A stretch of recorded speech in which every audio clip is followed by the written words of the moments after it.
Basti. Let's go. Grabe ka na, Kiel.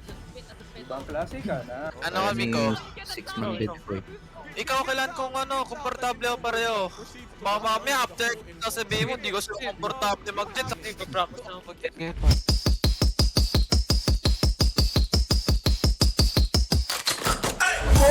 Going for the fifth. How many is this guy going to get before they take him out?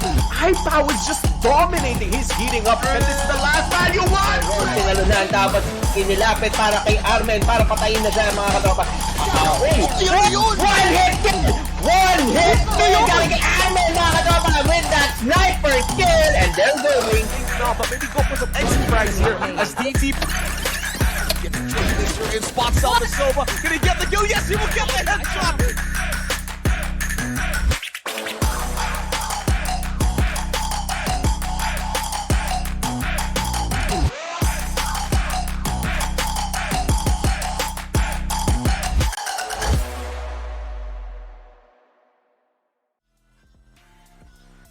Hello everyone, and welcome to the Alliance Games featuring Valorant, co-presented by Global, powered by LogitechG, done by the community as the UAP NCAA of Esports. Alliance student clubs from across the Philippines are hashtag #AllG to compete in multiple esports titles and represent their campus. I'm Dax here, and with me is the Ling herself, and we'll be your shotcasters for today's Ling. Back-to-back lang tayo. We only have 2 series for the day, and it's for that second slot going to Conquest.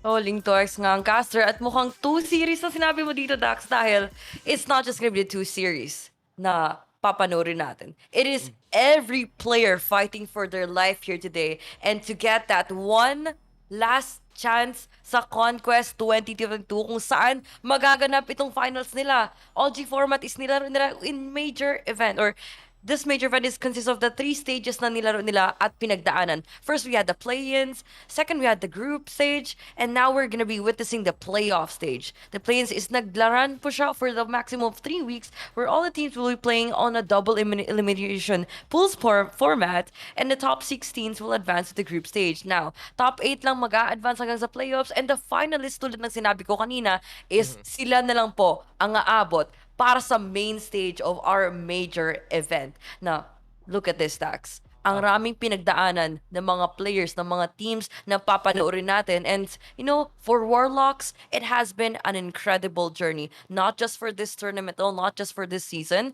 but for them continuously progressing as a team, and the roster that has been parang evolving time and time again. And they have basically given us parang a different formula that worked, that has taken them this far. I mean, I agree with you. The Warlocks look so much more balanced nowadays. You have ADMU, of course, which has always been one of the biggest threats in the collegiate scene in general, only losing out to Virtus Arcos, who's already there, ready to go to Conquest. But at the same time, I'm looking at that Excalibur roster for later on into the day, and that has to be one of the biggest surprises of the tournament. Goes to show so much progress can be made all throughout the Alliance Games itself. We saw that map pool as well. It's pretty much standardized so far. We see Ascent Bind split so many times already in the collegiate circuit, and it just goes to show how comfy they are here. Pero ito na lang LG Terra versus MCL Malayan Warlocks, and one of the biggest storylines right now has to be, can the Warlocks continue showing that they're really more of a team now rather than just being that Yanagi show? And on the flip side, LG Terra, can they go back all the way to that finals? Can they go back all the way to the end of this bracket just to set up the revenge match yet again against the LSU? We have a lot of questions in our head right now. Pero yung isa-isayin natin yan. We talk about Yanagi as like the star player from Lion Warlocks. But itong one thing that I do want to point out, Dax. Warlocks, like I said a while ago, are playing in a different form. It's not just him playing as a duelist, but it's him adjusting his role to the point na, let's say, where the team knows what they can do best. They're not limiting themselves to a single role at this time. They're exploring all of the different options that they could basically play out for them to have a more smooth run so far. And, you know, to come to think of it, whatever works. Whatever is not broken, it doesn't have to be fixed. But for that type of question to be asked for them every single time that we see them on broadcast, man, they have continuously surprised us all. Parang we have seen a lot of upsets happen. We have seen a lot of clutches coming out from individual players that have turned things around, the ultimates and everything else that played a factor to it. But the level of preparation, Dito Dax, it's not just them studying what they can do best, but it's also studying their opponents. You mentioned LG Terra,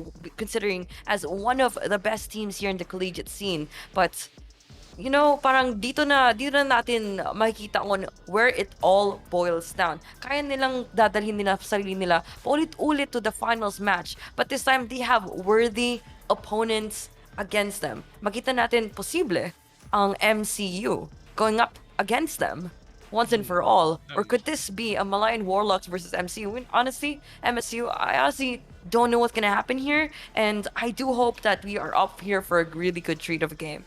Yeah, I mean, you know what? I feel like it's gonna Choose be up your for now. agent. The Athenians are gonna be at it again here for LG Terra, and funny enough, the Manila, the Davao. I guess we're totally biased here, guys. No, not really. But honestly, MWL, I've been watching this roster grow even better and better, and you have to look at players like Madly. You gotta look at players like Ice. These guys can be absolutely high impact into the game. And speaking of, we're gonna be getting to Ascent to start things off. This is the first game, guys, of the day. First out of 2 best of 3s. And yet again, at the end of the road for today's journey, it will be that final slot to Conquest. You want to meet them there? You want to hang out? You want to play on the LAN? Well, you already know the Leon's Games Finals will be held live at Conquest, happening on July 23 and 24. Link's gonna be there. I'm gonna be there. All the amazing people in the backstage, they're gonna be there too. So get your tickets now. Make sure that you're gonna be going, meeting everyone and anyone. It's gonna be the biggest meetup ever since, honestly, like pre-pandemic time. So it's crazy to think that we're gonna have so much fun there and so many amazing games. But it's all business now between LG Terra and Malayan Warlocks. And I kind of have to ask you, Ling, right now, any expectations for this matchup? One of the biggest things I'm gonna see here for LG Terra, a lot of control options with that Astra and the KO. In the meantime, frag potential can be absolutely crazy for them. MWL instead, they're gonna be playing that Omen, and with Yanagi leading that charge with a Jet, expect them to play the usual standard entry that can be high impact and high in making the spaces that they need to allow someone like Madly to pop off too. Sa tingin ko kasi dito, Dax, is medyo for LG Esports to work on the meta they have continuously used for every tournament that they've played in. Dito na natin makikita kung hanggang saan ba talaga maging efficient ang mga ginagawa nila sa mapang to. They have been challenged by MSU from the previous week, but hopefully dito for Malayan Warlocks, they would understand what could possibly be the weakness for the agent drafts alone, and hopefully try to work their way around whatever loophole they could basically formulate on this game.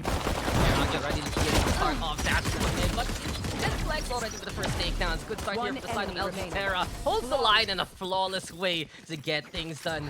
Perfect read to start things off, and that's LG Terra with the win. Amazing. And quick round. We were just talking about isang mabilisang laro, but this is just not how I expected that pistol round to go. And speaking of actually just rushing in for that, is we have Zeef here.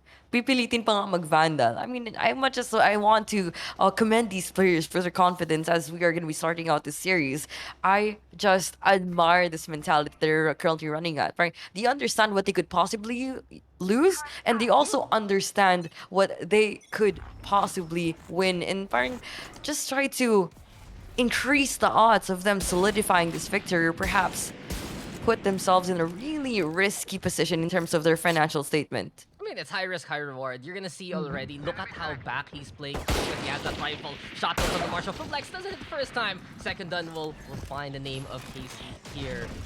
LG Terra, very active on the map control, while we have MWL over in the middle. Dart gets thrown, Mateo finds Ice even, and it's a big backstab coming the way of MWL here. They're just absolutely cornered, absolutely stuck. A smoke to try and get them out of the sticky situation, but Flex does not miss. Gets to take out Yagi. Here comes Tinyo, Madly will trade, but that's enough for the round, yet again, for LG Terra to win. 2-0 now. This is where the fun begins, Ling. Rifles out for the attack. Rifle is out and intact, but I could have expected more from that pistol. I mean, playing on mid control is good, sure, but on pistol, I'm not exactly that quite confident for them to actually secure a better angles for them to win combat. And even with Sheriff's Lawn, sure, they're proficient with their aim, but it just takes a lot more than that. The enemies know how to deal with problems like that, and parang it could be you putting yourself as easy bait or easy pickups for them, and they're just reaping what they sow, or perhaps just farming more kills in this game, which is not exactly what LG Esports or Malayan Warlocks that LG Esports do have in this game. Yeah, it's a bit of a blood harvest to begin with. We'll see now how the Warlocks are going to play the entry. A while ago, the pistol wasn't really very effective with Yanagi leading the charge. Now, though, he gets on close. There we have the flash drive. And Mateo able to tear apart the opposition. 3 immediately sprayed down by the KO. And Tinio will make it even better there at the end. Flawlessly done. And another read from LG Terra. Oh yeah, 'cause that is not how I expected that buy round to go. At least give us a glimpse of what you could possibly be here in this matchup, Warlocks, because I'm pretty sure it's not just the power of friendship, but of course the magic of what you could actually do with your abilities, with everything else. The whole idea of the execution was there, but it's just. The whole idea of the play was there, but it's just the execution that was poorly made. And let's say it was just another Mateo moment of him going in for those timely flashes and just making sure that there isn't any point of time that they're going to be penetrating that defense. Yeah, nice escape though from Madly, but you make that point. Mateo, Flex, some of the better players really we've seen from LG Terra, and Flex yet again showing his muscles, showing his moves, and even advancing more. So there's so much confidence for this LG Terra roster right now, and you can see how effective it could be. Zeef also wanting to get on the board. I just have to say, Ling, you're playing Astra and Killjoy, but you're also getting that active map control. Things are just going all LG right now, and the scoreline will also show that the same way, 4-0.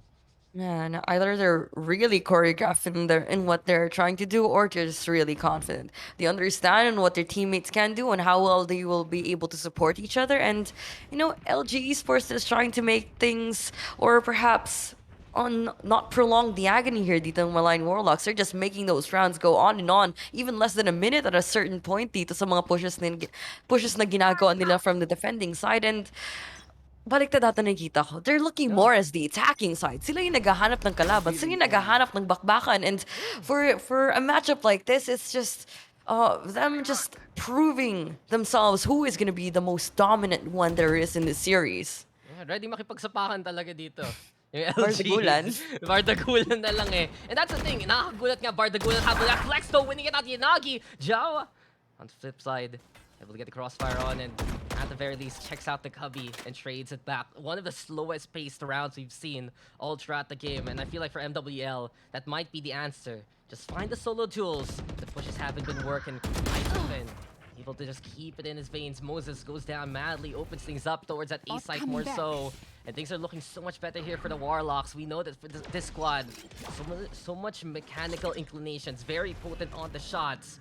They just have been outmoved basically by LG Terra so far. This time though, Tinio gonna be crawling in and even finds Java. He wasn't paying attention towards the middle, instead towards the tree. And it's Tinio, the only one left in the 1v3. Dorto does get broken. Spike's planted now. Flash though comes on in. Tinio can't push whatsoever. And you can see here for MWL getting ready. Just set up a crossfire towards the tower itself. Too many targets, too many people, and Casey will get that final commanding kill. MWL on the board. 4-2-1. Ultimates in hand. We have 3 online here coming up from the defending. We have 2, but for the attacking, we have 1. That round was well called off for para sa side dito ng attacking side, which is the Warlocks.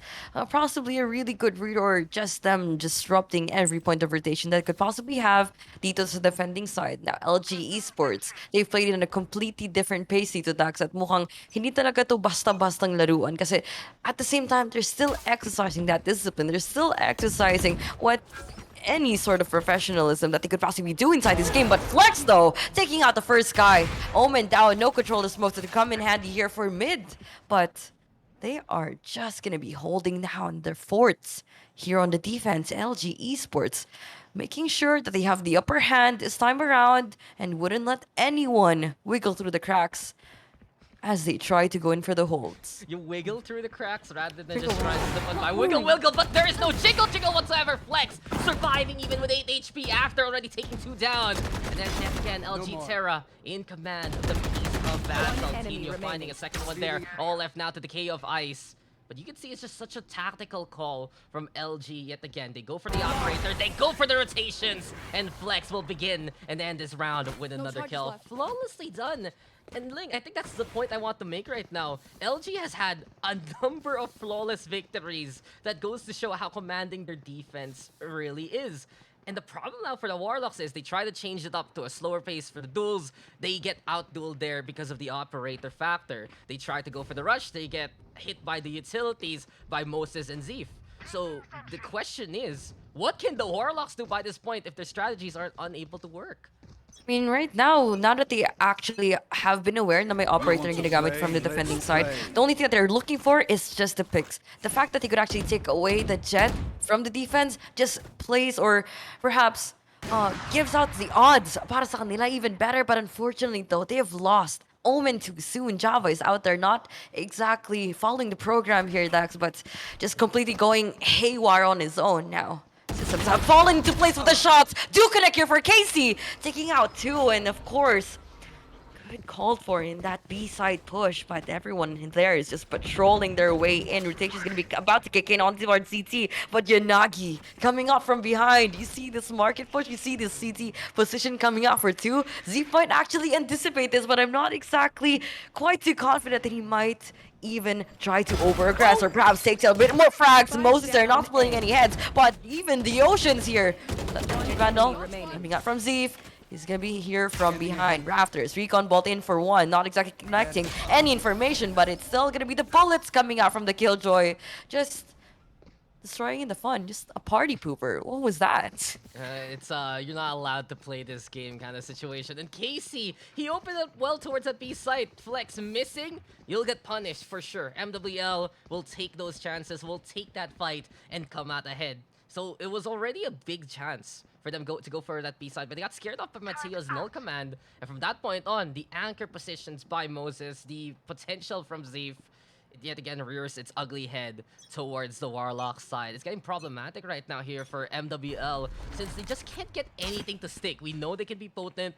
We know how strong their shots are. But at the same time, it's really LG Terra preventing them from having those chances to fight fairly in the first place. Fight fairly. Almost impossible for you to even go up against a 1 bullet to any part of your body operator versus a Vandal. You have to be meticulous about your shots. But it's not just being meticulous about your shots, but it's also going to be the plays here. Dax, push Dito. What's a dash in to your own death, sir?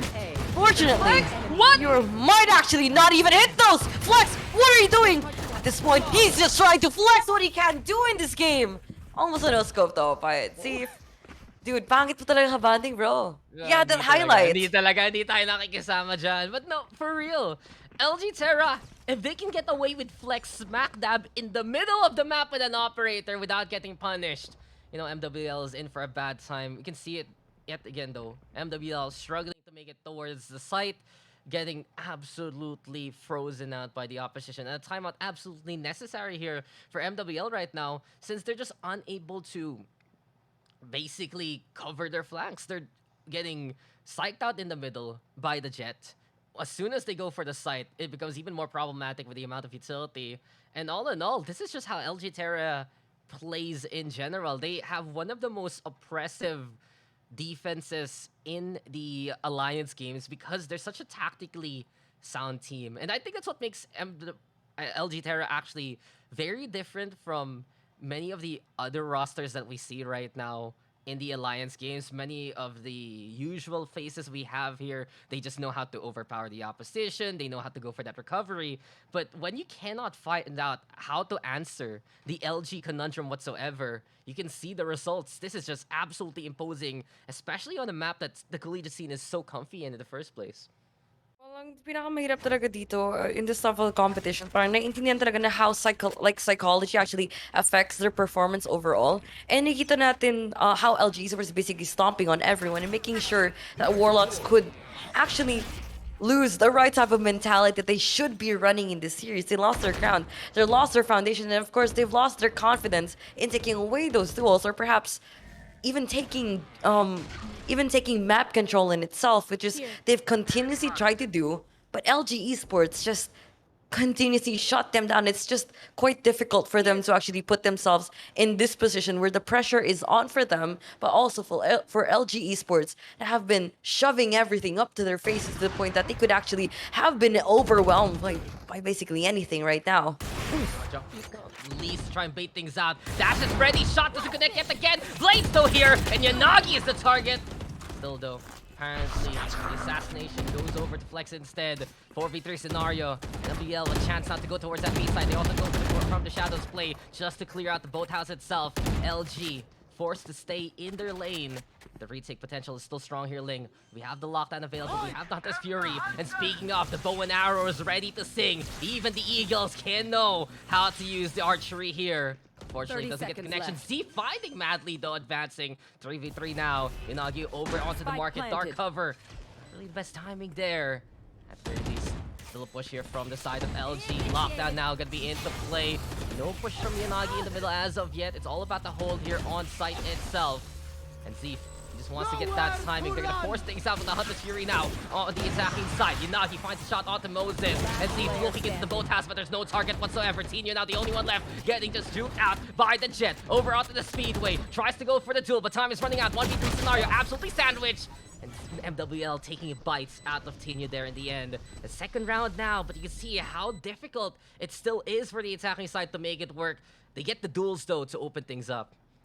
Opening things up, but they almost had the difficulty of closing that one out, Dax. They almost missed the second shock dart. Could have been a loss for them to be fully detained, everyone to be fully detained on the site, but good thing that last minute call of Hunter's Fury basically changed everything. They have disabled anyone going through stairs, and they even destroyed the ultimate from the Killjoy, which is, oh god, could have been the recipe for disaster for the team, but still made it through 7-2.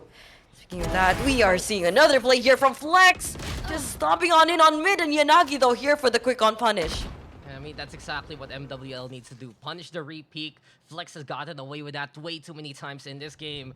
And Nagi knew exactly what to do in that situation. Breaking the turret on Mateo right now. Also getting ready to go for the stall. You start with the Nano Swarm, then you add on to the Fragment. And things are even better here for LG. And preventing that A push from happening. So back to the middle we go. Yanagi trying to find out where perhaps the other targets are. It's a solo hold though for the Sova towards B side. And if MWL can sniff that out, perhaps that's the chance to actually push on in towards the site itself. Anchor positions yet again. Mateo waiting here by the doorway. Dart does fly. Yanagi, Casey, they want to push on in. Over onto the tower though. That's what they tried to do. No, instead, actually go for the site and checks the corner this time. Yanagi with the takedown. Moses also trying to hide here. Looking to hold things down. Casey will have his number. Next on the list is going to be Zeef in this audition. But this time he's able to hit his marker and hit Yanagi to make it 3v2. A chance here for LG perhaps. MWL though finally getting towards the site, and the spike plants have been there with condition here so far. Tino now able to reinforce, looking on around towards the generator itself. Madly keeping an eye out over street, but Zeef is already sieging on in. Nice kill onto ice, dropping on down. Double peek right now from LG to get the advantage, but here comes Madly. The designs here, the machinations, looking on around for a target, but look below you, there's a killjoy right there in wait,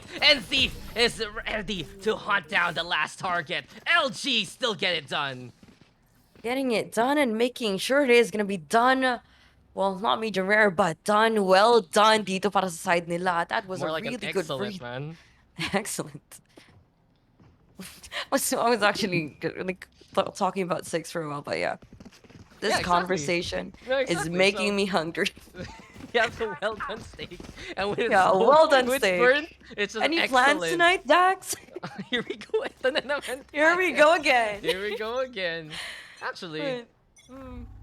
I'm gonna show you Still something evening. later in the break. I'm gonna show you something because that's my plans. We'll see though what the plans are for the Warlocks here as Yanagi will dash on in this time at faster pace and it'll work out here next year for Yanagi till he just gets his brakes cut by Thief there. Thief on a rampage again, gets a second one, 2v3 scenario. But we've seen LG get out of this before. MWL this time, they need to find a way to stop the recovery of LG. Almost getting a shot there from Java. Bit of the wall bang action. Thief right now, ready to sheets from the Speedway. Bit of reinforcements from Moses also, but a beautiful revelation there.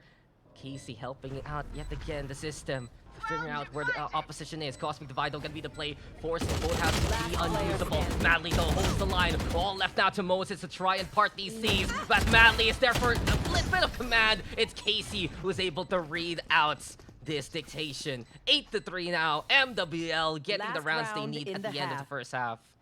They were basically just forcing their way in there, and you know, it just takes a little bit of a push, a little bit of a nudge for them to actually make things work. Perhaps a little bit of motivation that Warlocks are currently running at right now, and perhaps this is where we see them take them to better places, take them to better sites, and take them to actually have better post-ban position, and that in itself was just an indication on how well they could basically perform as a team. They understand that they need everyone here in the equation, but unfortunately, it is not that chamber anymore. One down for the attacking side, and seems like Flex is gonna be out for more. He still has a tailwind that could come in handy for his get of jail card, and yes, he does it once again. And good thing there's gonna be trade coming out from Java, but unfortunately, Flex is still gonna be out for the quick on streak, and for Moises as well. He's gonna be dying on too soon. Not telling any more stories, not splitting any more heads, but it's just gonna be putting this team on a 1v2 now. Come on, his name is Casey, and we can see him try to clutch it out. He's able to hit his markers before. Can he do it yet again? I have the the side of spike. MDL. Gotta say though, Flex still with the operator in the middle. Wasn't really a repeat this time. Instead, he just held it down. And because there was that hesitation from MWL to check it in the first place, Flex able to get away with the strangest of all things that he's been doing all throughout the game. Still though, a chance here for Casey. No intel whatsoever for LG as of yet. So much time for Casey even to work with. Doesn't need to put that spike down immediately. Left. Flex though getting ready over onto the heaven position. He has the blades, doesn't spot out Casey though, and this is gonna be awkward because his back is turned, and the blades for the backstab there in the end. 4 kills for Flex. It's 9-3 at the end of the half. Knives to your back, Switching sides. man. Betrayal is, I was gonna say, it's a code like for betrayal na. It comes from your friends, not your enemies, but this time it is gonna be coming in from your enemies, and of course, coming up from behind, they're just tailing. Warlocks trying to at least even out the score, or perhaps give it a little bit of effort for them to catch up, because a 7-point lead is going to be there now, but the tables have turned into decks. Now they're playing on defensive side, and perhaps that slower stance, that slower pace for them on towards the pushes here, Kanina, a while ago on Ascent, is something that they could play on towards their element here. Holding down the sites, making sure that their territory would not be crossed of any of the players in the opposition. Perhaps they would make this work, and Ascent could be the map to go for them. Yeah, we'll see Warlocks, they need to get these rounds in fast. This pistol is a big must-win, just to put them in a pretty proper predicament. And Badly does not disappoint whatsoever. Spike down Lining up mid. perfectly. Zeep goes down, snaps on away. We'll get the fragment now. Not the best, but at least it's there to slow down the push. Yanagi finding Mateo though. Things are so much better for the Warlocks right now. If they can force out these funnels and into these kind of duels that they're comfy with, the Warlocks has a big chance now to get the rounds that they need in this second half. Flank also from Yanagi, searching for a target. It's the middle here for LG Terra. But keep an eye out. We saw a while ago the backstab of the blades. Will the backstab this time with the ghost be effective? Secret Agent Yanagi on the mission! But the alert is there, rung out by Flex to get that takedown. They're just too hyper aware of this map on a certain point that they fully understood kung kailan mag-aasim yung mga kalaban nila.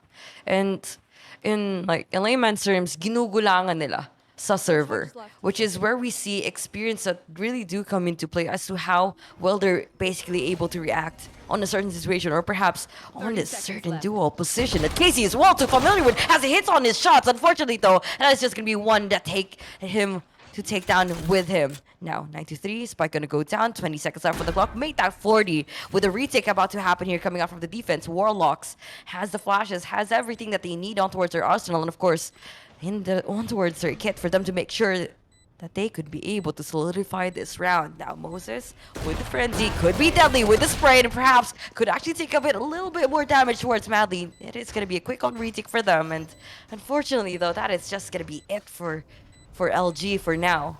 Yeah, and then 9-3 curse? This is 9-3 curse already. Pistol round win. Oh, this is curse happening for sure, 100%.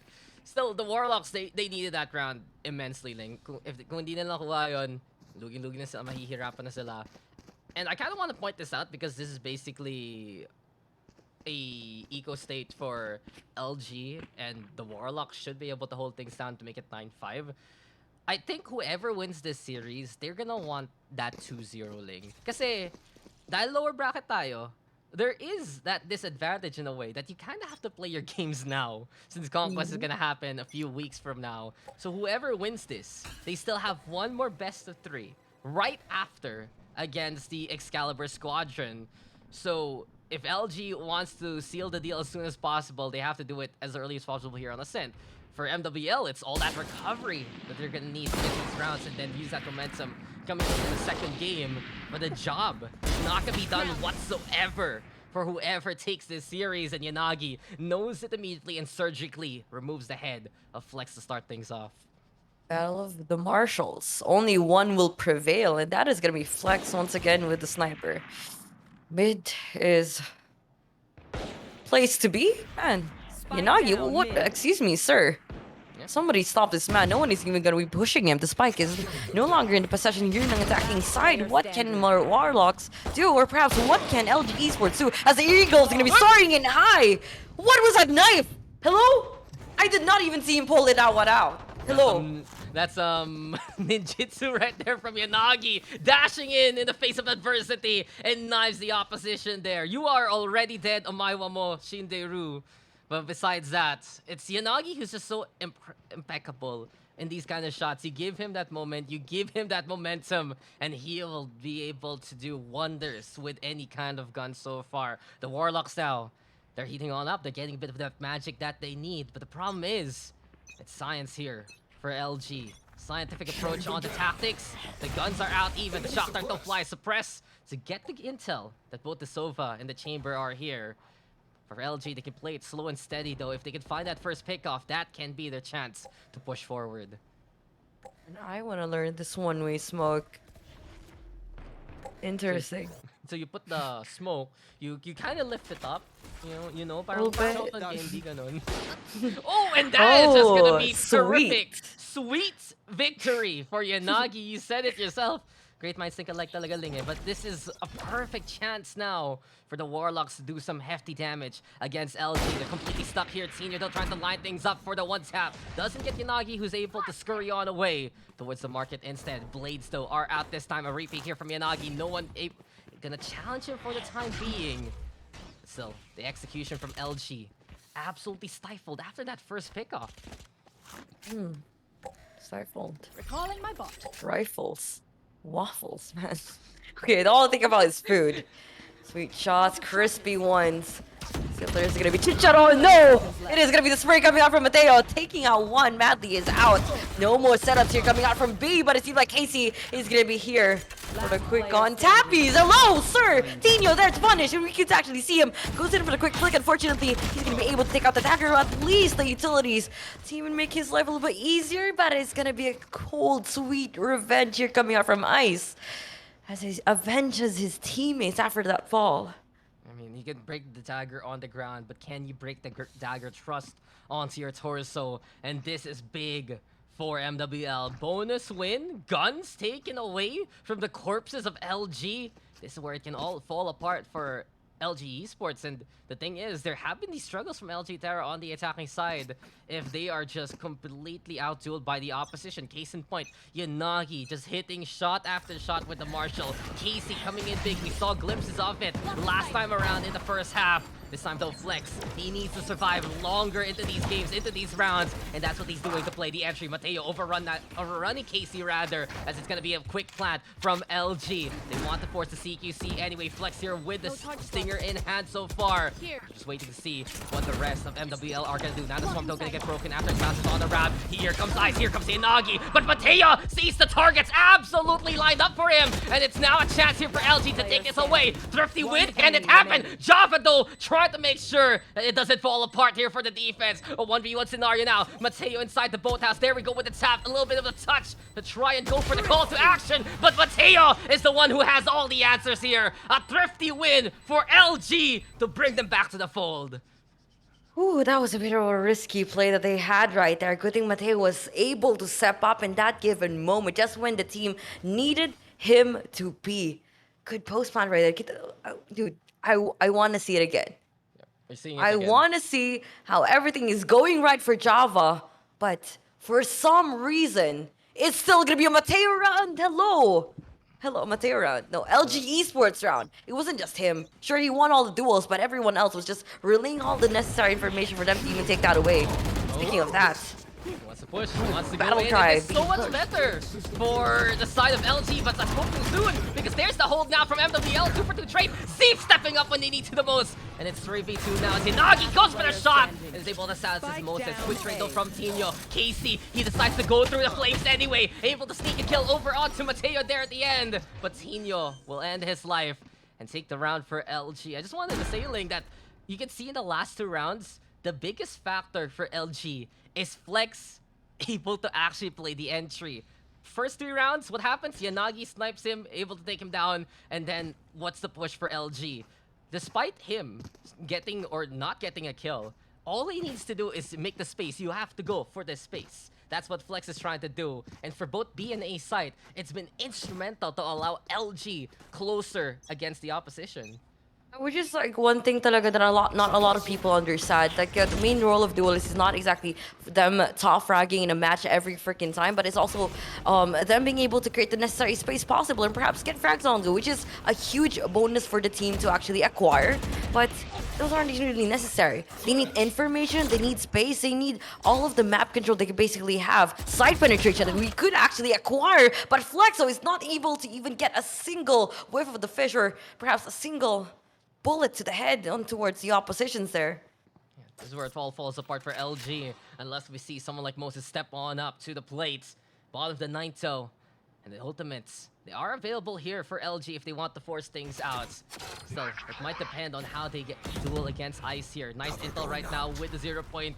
Getting confirmation that there are targets coming their way. Java just right smack dab into the corner. Goes after Moses first and foremost. Ice protecting his teammate. And it's perfect here for MWL at the very end. Time to kill. Apparently there's not enough time for LG to survive. Tino now in a 1v5. Here comes LG! Or here comes MWL rather. And Tino impressive for 2. But not good enough to get that 3rd kill. And instead it's conveniently MWL's win.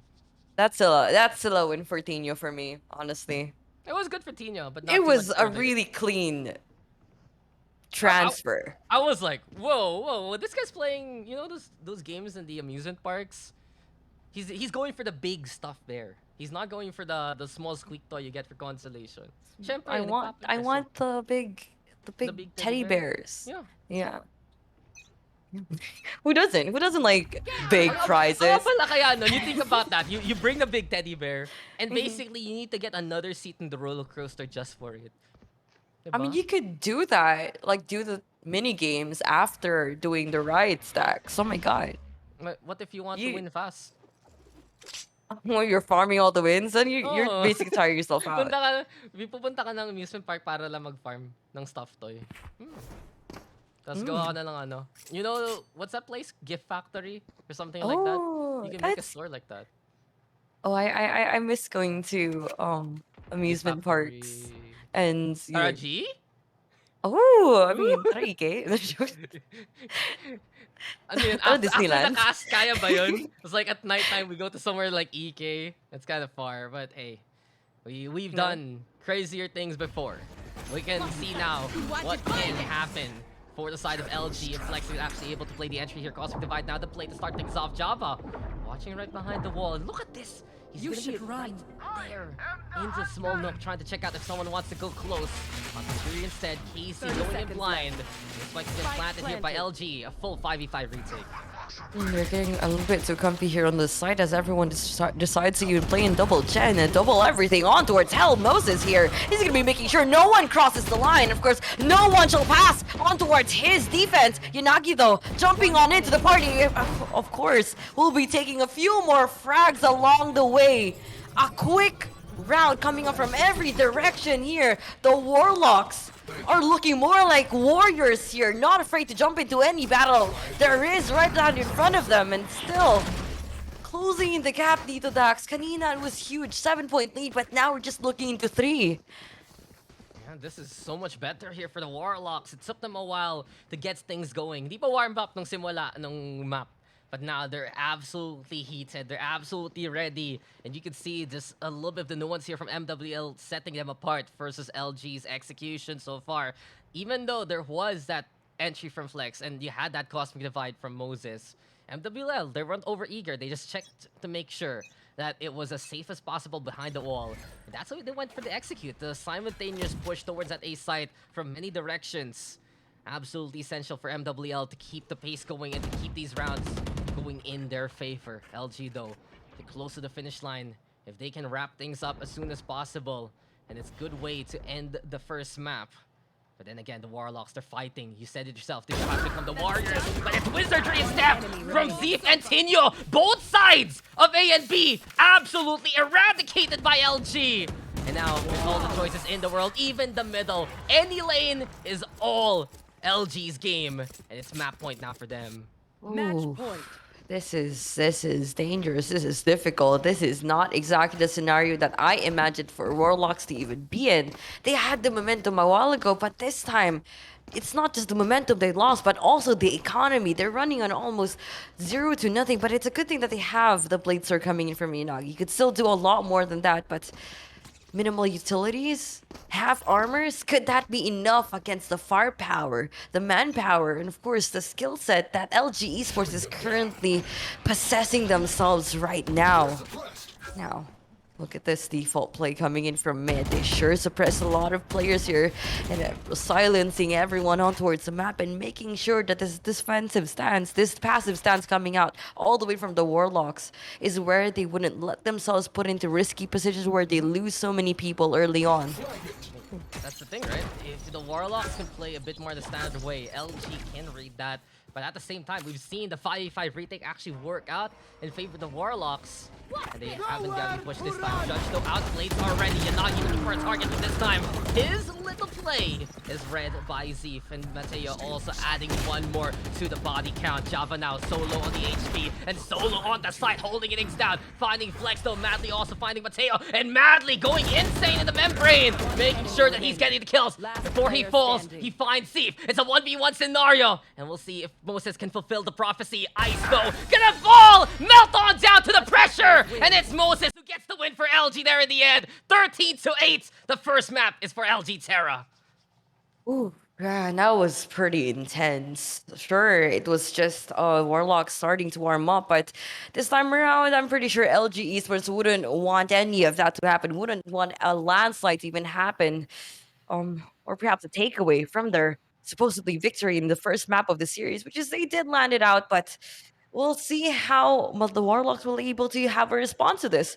Can they take this to game 3? Can they actually put this less of a Yanagi show, but for everyone putting out the team effort that they basically need and what the series actually needs to even call for? I mean, we're seeing it from the Warlocks. That second half so much better compared to the first half. And I feel like coming into the second map, they should have a better chance here against LG. Still though, that's a problem when you let your opponent pile in those points early on. Mahirap na. Mahirap na bumawi. Mahirap na sumagot. And sometimes it's you want to say better late than never, but you don't want to be there late in the first place. Baka magpapag-iwanan ka na, and that was a bit of a problem there for the Warlocks. We've seen them get hot. We've seen the shots actually even in that last round be absolutely contentious. But for LG, they're able to bring out that clutch there at the very end to win it out on Ascent. We still got 4 to go though, guys. And this is, well, a bit of a double header here for whoever wins this and in their journey trying to move into Conquest. LG with the lead right now, and we'll be going on a break. That's your Lidling, and we'll see you guys in a bit for more of the Alliance games. Nowadays, everything must be done virtually to contain this virus, which reduces the efficacy of learning compared to face-to-face, which also affects our mental health. The hardship I face sa ngayon is yung lack of income sa pamilya namin, and nung nagsimula ang COVID, naapektuhan talaga kami kasi nag-lockdown at kailangan mag-cancel yung mga schools. Tapos ko halos lahat ng subject except dun sa aking thesis. Naiwan ko siya kasi yun nga, dumagdag sa isipan yung stress na nasa linya na kami nang nagigipit at maayos lang. Hindi lang naman streaming and studies yung meron dyan, meron pa tayong relationships and all. I got in the Supreme Creator Grant and I am deeply overwhelmed, you know. Which really helped me a lot and my family back then when I started up. So, ano ang motivation ko pa sa pag-stream and paggawa ng content? Nung bata ako, na-inspired na talaga ako ng mga content creator natin dito sa Pilipinas. Ini-encourage nila ako and binibigyan ako ng mga ideas sa paggawa ko ng content. And wanted to also enjoy what I also love to do, which is the reason I've come across and explored this path. For me, being able to stream is a privilege. I like doing it because aside from playing games that I enjoy and showing it to the internet, I get to support myself and my family. And I'm still shocked that gaming actually has been recognized as something as a skill, as something as a job. So, ngayong hour din ako, message ko lang sa mga ibang content creators dyan. Be consistent lang and maniwala ka lang sa sarili mo. Eventually, when the time comes, maglo-look up sa'yo ang maraming tao. Mabubunga din lahat ng pagtsatsagaan. Always do your best, guys. Kayang-kaya niyo yan. Sakto, AcadArena has your back. Stay humble, stay hungry, and keep grinding. Cause that's what I did. Reign supreme, not just play.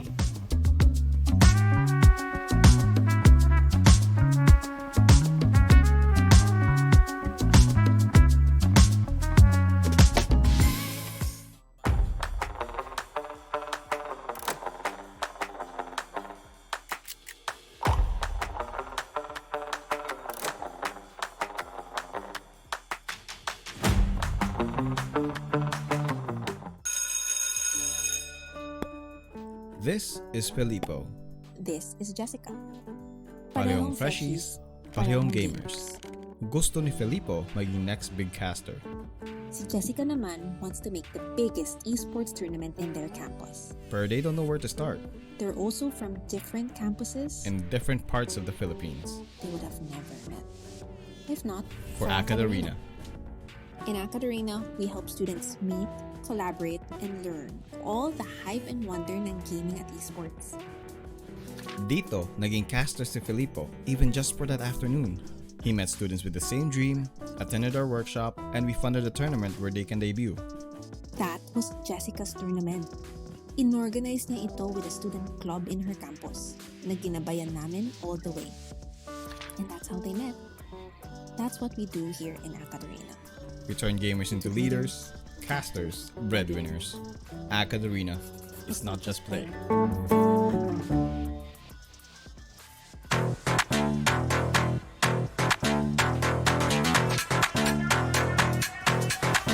What I want. This is what I want. What I want. This is what I want. That thing, that thing, that thing that makes me cool like crazy. Makes me cool like crazy. Makes me cool like crazy. Let me break it down. It's a material world. Show me what you got. I hope you came prepared right there. If you give me the thing that I want, wanna get that thing, that X that makes me cool like crazy. That's bad, that's lit. No if, no buts, no maybes. It's what I want. This is what I want. This is what I want. What I want. This is what I want. That thing, that thing, that thing that makes me cool like crazy. Kerbats, Lars? Nandito ako Nading. Well, seems like the world is fitting the mold of LG Terra so far. The Warlocks, they're gonna need to cast a spell to figure out a way to win out this second map. Welcome back, ladies and gentlemen. Lower bracket here of the Lions game. One more slots up for grabs in the Conquest land versus Verdes Arcus. but we know it's quite a gauntlet for these two teams right now because they still have one more series to go if they do take this best of 3. Dax though here with Ling yet again, and LG, they were able to get that really good start there on the Sentling. Pero pagdating ng second half Warlocks coming back strong. Yanagi find those amazing kills to just break the pace of LG, and it really just goes to show na may laban pa dito yung Warlocks talaga Which is, I'm actually quite hopeful na kaya pa nilang dadalhin yung fighting spirit nila sa map 2 na ito. We're playing on bind. Alam natin kung gaano kapamilyado yung mga players na to sa map Ano pa tinatagalog? Yun ang tanong ko sa'yo. Familiarado. How familiar they are with this map, how it's supposed to be played. Every nook and cranny there is, every single grain of sand in existence, because walang nagbabago sa mapang to. Just the boxes, just the placements, and of course, everybody has, parang well-versed on how the rotations go, how these agents do their flash picks, and how aggressive these players can be, because they have seen each other, or perhaps at a certain point, competed in a way that this broadcast has exposed every single weakness that they could possibly have in terms of their plays, and it's just a matter of them exploiting mistakes, and of course, understanding their own strengths, and, like I said a while ago, exploiting that weakness, so good luck. I want to talk Warlocks? about more of... Wait, what? Okay, sure. I just want to say real quick that more of the strengths, I do like to focus. Minsan, think positive tayo Ling, hindi tayo think negative. And I positively can say someone who made such an impact last time around for the Warlocks was Casey on that Silva. We saw some multi-kills come his way, suddenly giving the Warlocks a chance for the round. And perhaps if he can continue that on, that can be another pillar that the Warlocks can stand on. But LG Terra, we've seen how tactical this team can be. You can see immediately utility is one of the biggest names to their games.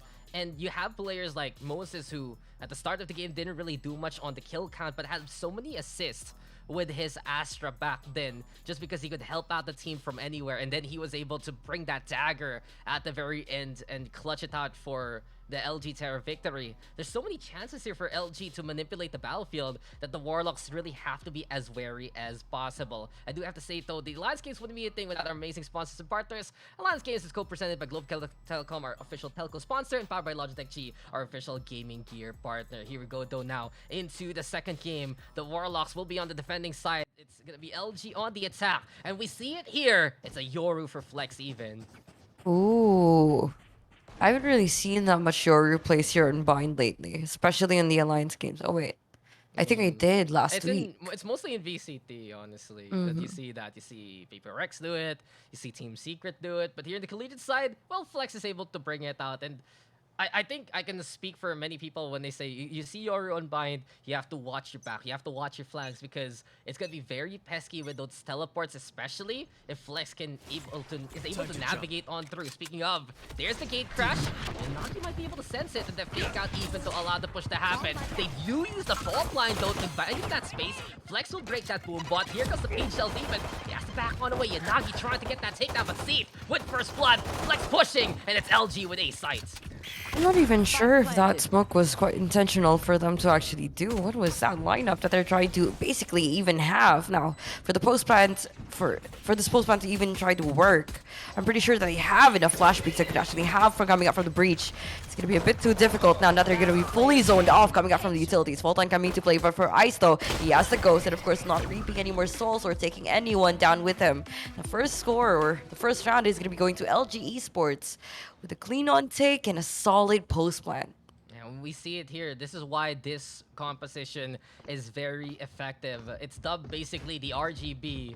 You have the breach flashes, you have the sky flashes, you have the Yoru flashes, and it's gonna be a lot of different colors here for the side of LG to actually utilize as much as possible. But not only that, you have someone like Tino who will buy so much space for Mateo and Flex to do the damage that needs to be done later on. So many tools yet again for LG Terra to try and utilize in this scenario. The Warlocks will have to be looking for those cheeky kills as much as possible if ever they want to win out this game. Ice, he has to teleport, and that's already gonna be making the B defense even weaker. LG coming in with full force. Wait, Mateo, what are you doing with the boom bot? Petting it rather than going for the takedown. Casey will be able to find him. Still, the damage has been done, and the site is taken yet again by LG.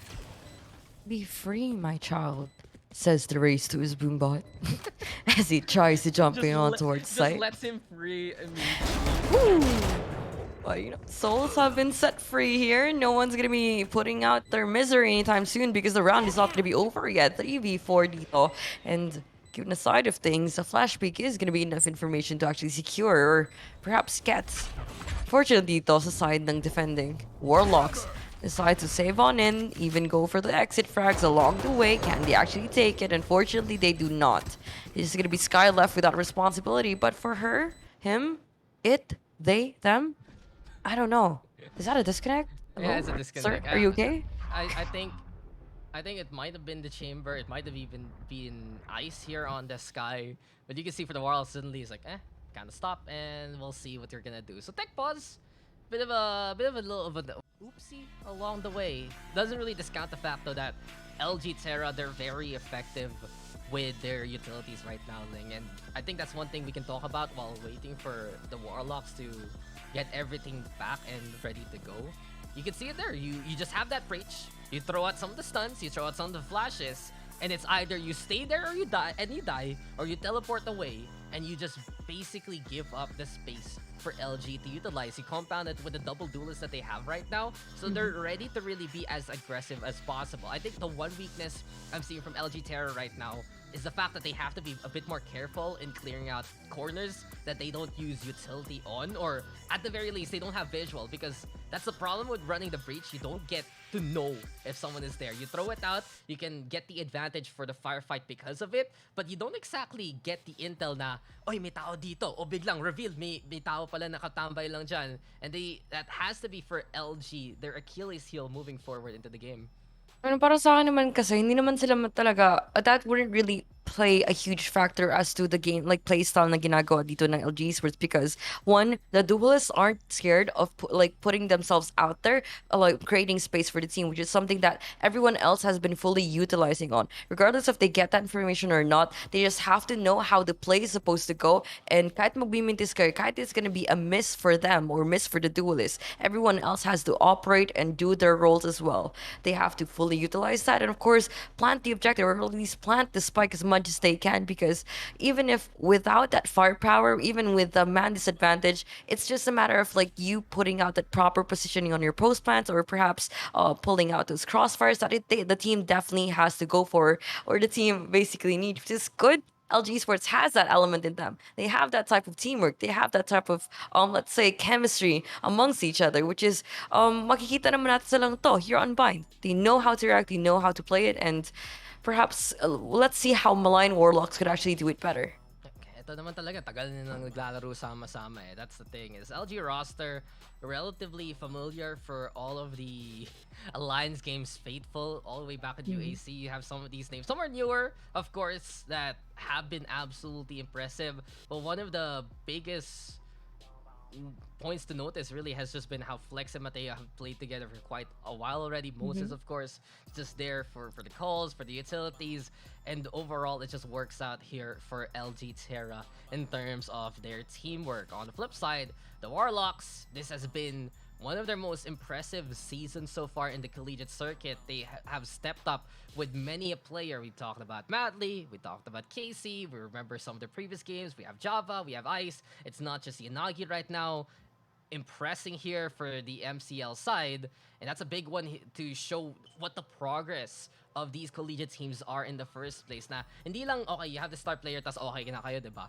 You have more in store. You have more players who are getting better and better along the way, na gumagaling talaga sa pinagagawa nila dito sa Valorant.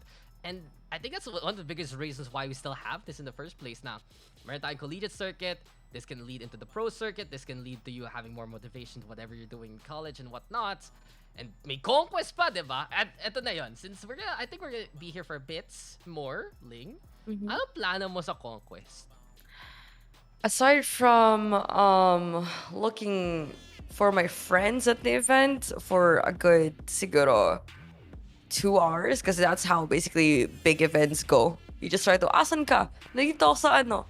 Nandito ako sa ano?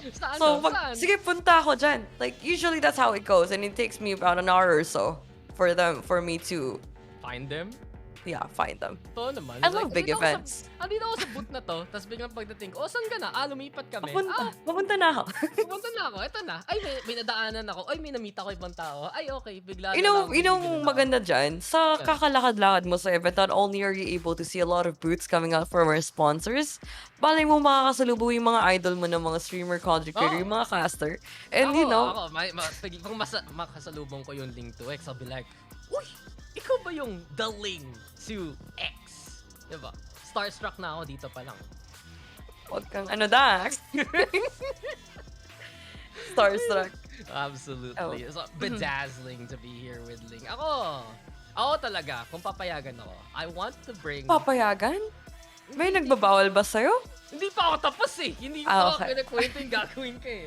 So I have this small table from when I was a kid. And it's kind of like plastic, right? It's one of those little types. I want to bring it to Conquest kung papayagan ako. And basically, we're gonna set up some amateur meet and greets also. Kasi alam naman natin. Oh, that's so cute! Can I join in? May mga bigatin tayo meet and greet. We have Kaide, we have Lily Pichu, we have Michael Rees. Oh my god, Michael. We have Ginilig. Whoa there. Take it. But that's the thing. I like his content. What do you mean? True. I like his content too. I like all their content. But that's the thing. Maybe we can have one more meet and greet. The Ling to X experience and whoever. They have a tiny kindergarten table. And instead of like pen and paper or whatever to sign, you use crayons. Yeah. I mean, so guys, kung bigla na kayo may makitang maliit na table sa Conquest, alam nyo na kung sino ang pasimuno na in the first place. And we'll make it rotating, syempre. We're gonna get so many different people who are just there, who just, diba, bought a ticket, tapos biglang, oy, you want to meet and greet, pare? It's like, sige, pare. Tapos yun. We're gonna set that up. See there. Catch me on my tiny table at the corner of the SMX entrance right gate number 3. The casting booth. We just have it cornered there. Look, the AcadArena people are listening to us right now while we're casting this, so I guess this is us asking for that kind of permission already. Eto na ba yun? I'm gonna wait. I'm gonna look at the Discord real quick. Ano na? Baka naman, papayagan mo kami real quick. And who knows who you're gonna be ending up meeting. Perhaps like some your friends, of course. Baka malay mo dun ko na makilala yung sa akin, Dax. Ay! Tama yan. Okay, guys. Joke lang. Ito ang top 10 criteria ni Ling. Huwag natin kalimutan. Huwag ganyan. Okay, sige. Or top 10, kailangan 5, 10 and above. Kala ko hindi mo lalagyan ng criteria. What do you like? Konti lang. Ay. Ano mas gusto mo? Pogi or funny? Dude, funny dudes always win. Swear. See, I'm helping you all out na. Alam niyo na. Para sa Conquest, magkakaano tayo. The Esports Bachelorettes. I can make content out of that. I type ones on chat if you guys want me to. Diba sa Bachelorette, they use roses. You're gonna use graphics card. You're gonna take it away. Damn, that's a really expensive show, dude. Talaga. Only the best for the Alliance games, man. Only the best by AcadArena. Only the best at Conquest. See you there, guys. Me and Dax will be there. Tiny meet and greet. Literal na tiny talaga. No, dito lang. Kung walang table, someone will just have to, crouch down like that so people can write. Pero walang height diff. Walang height diff. Bow down to height supremacy. And sige nga, well, I do believe the game is gonna start soon. I think we have some of our players absolutely reconnected, but at the same time, we've been talking about it, right? The Alliance Games finals themselves will be held live at Conquest 2022 happening on July 23 to 24. So 2 days yun, guys. At Conquest, you will get a chance to watch the LG Finals battle out on stage, meet your favorite gaming and esports personalities, and enjoy a lot of different programs and activities for all kinds of gamers. Stay tuned for more Conquest updates at the official FB page, facebook.com/ConquestPHL. At huwag niyo kalimutan, this time, Conquest is in Manila. It's in SMX. We have so many different activities. You have the meet and greets with the amazing headliners that we have. We have the artsy stuff where probably I'm gonna buy like 1 million stickers again and not end up using them. And of course, all the gear in the world. and what's not. And you get to meet your friends, you get to meet your favorite streamers, you get to meet people like Ling, and you just get to enjoy a good time. Am I not So a person to you? people like You Ling, meet so your you're already a friends. person. Like what? Am I different race to you, Dex? No, you are just a different kind of star. That's the Oh, thing. I'm a But different being. yeah, absolutely bedazzling. But let's remove these rose-tinted glasses and go back into the game. And Yanagi is back! Immediately to start things off. Nakatik post lang, biglang tap sa ulo. And that's already you're going down for the perfect flash here from Moses, leading already to get to. Java will be able to get the trade on back, make it 3v3 scenario. But here comes the push already, courtesy of LG. And the default plants as soon as they can control of the site. Java right behind the smoke though. They haven't planted as of yet. Mateo moving on around just a little bit. And it's deep instead to get that takedown. Backside right now trying to be taken control of by Tino here. Madly on top the tower. And it's the Warlocks struggling now in terms of the numbers. Can they actually go for the takedown? Casey will be able to step up to the plate when he needs to the most. 2v2 now in this scenario.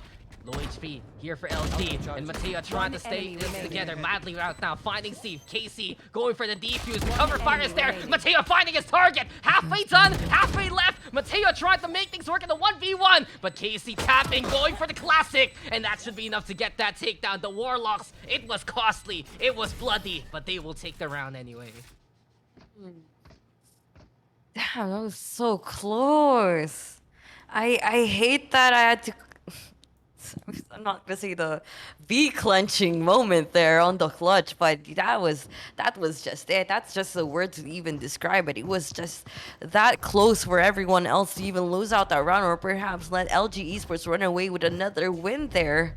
Good plan for them though. I gotta commend them for that, but it's just so much impact being provided in the mid parts of the round that made them crumble down, even if they've displayed the proper foundations how to even secure this one. They already know for the Warlocks that they can go for the recovery. Problem is though, LG, that was just a bonus round, and now they have the guns, and they have yet again the way to enable Flex and Mateo to get the damage done. From the showers, the Rays getting more of the entry point as they were distracted by the Yori's utility. With a flag here from Madly even. Guardian though in hand, spotted out by Tino, who gets that takedown. And it's looking very clean yet again from the side of LG. Ice though, watching the flames, and will not melt down to the pressure. Flex will go down. 4v2 scenario. Aldro now to get the scout on. And from the tower, Casey will thrive, but he cannot survive against Tinu's onslaught there. Ice now, only one left. 1v3, checking out the last first and foremost. Knows the position of the last two remaining players, but Moses will find them before he can even start fragging out. LG making it 3-1. 3, 2, 1, let's go.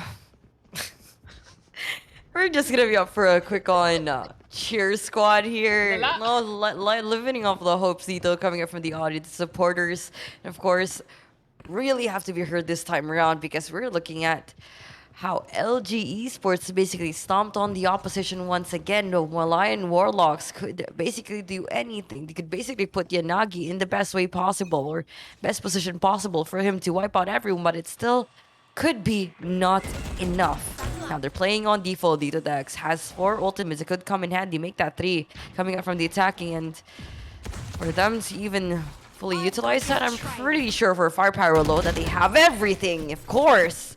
Even them canceling out the efforts, the aggressive plays coming out from the Warlocks right now. Yeah, they find Yanagi pushing, and this is just perfect from LG yet again. Faked out though, gonna get broken. Imagine now. Well, planted. He's gonna be dead to the hand of Flex immediately. Java also falling. I would have loved to see this POV there. Probably a perfect transfer, but beyond that, 5v2 now. LG, yet again, they're just so commanding of the last player standing. It's such a problem for the Warlocks whenever they see LG in a post-plant scenario. Sure, they have clutched it out before with Casey, but beyond that, that's the only round that they've won so far, and LG has taken not just the default position on the site, but they take backside, they push on even further, and it's become problematic for the Warlocks defense as a result. Well, they basically haven't given enough chances, Tito, para sa side ng Malayan Warlocks for them to play out their retakes quite well, because not only are they pressured for the time, they're also pressured by the fact that they are not able to cross any line possible. Sobrang narrow na mga rotation points, and even if they tried to even go for the flanks, it was just not enough. LG Esports knew what to do and know how to counter them once and for all. Damn, that pop flash was absolutely perfect. Not only did he get that takedown, but he also was able to flash out the boom bot, so he's able to navigate on through and get that takedown. Bit of nuance there from Ice, proving here for the Warlocks that they know what they're doing. They know how to play this game. LG Terra, though, has been a bit better in terms of the rounds. Seeker's now going to be into play to get the intel here for the defense instead. Still, though, Flex trying to figure out a way to get on through to the other side. Gate Crash right now might be able to slip one by, but the problem is we do have Madly waiting there at the back of sight. Senior, though, wins that versus Ice. Dimensional Drift now is available. LG will try to utilize that to get towards the side and force out the situation. Scouts Madly here, all the way in the back. Teleporting over to the side. He also got the Orbital Strike, but in that cover, it's gonna be the breach. Bring out immediately the Rolling Thunder, and that knocks Madly into the Orbital Strike of Zeeve. So a perfect combo right now from the side of LG. Advantage now in their favor. Still a chance though for the Warlocks to answer back with their own Orbital Cannon. Most still will find Java and slay him where he stands. Flex though, holding things down, and it's just flexing those muscles and flexing that skill on the gun. 5-1. This is looking for deadly. LG Esports crew in a really good form right now. Parang walang makakapigil sa mga pushes nila. Walang at least makakabasag sa trip nila dito sa site. Kapag nakapagpwesto na sila dito ng maayos, alam nila kung kailan sila mag-aasim, alam nila kung paano at anong oras. Oh, 3, 2, 1, let's go. Kung kailan sila dapat magupit ng sabay-sabay. Ganun kasi yung magka-comms Dax eh. Di ba? Okay, sabay tayo repick. Kaya nakikita mo, sobrang ganda ng mga timing ng mga team nila. Kasi it just works. They just know how to react to one another. Speaking of that, delicado to, sir. Delicado, and there you go. Now it's gonna be danger close for Zeeve, who gets to Yanagi. Able to make the trade, picks up the gun, but this can be very costly. Never mind, he survives at 5 HP. Moses couldn't get the punish off in time. And the advantage now in favor of the Warlocks immediately. That spike right in front of Yanagi, but he's playing with fire. He retakes that in essence. Showstopper though, he's gonna be ambitious. Fake out. Doesn't he get connection? And it's for the flush out. Flex though, deciding to just jump on in, teleport away. Bit of space here created for Tino, who cannot find the target who has evacuated. So overall, it's a good back and forth here between these two squads. It could have been a perfect chance for LG with Flex jumping in and teleporting out. But someone like Yanagi already knows what's coming and he's able to back on away, move towards the market. It's all about timing here. Casey though versus Tino. It's Tino who wins at that part of the clash. It's 2v2 even, but Yanagi, he's there waiting, watching, and perfectly timing it to catch Tino off guard. All left now though to Flex. One target, low HP, a single bullet will be able to scatter the brains of Yanagi in this situation. Madly is the target, but Madly is the winner, and it will be the Warlocks to get around. Yun lang. Yun lang. Yun na yun. Yun lang. Yun lang. Kasi hindi, maganda na kasi sana yung ginawa nila na, alam mo yung, nakapagpitas ng isa, na even out nila, na 2v2 pa nga nila at a certain point. Pero it's just na hindi nila na-anticipate na si Inagi nakakuha na kaagad ng map control dito sa marked position, na he took the longest route and of course, sa a path that no one expected him to take. Kaya nakadali siya ng isa. At let's say, the pressure was on for Flexer to play for the clutch. Kahit alam niyang low, it's just him actually having to hit the shots, which is he didn't. So we're looking at the 2-5 score line. The opposition winning a thrifty round, and medyo masakit yun sa bangko nila and perhaps in the morale of the team overall. I mean, that's one of the biggest things that the side of the Warlocks can do. Thrifty wins. They have the capacity to do so. They have that potency. And yet again, decision making, even into the micro scale, absolutely instrumental to win out these kind of games. But it goes to show though, ang daming experience talaga ng Warlocks and LG. Both teams have been mainstay players, long-time players of the collegiate circuit here at AcadArena.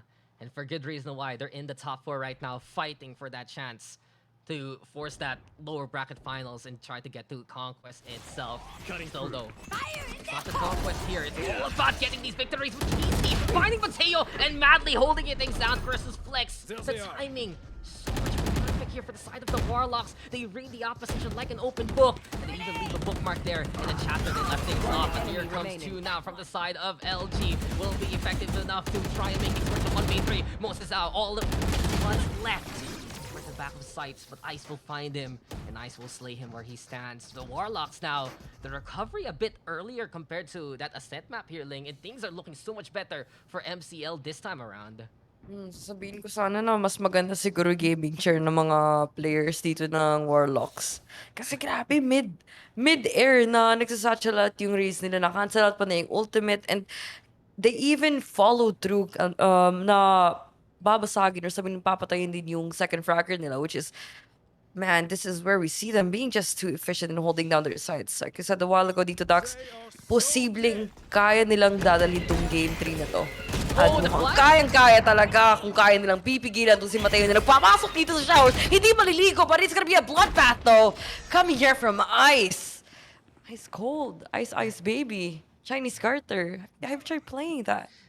Let's play some patent Terra there real quick, but it's over onto the B side. They were faked out by the gate crash, and now it's gonna be Flex getting the intel with the fake out itself. Tino finding Casey, and you can see why the Warlocks stayed so long towards that A. They heard that fake gate crash. They thought the Yoru was around the side trying to play the lurk, and Mind Games absolutely instrumental here for LG to try and get this victory. They're here for a bit of that invasion, that incursion, a bit of inception even into the psyche of the opposition, but Yanagi does not miss. He finds two, even looking for a third, but the stun is effective enough to allow Zeef to get the advantage there. 2v2 scenario now, Madly gonna be getting towards the side. Trailblazer scouting as much as possible on the objective itself, but the Orbital Strike is the answer here for LG. This is perfect now to stall for time to flush out the opposition, and Zeef is right there waiting into the elbow itself. Keep an eye out on Hoka. This is perfect here for Moses to get the advantage and to get the timing. Isto with the diffuses, and Moses will get the takedown. Madly making the Barker count with the tour de force. 1v1 scenario, and the Sky versus the Chamber trying to look at each other, but there's just no time whatsoever. Evacuation is necessary, as it's LG who gets the victory. Ang ganda ng stall game nila. Ang ganda ng mga positioning na ginagawa nila sa post-plant na Dax. Parang at a certain point, naintindihan nila kung anong kaya nilang tatapunin or anong kaya nilang ipaglalaban. Sana all. Na din sa larong to.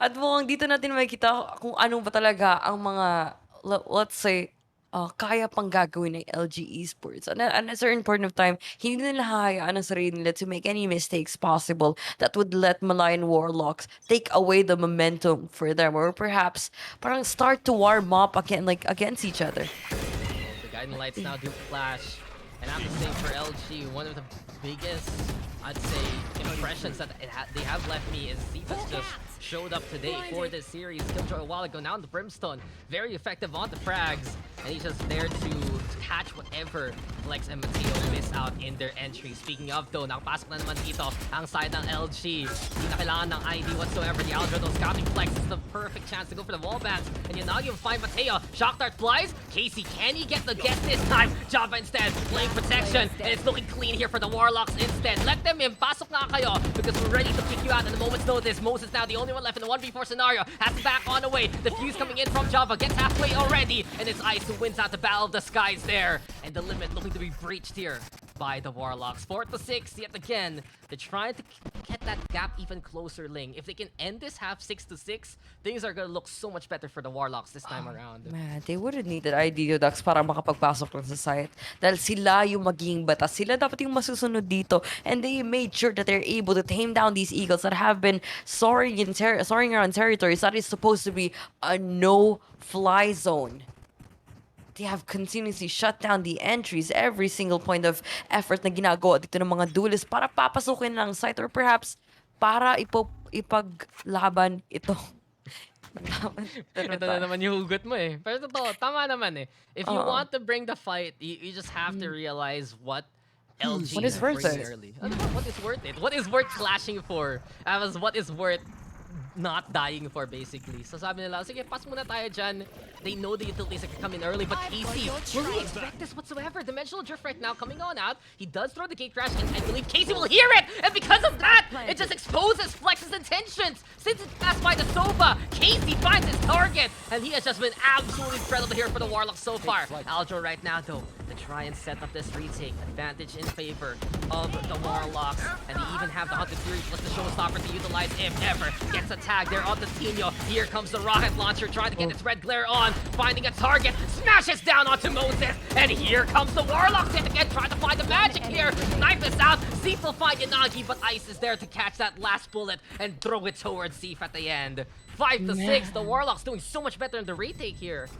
Ang lala ng mga pressure that they're trying to exert against one another, just not letting them try to put themselves in a really advantageous position, which is where we see Hunter's Fury zoning on everyone in for close, well-timed flashes, and of course the information that they actually did acquire, and not just not just recklessly putting themselves inside the side, playing out that retake, which is where we see Warlocks not just using the bronze here, but now the brains that is necessary for them to take down LG Esports on their current run, challenging them on what is supposed to be the position or the slot on towards the grand finals on Conquest.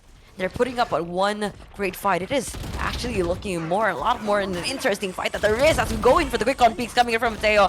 Pain Chill's coming on in. We don't actually see the showstopper, but the bullets coming out from the Yanagi is basically enough. Now damage has been dealt. Madly's gonna be out, and it's gonna be taking more than just a mad genius for them to solve this problem. From taking away a side, or at least committing the objectives. Ice is gonna be taking out at least one more before the round even goes any further. Nice lurk. Perfect there from Zeep to get that takedown. We did see the Warlocks go for the chase. Yanagi able to avoid the bullets. The chosen one there at the end. And that teleportation relocation still works in favor of the Warlocks there. 6-6. And like I said, the Warlocks doing so much better this time around in the first half. Anticipating and understanding what utilities LG are going to bring out early on. Be willing to go for the retake and big-time impact kills from players like Casey, players like Ice to compound the frags that Yanagi was able to do. This is the Warlock squad saying that we're not going down without this fight. It was one big fight a while ago, but now it's the Warlocks casting quite the spell to try and force out the game number 3. Witnessing whoever is able to become I would say apex predator here. Could it be those bold eagles that are trying to at least exert their dominance all the way from the skies? But let's say it could be their only limit right now, which is to say the battle of them trying to exert more territories inside this map, or perhaps map control in this case, which is they're not even able to do. With this controller smokes being utilized early on in the game on towards showers is going to be making everything a bit so difficult and usual here. Casey and Madly, duo here on showers. Sabay silang pumasok ng showers, isn't that? Okay lang yun, tropa, diba? Tropa.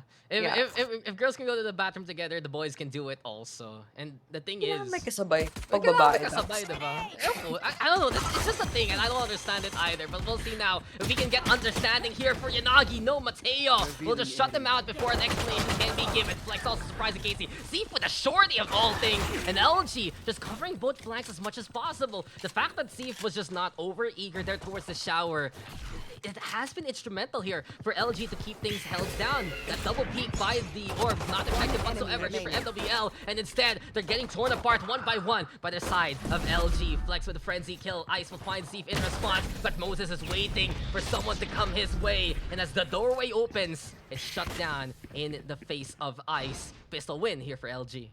It was just shutdown after shutdown doon. They tried to even make control. These showers even at least tried to get a few frags along the way, but they were continuously cancelled. I mean, they had a lot of plans out there. Like, oh, I wanted to do this. We had this objective, but now the plans have continuously changed given the fact that there's always going to be a counter, and the microgames have definitely been strong. You've been burn out the utilities, you've been burn out the patience. It's just a matter of the attacking side losing it. Not just map control, but the patience for them to at least play this a bit more slower than usual. That's how we're seeing the game. Did he just get away with another shotgun kill? He's done it again, see? Kanina shorty. Ngayon Bucky. Ling. I know where this is going at this rate and I don't like it. So it's gonna be dangerous now to play the showers here for the Warlocks. Boombot though gets the intel towards the chamber, but not towards the brimstone. And Java perfect backstab, bait and switch there from the side of the Warlocks. Unfortunately though, Flex is ready to make the trade happen. And all the machinations here that the Warlocks are trying to do, they still do fall apart. Some great damage being done by Madly. Can he get another tap? Yes, he does! Towards C. Does even up the odds, but as soon as I say that, Moses is there to get the advantage back. Still, though, this is a good bonus round already. This is a good eco round, rather, for the side of the Warlocks. as they have netted some solid kills and even put that spike down. 1v2 scenario. Madly has been incredible with the headhunter so far. Now with the Bucky trying to hold close as much as possible. Can he get the surprise on the opposition? A wide swing necessary here for this guy to just stay alive in the first place. But up close and personal, it's Madly playing security guard, and he just prevents the entry of Moses whatsoever. Fault line now into play. Tino tried to navigate on through, but it's a little too ambitious, Madly. Heartbreaker there at the very end. But still, damage has been done. And effectively, a relatively good round. Honestly, a good round here for the Warlocks despite losing out to LG yet again. Because they're able to inflict so much casualties here, and at least naman din, commit the objectives. Just them knowing where to strike, knowing where it hurts the most dito para sa side ng LG Esports. And they've tried to continuously punish them time and time again. But for this time around, they actually did. They made a dent on towards their back. We're looking at 2k credits na natitira ngayon dito sa side ng LG Esports with almost nothing on them. Only Sheriffs, only the Phantom, and a single Spectre. That could be enough, could possibly not be enough in this scenario in terms of them having to hold on their ground unless they actually put in this aggressive stance that will definitely put this game back in towards their favor. Okay, they just went through despite the flashes to fight everything. Mateo trying his best, but it's Flex who's actually able to net those kills now and make it as clean as possible here for LG. This is gun trap for Warlocks, by the way, and it seems like their guns are just all strewn on the floor. Flex already with 4. He's looking for the ace. He's hungry for it. A single bullet will do him in. And Mateo are gonna play spoiler. Oh man, come on, Mateo. How could you? You could have just told the guy he was there. I mean, KDA matters. That's all I could say. KDA definitely matters, and he looks like he needed it. He's already on 9-12. Imagine being a single-digit Sally on an Alliance game, Stacks. Oh no, that's the one Sally I do not want to tangle with. Still, I mean, I kind of get it now, thinking about it. Mateo put in the work, he got flashed, he got hit by utilities, whatever. And then Flex just takes all the credit, diba? Bigla niyang kinuha yung 3K na sa kanya dapat. It's a team effort! Oh, hindi. Pa-highlights tayo dito sa Alliance games. But walang tropa-tropa. Walang tropa-tropa sa highlights, diba? Akin tong kill. Oo, gusto mo pang ano, what does Ray always say? Pang wall ba yun? Pang feed? Whatever. Basta, pang mood challenge. Oh! Pang mood challenge. Tandaan ko na. Ray, kung saan ka man, I miss you. Ay, naku. Nakikita mo rin siya sa Conquest. But this is a big one for LG. Them winning the bonus lets them build the economy that they kind of lost out from the eco rounds of the Warlocks. Still though, we've seen Thrifties happen before, and Madly ready to herald it yet again here for the Warlocks as they get the advantage now, moving towards the B side. Bit of a flank action there from the Brimstone, but I believe it might be seen here actually. By the side of the Warlocks, they're getting ready. Casey planting on the inside of the tin can itself, trying to play safe and sound. Ice right now with the intel, but see if we'll be able to get that takedown through the wall anyway. It's 2v2 now, and reinforcements has arrived with a dimensional drift also into play to scout things out. Flexstone spotting and just trying to psych out yet again. Casey's flash is perfect, and the blind side is the perfect side here for Flex. Zito, even better for Madly there at the end, and it's LG who's able to hold things down and get another round. Warlocks have made these rounds costly here for LG, but the point still stands and the point goes towards Ateneo. Well, almost is never gonna be enough talaga dito sa side nila. They had those moments that made this think that, oh, sa kanila na dapat to. But for some reason, LG Esports has always continues to surprise us in terms of how these rounds basically pan out.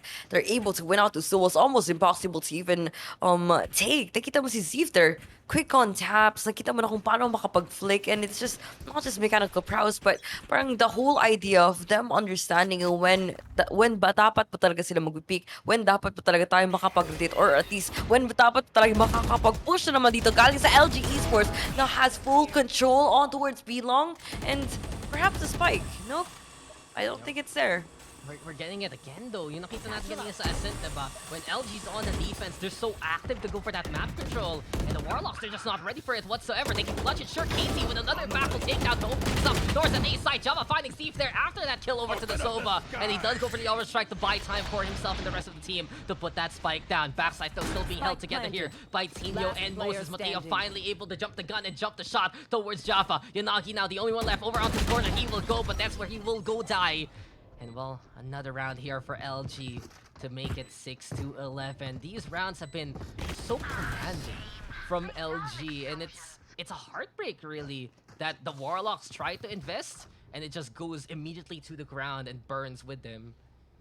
I mean, with this level of authority that they're currently have been displaying right now, I'm pretty sure MCL wouldn't just submit to it. They wouldn't let anything, any other force that would somewhat question what are their own powers in terms of how well they will be able to win out this series, because we still have hosts for them. Kanina it was just a rally of the scoreline, but now for LG Esports, basically displaying the same formula that they did here on this, and I'm pretty sure mistakes are something that they have been learning from, and hopefully they wouldn't just let this one slide away from them. This is now or never, do or die for Malayan Warlocks. They have to get at least 2 to break down here on LG Esports defense, or perhaps break down Mateo, at least a problem that they have to even eliminate. Java, good on response right there, and we put this situation in a 4v4.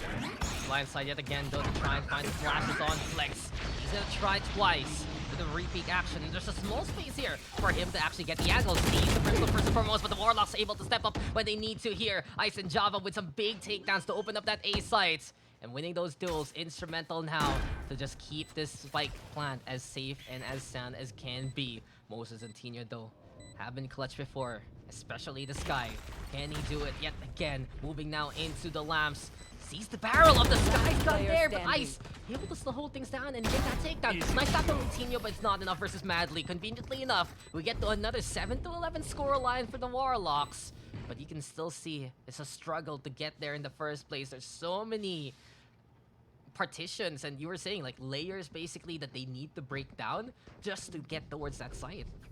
And it's just basically them having to deal with this challenge. They had to at least keep everyone intact, keep every single player that keep every necessary element to their place still present in the moment. And I'm talking about agents dying on too soon. It could have been a solid play, a really well executed coming out from their side, but it's just that they have to at least deal with Mateo time and time again, because we see LG Esports here once again with an aggressive stance and making sure that their default plays wouldn't be as efficient as it was a while ago. Yeah, dismantle the default before it even starts. You know, they say defense, it's not a rule apparently, it's more of a suggestion. The offensive defense, the hard aggression from the side of LG. Able to play infinite sword of KC, though so awkward thanks to the blind. Perfect timing yet again from Flex. Really playing with the utility and playing off each other's contact as much as possible. The Warlocks now looking lost in the desert sands. It's a Mirage perhaps in front of them. If they can even get this kind of victory in the States. Absolutely stuck over onto the Coffee Java, trying to find a target or two. But this time, LG playing it a lot safer after netting those kills. That's the distinction here. They want to play aggressive at the start, but they are happy to play more passive when they have the numbers in their favor. This can be timing perfected by LG. And case in point, Flex is just an absolute force here. Match points for LG Terra. Match point, LG Terra. I've seen this all happen before. Can they push this at least to an 8 to make it like, well, history repeating itself? Or perhaps LG Esports just decides to make it a quick one right now. Especially now they finally understood what it takes for them to actually not be able to be, picked off always immediately in the rounds. Now, kita natin dito, baka mid-crawl kukuha nila Mateo, but let's see how this flash peek could even happen. Can they go in for the drive or bait out the illusions here? Not just smoke and mirrors, but also gonna be bombs being deployed or perhaps being released. Robots along the way, showstopper. The rocket is out, but can he find opponents for a single form of life? That is gonna be birds flying on in, but the eagles are gonna be there to soar or at least crash once again on the sand fountain. No water there for you. That is not going to be a bird bath, but a bloodbath on B long. We're playing this on a 4v4 Dax, an ultimate that could come its way. Coming out from the Sobat. The recon could come in handy dandy once they actually go in for the close on pushes. But can KC do it? Will you release a drone sooner or later, or perhaps go in for the quick contact? Satchel plays could be great. We need that speed, we need that mobility, we need that pushing even happening sooner or later. As Tino pulls out the front line, Sun's at one, can he take another along the way? No, he does not. Yanagi takes it out for the quick on Trejo stopper where we put Flex down on his own grave. Spiking planted for sure, but Zeef is gonna be there to stop it quite too soon. 1v2, Case is gonna be coming all the way, and Zeef is just gonna be there to finish everyone out. 7-13, LG Esports winning out game 2 and the entire series. And LG, the day is not over for them as of yet. Still more to go, still more to fight for. And they have booked a lower bracket finals dates with MTE Excalibur here. We've been saying it though, 2-0 absolutely essential for whoever wins that series just to keep, well, their momentum, keep that endurance on. And case in point for LG, active map control, absolutely the biggest force to watch out for. Moses with one of the longest flanks ever, and it works out because Zeef is able to just get this clutch kill over onto Yanagi. This forces the peak from Java. It prevents him from putting that spike down, and with time being bought, and yet again, the players of LG stepping up when they need to the most at the very end to seal the deal for them, they're able to just make it work. Overall, though, their defense, not just the aggression early on, but you can see that's how they play with the utilities of the Yoru, how effective they have been with making those flashes the biggest way to win out these kind of rounds. And that's just the nuance that LG brings here to the Alliance games that separates them from the rest of the fold. And that's why they're in the top 3 now. The Warlocks, great season, great run, and some great strides as a unit moving forward. But it's LG who's the better team for the day. Better team for today, and perhaps well, the day's not over, Paladax. We still have another series to even go for. LG Esports, the battle's not over yet, even though we did mention it was one big fight, but they're gonna be up here for a quick flight as we are gonna be seeing here. MSU, Excalibur, the Warriors being able to take down what is, well, not really against the higher ground, but could they put this could everything up to their advantage with the ultimate test of their endurance that are gonna play. Yeah, well, at the same time, guys, I think we're gonna be going for a break. We're gonna need it after quite an amazing best of 3. Dax here with Ling, who's able to move on again. I'll be right back for more of the Alliance games in just a bit. Nice lang. Hindi lang naman streaming and studies yung meron dyan, meron pa tayong relationships and all. I got in the Supreme Creator Grant and I am deeply overwhelmed, you know. Which really helped me a lot and my family back then when I started up. So, ano ang motivation ko pa sa pag-stream and paggawa ng content? Nung bata ako, na-inspired na talaga ako ng mga content creator natin dito sa Pilipinas. Ini-encourage nila ako and binibigyan ako ng mga ideas sa paggawa ko ng content. And wanted to also enjoy what I also love to do, which is the reason I've come across and explored this path. For me, being able to stream is a privilege. I like doing it because aside from playing games that I enjoy and showing it to the internet, I get to support myself and my family. And I'm still shocked that gaming actually has been recognized as something as a skill, as something as a job. So, ngayong hour din ako, message ko lang sa mga ibang content creators dyan. Be consistent lang and maniwala ka lang sa sarili mo. Eventually, when the time comes, maglo-look up sa'yo ang maraming tao. Mabubunga din lahat ng pagtsatsagaan. Always do your best, guys. Kayang-kaya niyo yan. Sakto, AcadArena has your back. Stay humble, stay hungry, and keep grinding. Because that's what I did. Reign supreme, not just play.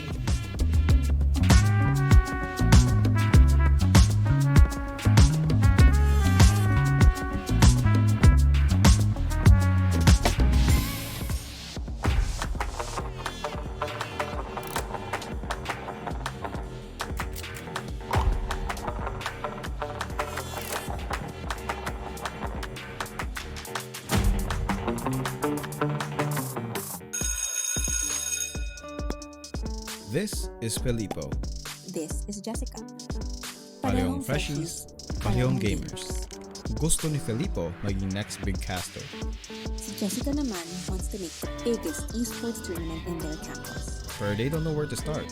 They're also from different campuses In different parts of the Philippines. they would have never met. If not, For AcadArena. In AcadArena, we help students meet, collaborate, and learn all the hype and wonder ng gaming at esports. Dito, naging caster si Filippo even just for that afternoon. He met students with the same dream, attended our workshop, and we funded a tournament where they can debut. That was Jessica's tournament. Inorganize niya ito with a student club in her campus. Nagtinabayan namin all the way. And that's how they met. That's what we do here in AcadArena. We turn gamers into leaders, casters, breadwinners. AcadArena. It's not just play.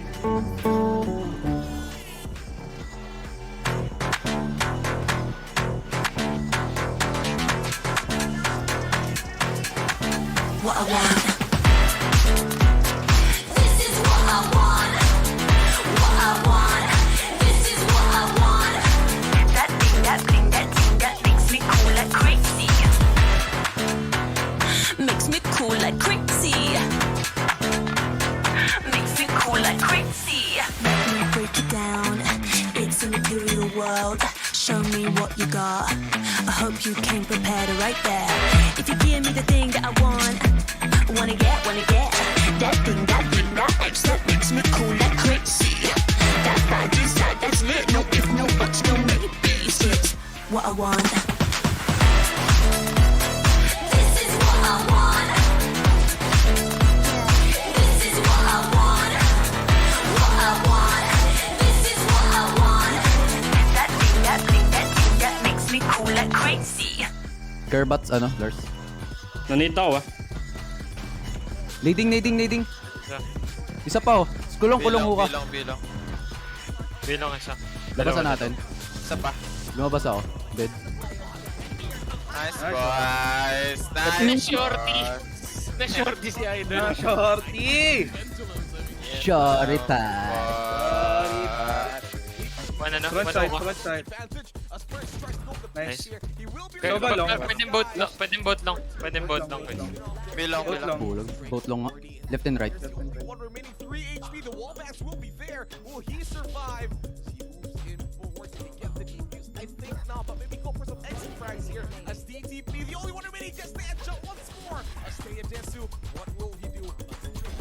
Nice one. Oh, Sheesh.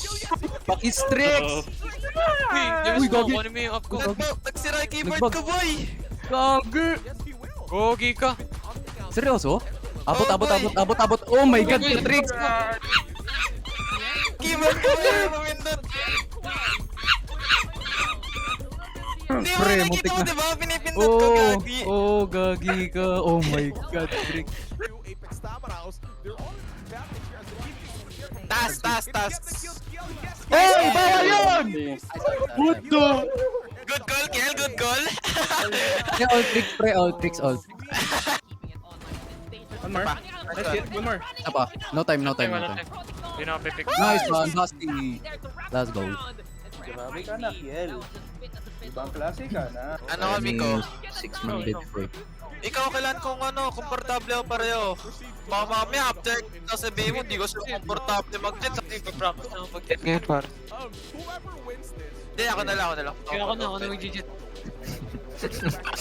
Ayan. Topic, Miko.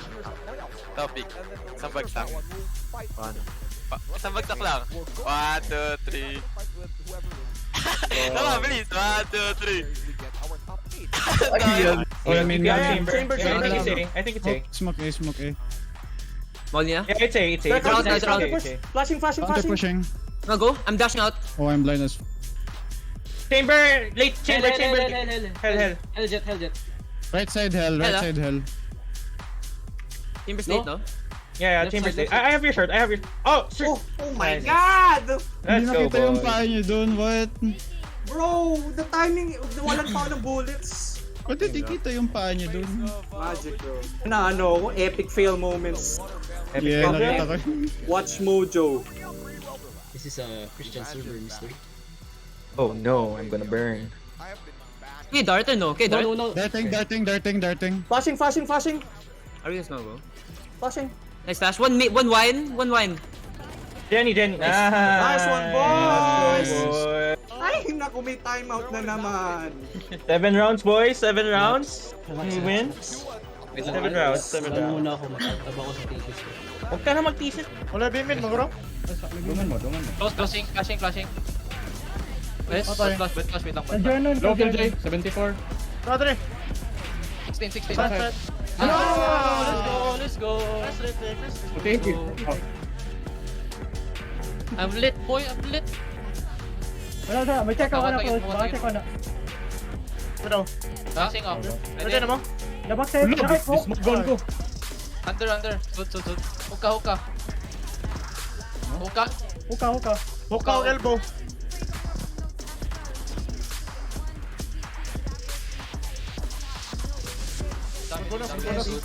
Munid ako chob, nadasmagan ko. Yes, throwing team. Sabotaging reported. Low ng race, 1 HP. Raise Keolo. Ready flash ko. Nice, Low lang Tarno. diba? Adiday, Keora. Ay, raise ra. Out na, backside. Pwede mo na planted para na ako. Oy. Taking nga. Unahang transfer.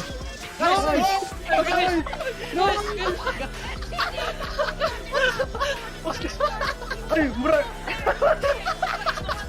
Kapalera. Lain.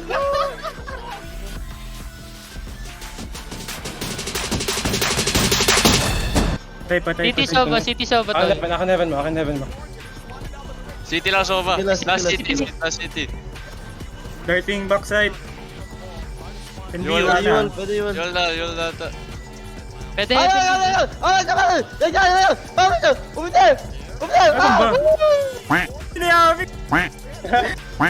Tumigit ako sa heaven, pare. Alam ko magaling ako. Hookah orb. One short. Dalawa ba? May naka-city ako One more. One more hookah. One more. On the left. Dead long. Grease, He's dead. hookah. Dead. He's dead. He's dead. No! Dude, I was about to knife him. Uy, ba't ka nag-ulti? Throw it! Napindot ko! Oh my god! Yun, dito ko lang. Uy, yung day ah. Hindi namatay orb eh. Push! Taga, push. Tag. I need a reset! Dito siya, Derek. Get wrecked, kid! I need a reset. Could be reclaiming eh. Leave me. I'm gonna get there. I'm blind. I have left. Wait, fight backside with him. I'm stunned. I'm pinging. Good. Sky 78, default. Lower smoke. Shit. Dino, just help. Can we go? Both default. Yo! Nice, Sasuke default. Stop. Nice. Dude, they know I play in my smoke and they still can't kill me, dude. Give it to Dino. Wait, they actually voted no way. The neon stun! The neon threw a stun at my smoke, dude. I'm done. He threw a stun in my smoke and he still didn't kill me. The stun's useless. Stuns are useless in this game. Hey, you guys need to remind me to speak only English, dude. Because if not, I'm gonna get roasted again. I'm not trying to get roasted anymore, dude. Two garage. Nice. One more. 80. Nice. 50. Planting default. I've never seen you lose these.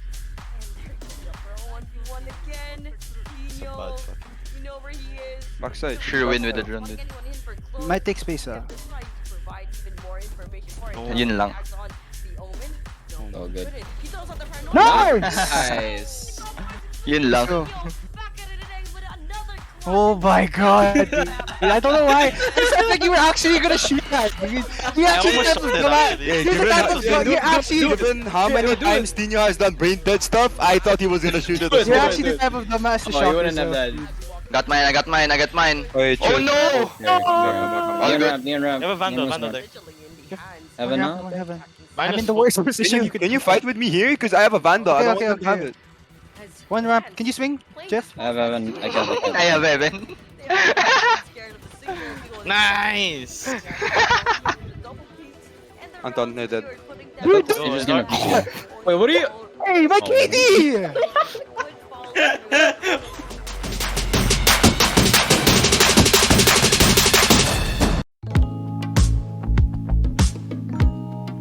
Nowadays, everything must be done virtually to contain this virus, which reduces the efficacy of learning compared to face-to-face, which also affects our mental health.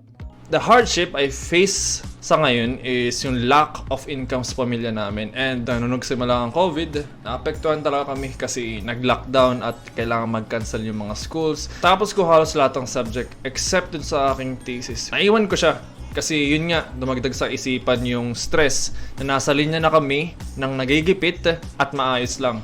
Hindi lang naman streaming and studies yung meron dyan, meron pa tayong relationships and all. I got in the Supreme Creator Grant and I am deeply overwhelmed, you know. Which really helped me a lot and my family back then when I started up. So, ano ang motivation ko pa sa pag-stream and paggawa ng content? Nung bata ako, na-inspired na talaga ako ng mga content creator natin dito sa Pilipinas. Ini-encourage nila ako and binibigyan ako ng mga ideas sa paggawa ko ng content. And wanted to also enjoy what I also love to do, which is the reason I've come across and explored this path. For me, being able to stream is a privilege. I like doing it because aside from playing games that I enjoy and showing it to the internet, I get to support myself and my family.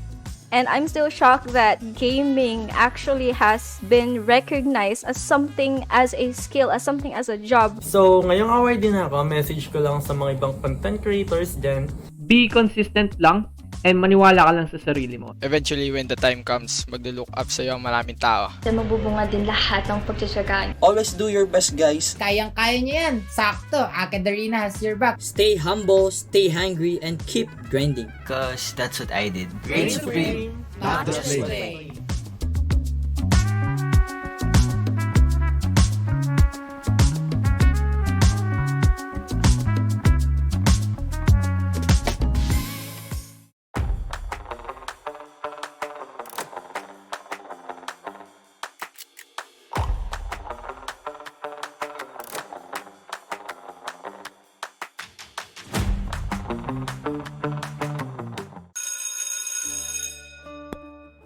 This is Filippo. This is Jessica. Parehong freshies, parehong gamers. Gusto ni Filippo maging next big caster. Si Jessica naman wants to make the biggest esports tournament in their campus. But they don't know where to start. They're also from different campuses In different parts of the Philippines. they would have never met. If not, For AcadArena. In AcadArena, we help students meet, collaborate, and learn all the hype and wonder ng gaming at esports. Dito, naging caster si Filippo even just for that afternoon. He met students with the same dream, attended our workshop, and we funded a tournament where they can debut. That was Jessica's tournament.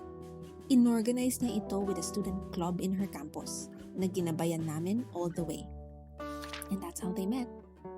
That's what we do here in AcadArena. We turn gamers into leaders, casters, breadwinners. AcadArena. It's not just play.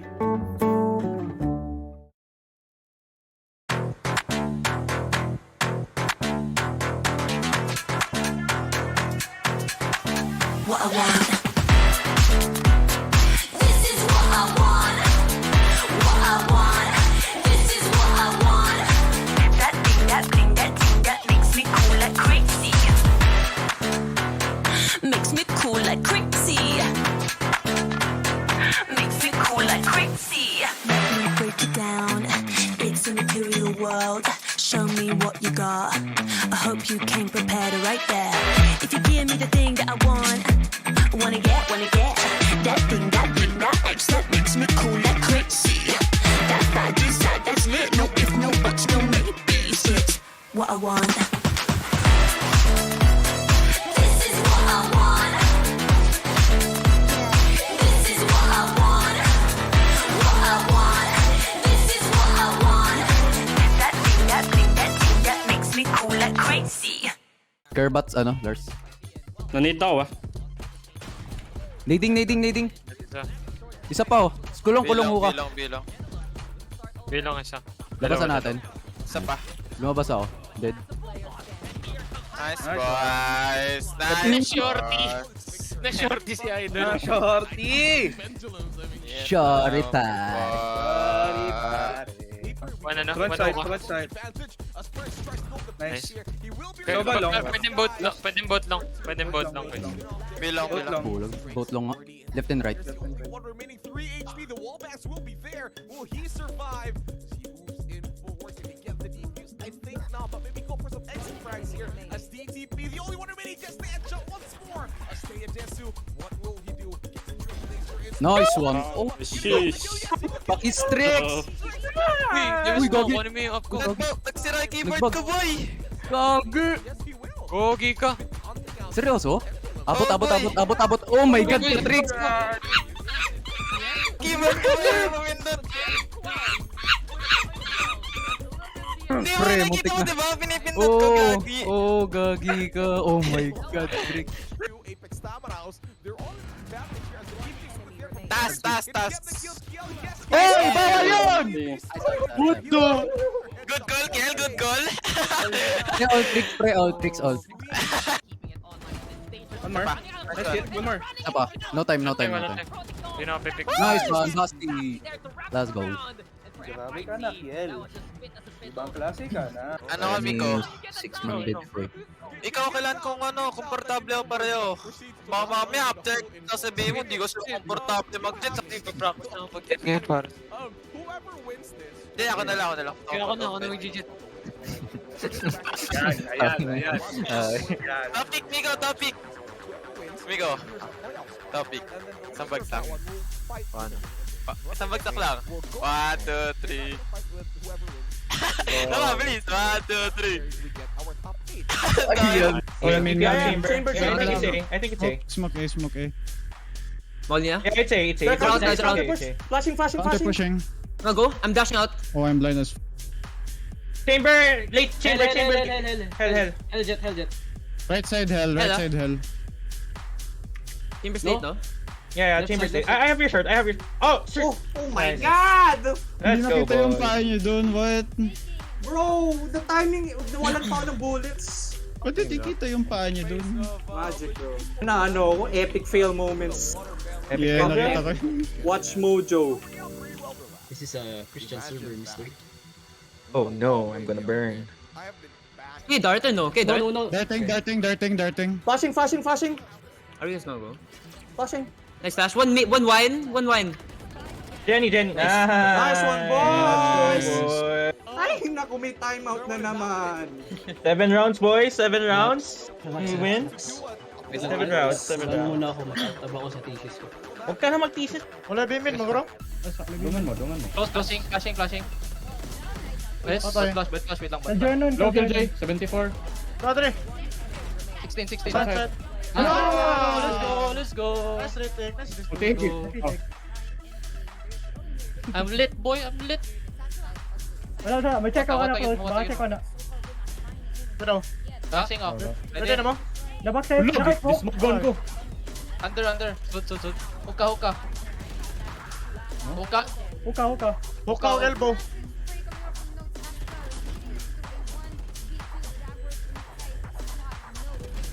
Dami. Munid ako chob, nadasmagan ko. Ilang. Yeah, throwing team. Sabotaging reported. Low ng raise, 1 HP. Raise Keolo. Ready flash ka. Nice. Low na diba? Hindi, Keora. Ay, raise ra. Out na, backset. Uy, di planted ko rin ako. Oy. Staking nga. Unahang planter. Nice.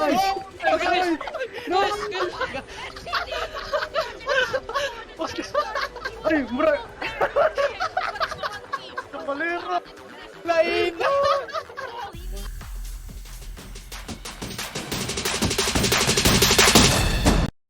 City Sova to. Akin heaven mo.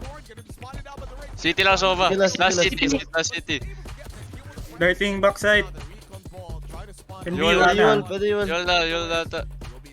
Pwede.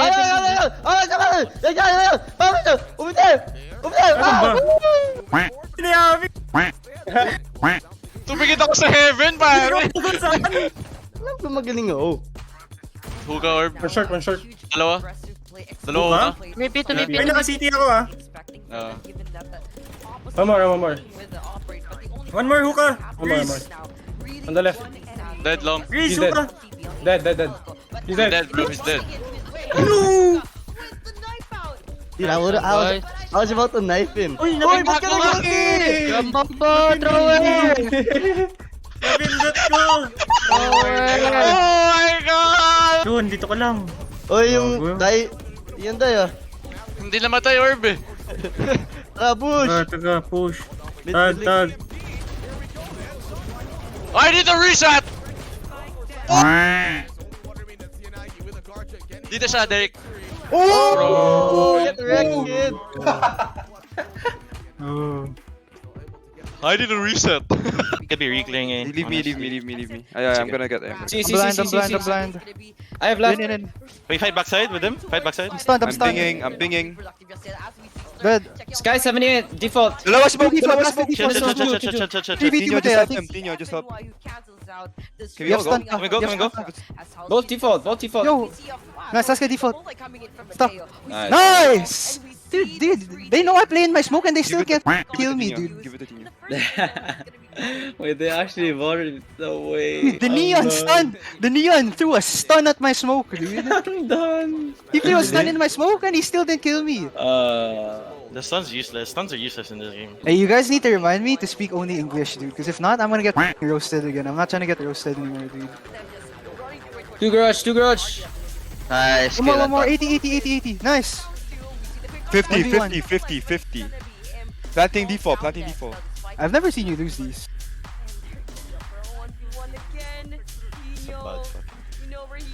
Backside. Sure win with the drone, dude. Might take space, Yun lang. Oh, good. Nice! Yun lang. Oh my god, dude. I don't know why. I felt like you were actually gonna shoot that, dude. You actually Given how many times Tino has done brain dead stuff, I thought he was gonna shoot it. You're actually the type of dumbass to shoot yourself.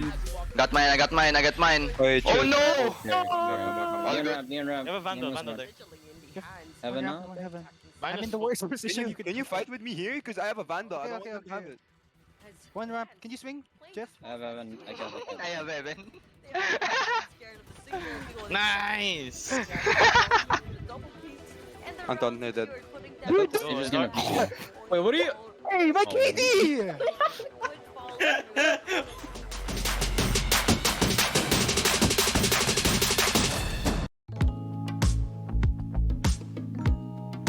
Nowadays, everything must be done virtually to contain this virus, which reduces the efficacy of learning compared to face-to-face, which also affects our mental health.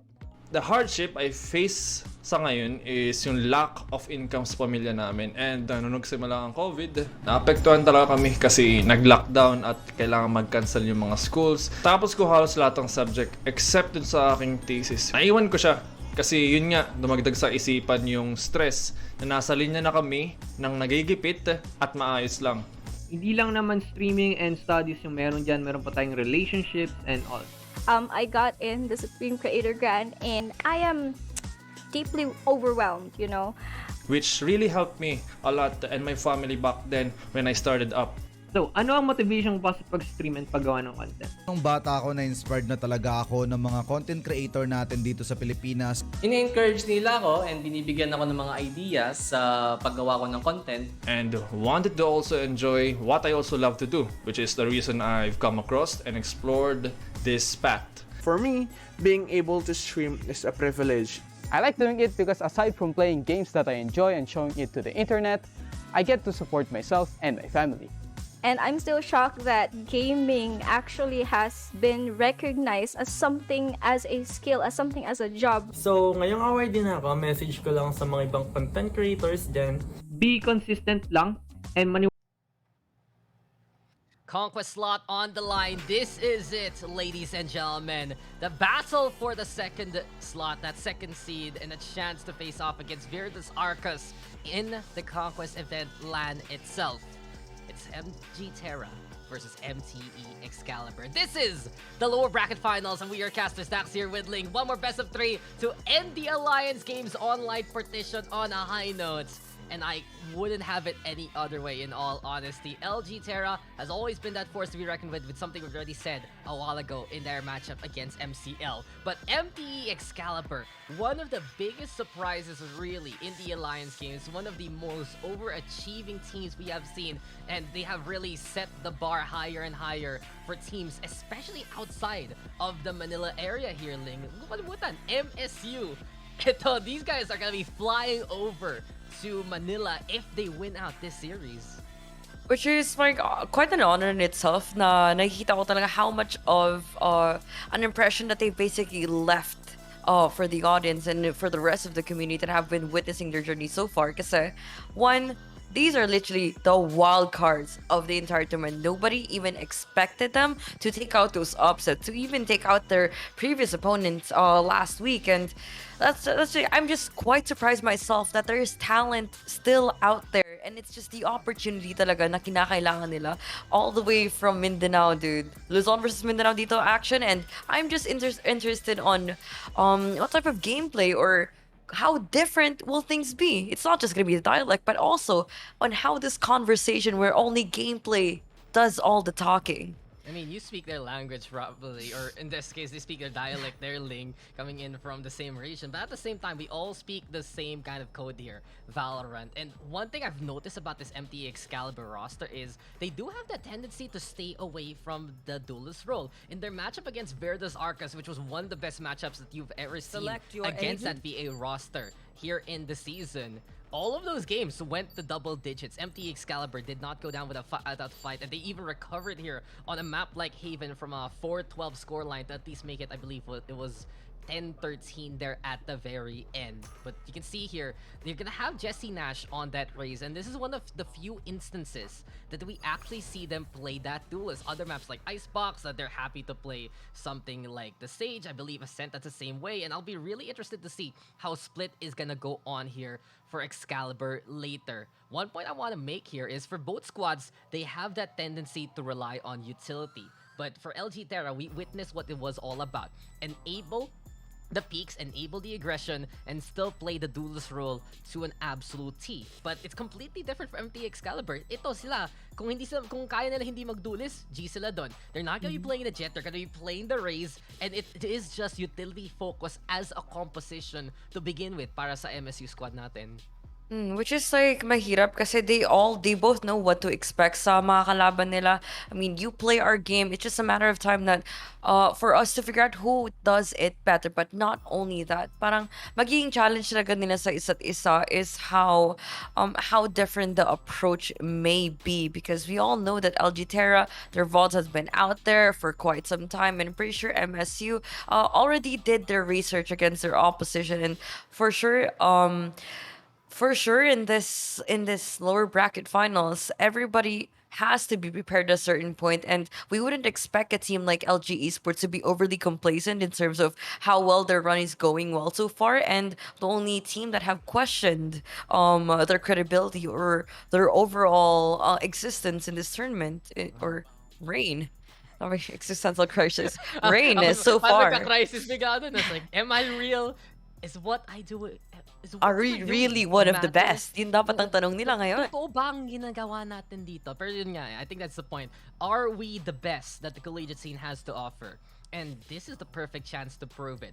Conquest awaits either Excalibur or the LG Terra roster here right now, and I wouldn't have it any other way. I have to ask though, for LG Terra, kaya pa ba nila? Kaka-best of 3 lang nila, diba? They just played against the Warlocks, and they're able to get a relatively quick 2-0 at the end of things, despite the comeback potential there from the Warlocks. This time around, Excalibur, these guys are rested.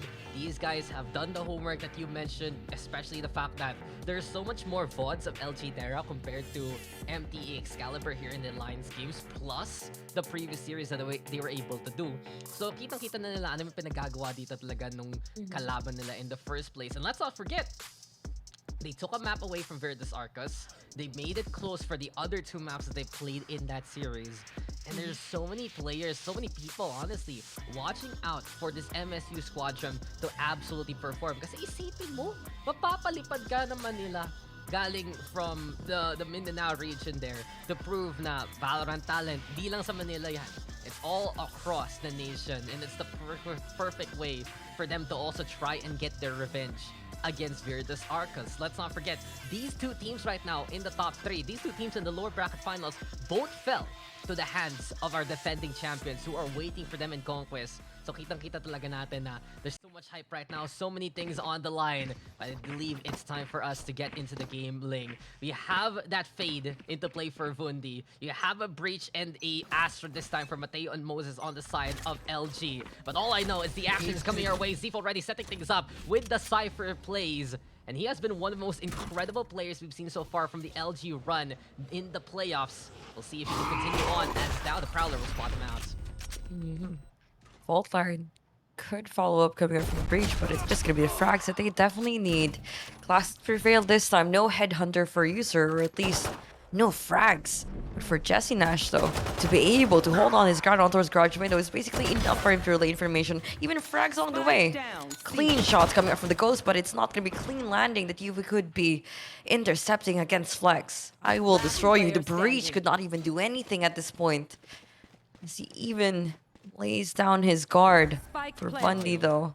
This could be a quick game of Chinese Carter. Oh.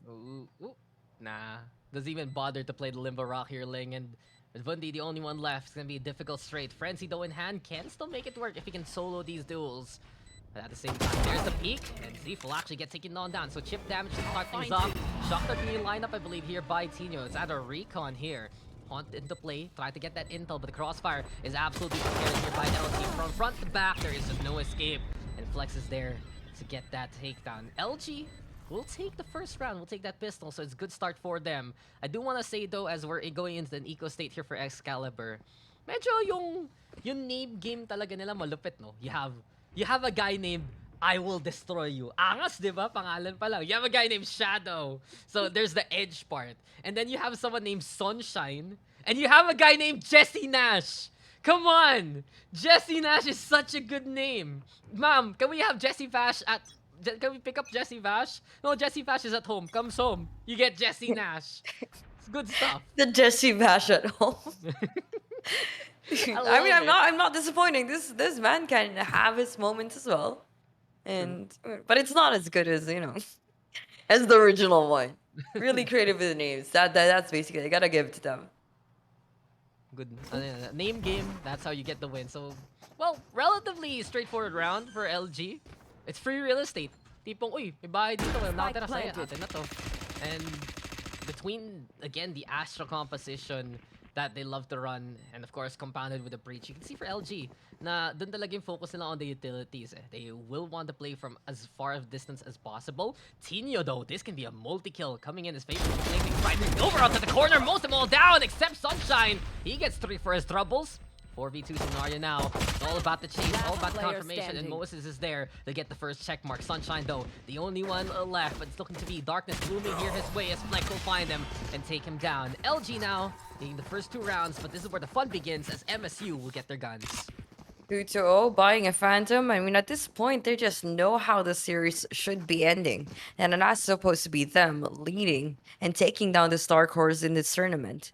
Now, for everyone else here, and if they don't actually know, MTE has put up a fight so far in the tournament, and this is gonna be their only last chance of actually putting themselves out there or making their debut in the community actually count. Speaking of that, have to make every penny count. Economy being evened out on this 0-2 scoreline puts everyone up to a rifle buys.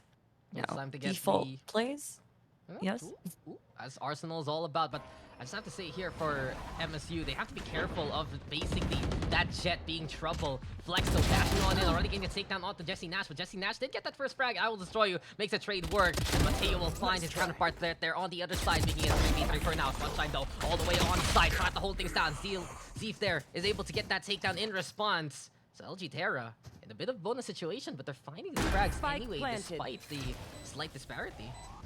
Slight disparity, but this time around, it's gonna be them playing on even ground, or perhaps even numbers It's just for them to actually win out the duels is what they basically have to need or even go for it. They're playing in for trades here coming up from CT. They sure could eat an eye of the tiger, but perhaps more than meets the eye is going to be Vundi here, who plays too close for comfort over everyone else here from the CT position.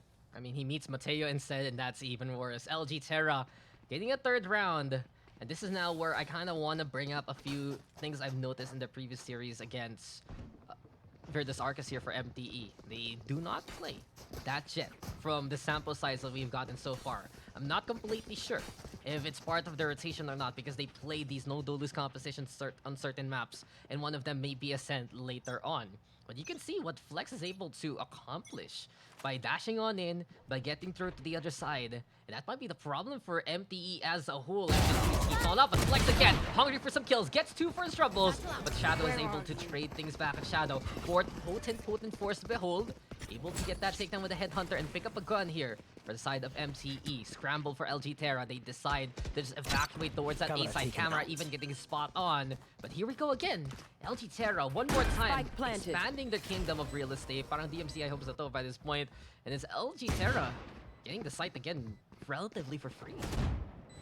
For free? As they run free here, nanggagaling dito sa A lobby ang mga kuya natin from Excalibur. Getting the flash pick. Unfortunately, those sheriffs are definitely going to be on point coming in for Vundi. Quick contrates nanggagaling sa Cypher. Mukhang si Chamber is going to be playing this out on 1v2. Spike is going to be there. It's still intact. No one's going to be out for the defuse just yet. But we are just waiting. Waiting for someone to at least make the first move, make the first pick, or perhaps take the first shot. Astra just misses it by a bullet, and by the inch is going to be there. Nako. How long he's going to hold it? Or perhaps just scare him off. It just wasn't that. It was a 0-4, and he just made sure that they have proven themselves kung hanggang saan nila kaya abutin nila.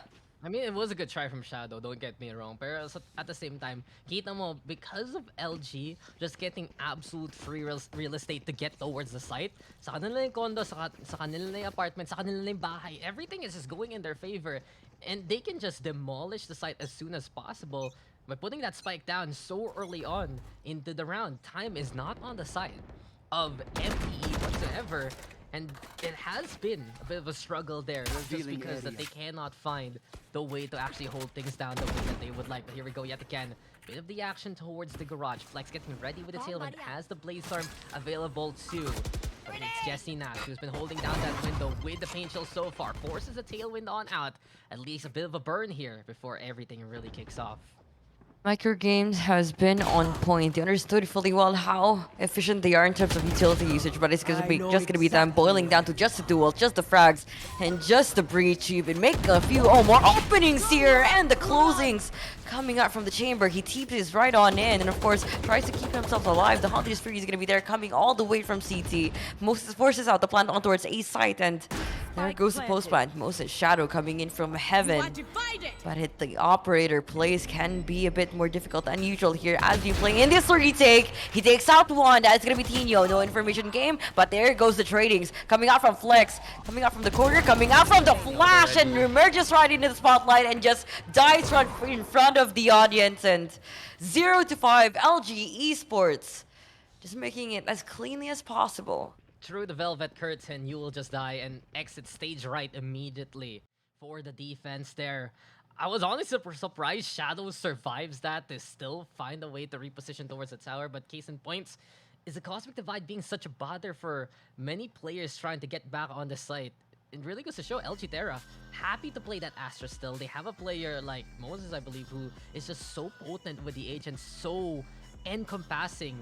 Yung tipong pinapanood ka talaga eh. Every step you make, every move you make, Moses is there watching you, getting ready. And that applies for both sides. He's able to help out his team with the Gravity Wells, with the Nebulas, with the Nova Pulses as much as possible. But at the same time, he just has that nuance and that know-how thanks to the efforts rin ng Cypher ng LG. So they get the intel, they get the push, and they're just able to lock down whatever they need to get the round win.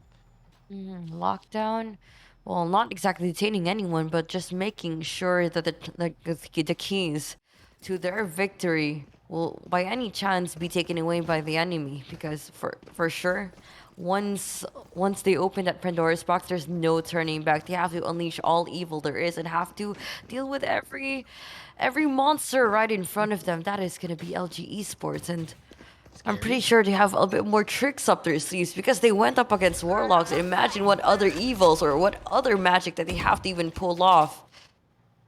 I mean, for their their magic team. Their magic's the one that's been strong so far in this day. I have to say though, for LG, one of the biggest strengths that we've seen from them is that good start. Na nahirapan kanina yung Warlocks sa umpisa for both maps. Less so on the second, but case in point, 5-0. Familiar territory here for LG, and if they can keep this up and keep getting away with things, MTE talaga mahihirapan dito in the long run. Rolling Thunder though is the play to start things off. Sunshine able to evacuate in time, only gonna get hit by the tail end of the ultimate, bouncing him back towards the link itself. But here we go yet again, LG already setting up that spike on site. Mostly planting it down. Tino coming in from the garage too. Flexibly trying to double peek things out, but Jesse Nash, potent as can be, effective enough to get that takedown yet again. Now then, over onto the corner. Showstopper gonna be the play. Jesse Nash though lets it rip, and Jesse Nash does it yet again. A 5v3 scenario, tour de force scoping on in. Shadow trying to get the hell away, but Mateo, a force to be reckoned with, will push on forward and get that takedown. I will destroy you now, trying to play through his nasting. Sunshine watching Moses come his way. Mateo though with a fort, and here he comes yet again. It's his name, it's his game, looking to get this acclaim versus the counterpart on the other side. But I will destroy you, will not disappoint on the frag. Will he make it in time though? It's gonna be a little close, but he should have this one to give the round to the defense. All in the bag, but for this time around, it's just a single pass or a single score lang makukuha dito na Excalibur. But this is where everything starts. It's the first step to everything, or perhaps the first step of actually them shutting down LG Esports with that dominating streak a while ago. Man, Mateo though provided so much impact sa team na yun.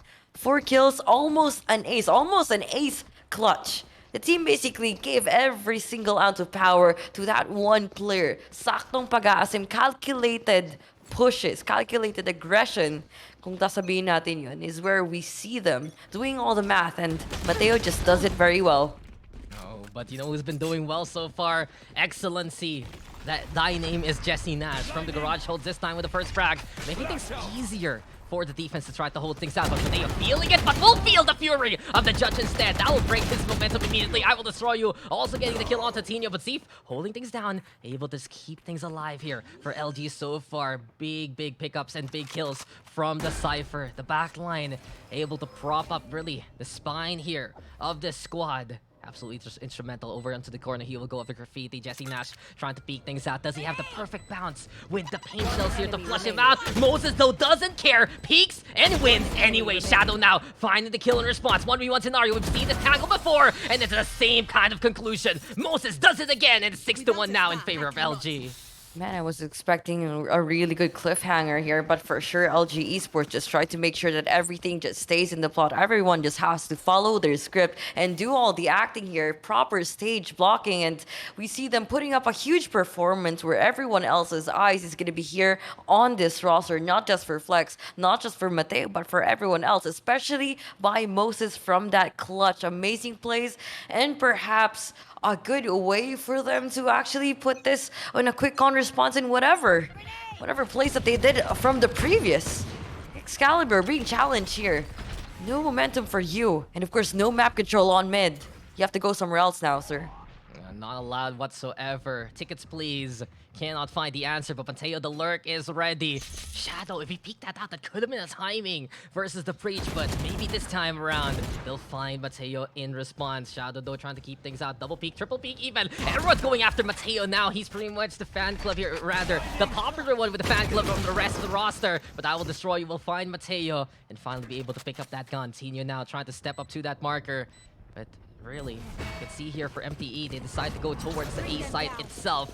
Are they ready to set things up? Ready to get the breach utilities to try to flush out the closer holds. Flex though inside the Cloudburst, and Moses and Flex are just ready to tear everyone apart. Moses yet again, truly the prophecy is being applied again and again by the Astra, and it's 7-1 as thy verdict is an LG win. Winner, it was around expected talaga na makakuha ng LG Esports since the opposition was in Eco. But for this time around, they decided to save every penny that they have to even afford an operator. Now, it's all gonna be up to Shadow though. Kung kayang-kaya ba talaga niya makakuha ng mga initial picks that the team basically needs.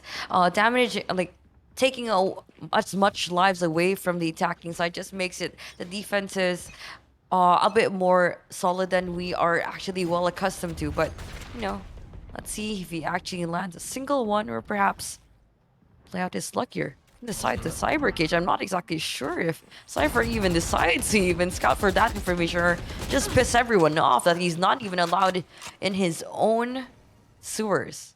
He's not a rat though. He's well dressed for a rat. He's a chamber. I mean, if you put a suit on a rat, that'd be a pretty fancy rat. I mean, they put chef hats, Oh, chef caps on anyone rat. can cook. You already know it. Anyone can rat now in this game. Anyone can apparently. rat, that's true. Anyone can lurk. But only the finest lurkers will get the value. See? That's a gusto. I'm gonna give recipe you a right 3-star for that. Oh man, you're gonna take it away, aren't you? But Flex, well, we'll see what he can take away from the rest of MTE by this point. A-side yet again, absolutely in the hands of LG. These guys are just building blocks for their success. And here we go yet again now with a potential rating. 1v1 trade, and it's all about the getting those takedowns. Fundi Sunshine though, finding their markers this time, getting the advantage back to MTE. This forces LG to actually play over long instead and rely on they to get the job done. But Sunshine this time, gonna be all about Rainbows here. Tinio will find Sunshine, but I will destroy you. His name says it all. And that will be the round for MTE. At least 2-7 now. I mean, let's just provide another review here. It wasn't just us screaming out their names. It was just them providing a different type of flavor, giving us another taste of what Excalibur can be. And a dish well served as they actually take away another round away from LG Esports. What is happening? Everyone's just gonna be jumping for joy as the dream is still gonna be alive for this Mindanao team, as the supporters just making sure that they have been heard, and it's just gonna be up to the war cries that Excalibur has to shout out for the entire game. And speaking of shoutouts, hi to our sponsors, Globe and Logitech. You guys are the best. Wow, what a shout out there, really big. Shout outs to, I believe Magu's the one co-streaming right now, so shout out to Maggie Carp there and everyone watching on her side. Let's not forget everyone watching on Facebook, on Twitch, all the fans for MTE and LG. But let's get back into the game. Still the advantage here for LG. Look at the maze that Zika just created overall to the grass area, and this prevents really the mid control that the defense wanted in the first place. Sure, they have the garage, but they have to back away to the links. And you can see here for LG, now they're going to be trying to play that spacing game with only Flex, the one really primarily on site. Moses there to help him out, sure, but those blades gonna be trying to be as sharp as possible. Galabras though to try and throw out a bit of garage action. Flex will be able to get to. Jason Nash comes on in, but he is there to hold things down. And from above, Shadow will be able to shoot down the flights of Flex. Thief though will stop him before it even gets any worse. And it's 8-2 now, as LG will do it yet again. As soon as the plant comes, it really feels like for LG, that's the round more or less secured by this point. And sure, the last two rounds were diffuses. The last two rounds for MTE getting those wins did involve the spike at the very end, but just goes usually down to the clutch instead. Well, I honestly see them trying to commit this objective, like the quote-unquote spike plan, as a bait. Because I've noticed that Excalibur was just trying to get at them, and to a point that it felt like a point of desperation for them to actually try to get them off guard, try to strike them wherever the opposition is going to be most vulnerable in. And unfortunately, it wasn't just the case. LG Esports just knew the game a little bit better and perhaps studied them, making these really good reads, especially in the rotations. Good on mid control. No. Like, this is again the spike able to be planted for free unless we get the early engagement here for MTE. A simple Nebula though, keeping them stuck to the other side, but never mind. They decide to funnel on in the meat grinder, ready to catch them off guard, and suddenly a chance here, perhaps for Shadow. 1v4 with a 2 with the force, no chance whatsoever. You're laying 9-2. LG is just absolutely dominant right now. Last round in the half. How do we, like, bro, Dax, kanino mo ba napansin? They're just waltzing in. Exactly. Really good. As if they've already watched this VOD and perhaps tried to just, travel back into the past and just, oh, We know how this game will go. Ito yun Hopefully not to a yun 93 curse. Yun lang. Walang pila-pila. Nasa VIP list sila. Kilala na sila ng bouncer. And they're just let in. Diretso lang eh. Wala lang tingin-tingin eh. Wala nang salita. And truly, for LG, it has just been the case in point so far. The hesitation being applied because of the impact of the Astra, because of the impact of the Cypher and the Breach. And now Flex, even more impactful versus Sunshine. A perfect chance to go forward towards that C side. I will destroy you though, finding Tino. Seems like the operator shot doesn't connect from Shadow, but this time, the second time, is even better. Advantage here, never mind. Moses able to equalize. You can see for LG, they still want to force the C side anyway. They use the flash now to buy them some space. Jesse Nash over onto the logs. But really, Shadow is going to cross up his defense, and there you go. Does not dislodge whatsoever. Jesse Nash trying to make the transfer work, and that's enough to make it 9-3 at the very end. At least the last round goes in favor of MTE, but they have so much work to do by this point. So much work to do and a lot of mistakes that LG Esports is allowed to make dito, Dax. They have enough wiggle room for basically any play that they want to experiment on, because it still has the pressure is still gonna be going to dito sa side ng Excalibur, because sila ang dapat maghabol, and for this time around sila din ang dapat papasok dito sa side. And given the things that how we know, or we are already aware that LG Esports is known for, which is utility usage, and playing around that and actually understanding the attacking point structure is where we see them possibly showing their dominance once again on the second half, which is I do hope that MTE is able to counter or perhaps have a response to. Look, MTE did it before against Fearless Arcus in a way. They were down by so much, they made it to double digits. So it's not really out of the ballpark that they can do it against LG. Still though, we see it here. LG now has so much more room to work with on the macro state, with the economy. If they're making mistakes, they have room for recovery. That's really one of the best things here for LG so far. They get off to such a hot start, and when the opposition usually finds the answer, it's a little too late on the scoreline. Let's see if they can do it yet again in this scenario, but MTE, slow play, trying to see if anyone wants to play the hard aggress. It's not gonna happen though, because Flex is the one playing into the window instead. More of the hold, as steadfast as can be. And the C site, not only just gonna have the Astra set up, but the Cypher is ready to help out in the pinch with the camera into play as well. These smokes, they're gonna be absolutely instrumental if ever that's the case. Flex still gonna get hit by the stun. Moses is gonna be on the inside, waiting for a bit of the tag there from the camera. Instead, Boombot will spot him out as soon as possible. Flex though doesn't disappoint. Gets to take down opportunity to start things off. There's the push from Jesse Nash. He's 2 for 2 after everything is said and done. Mateo finding the target. All about the trades here. Flex though finding the backline, finding the targets, and finding the shots to give the round to LG again. Those are clean shots, Flex. Sir, how are you still alive? Good thing you got a tailwind though, but you wouldn't even needing that at any point in time. Look at this push. Everyone just crumbles down with that crossfire na ginagawa dito ng LG. Them following through. Oh my god. Clean. Good. Clutch. So good. So clean. I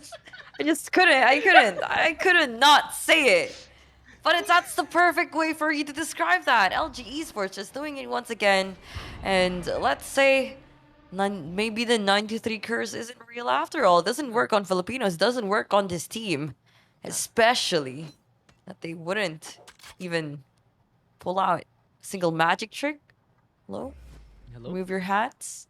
Probably an eagle would come out. I don't know. Sure. So rather than a rabbit or a small little bird, it's a big eagle. Yep. How big is that would be really cool. How big does your hat need to be just to stuff an eagle in there? But let's see what the they could do doves.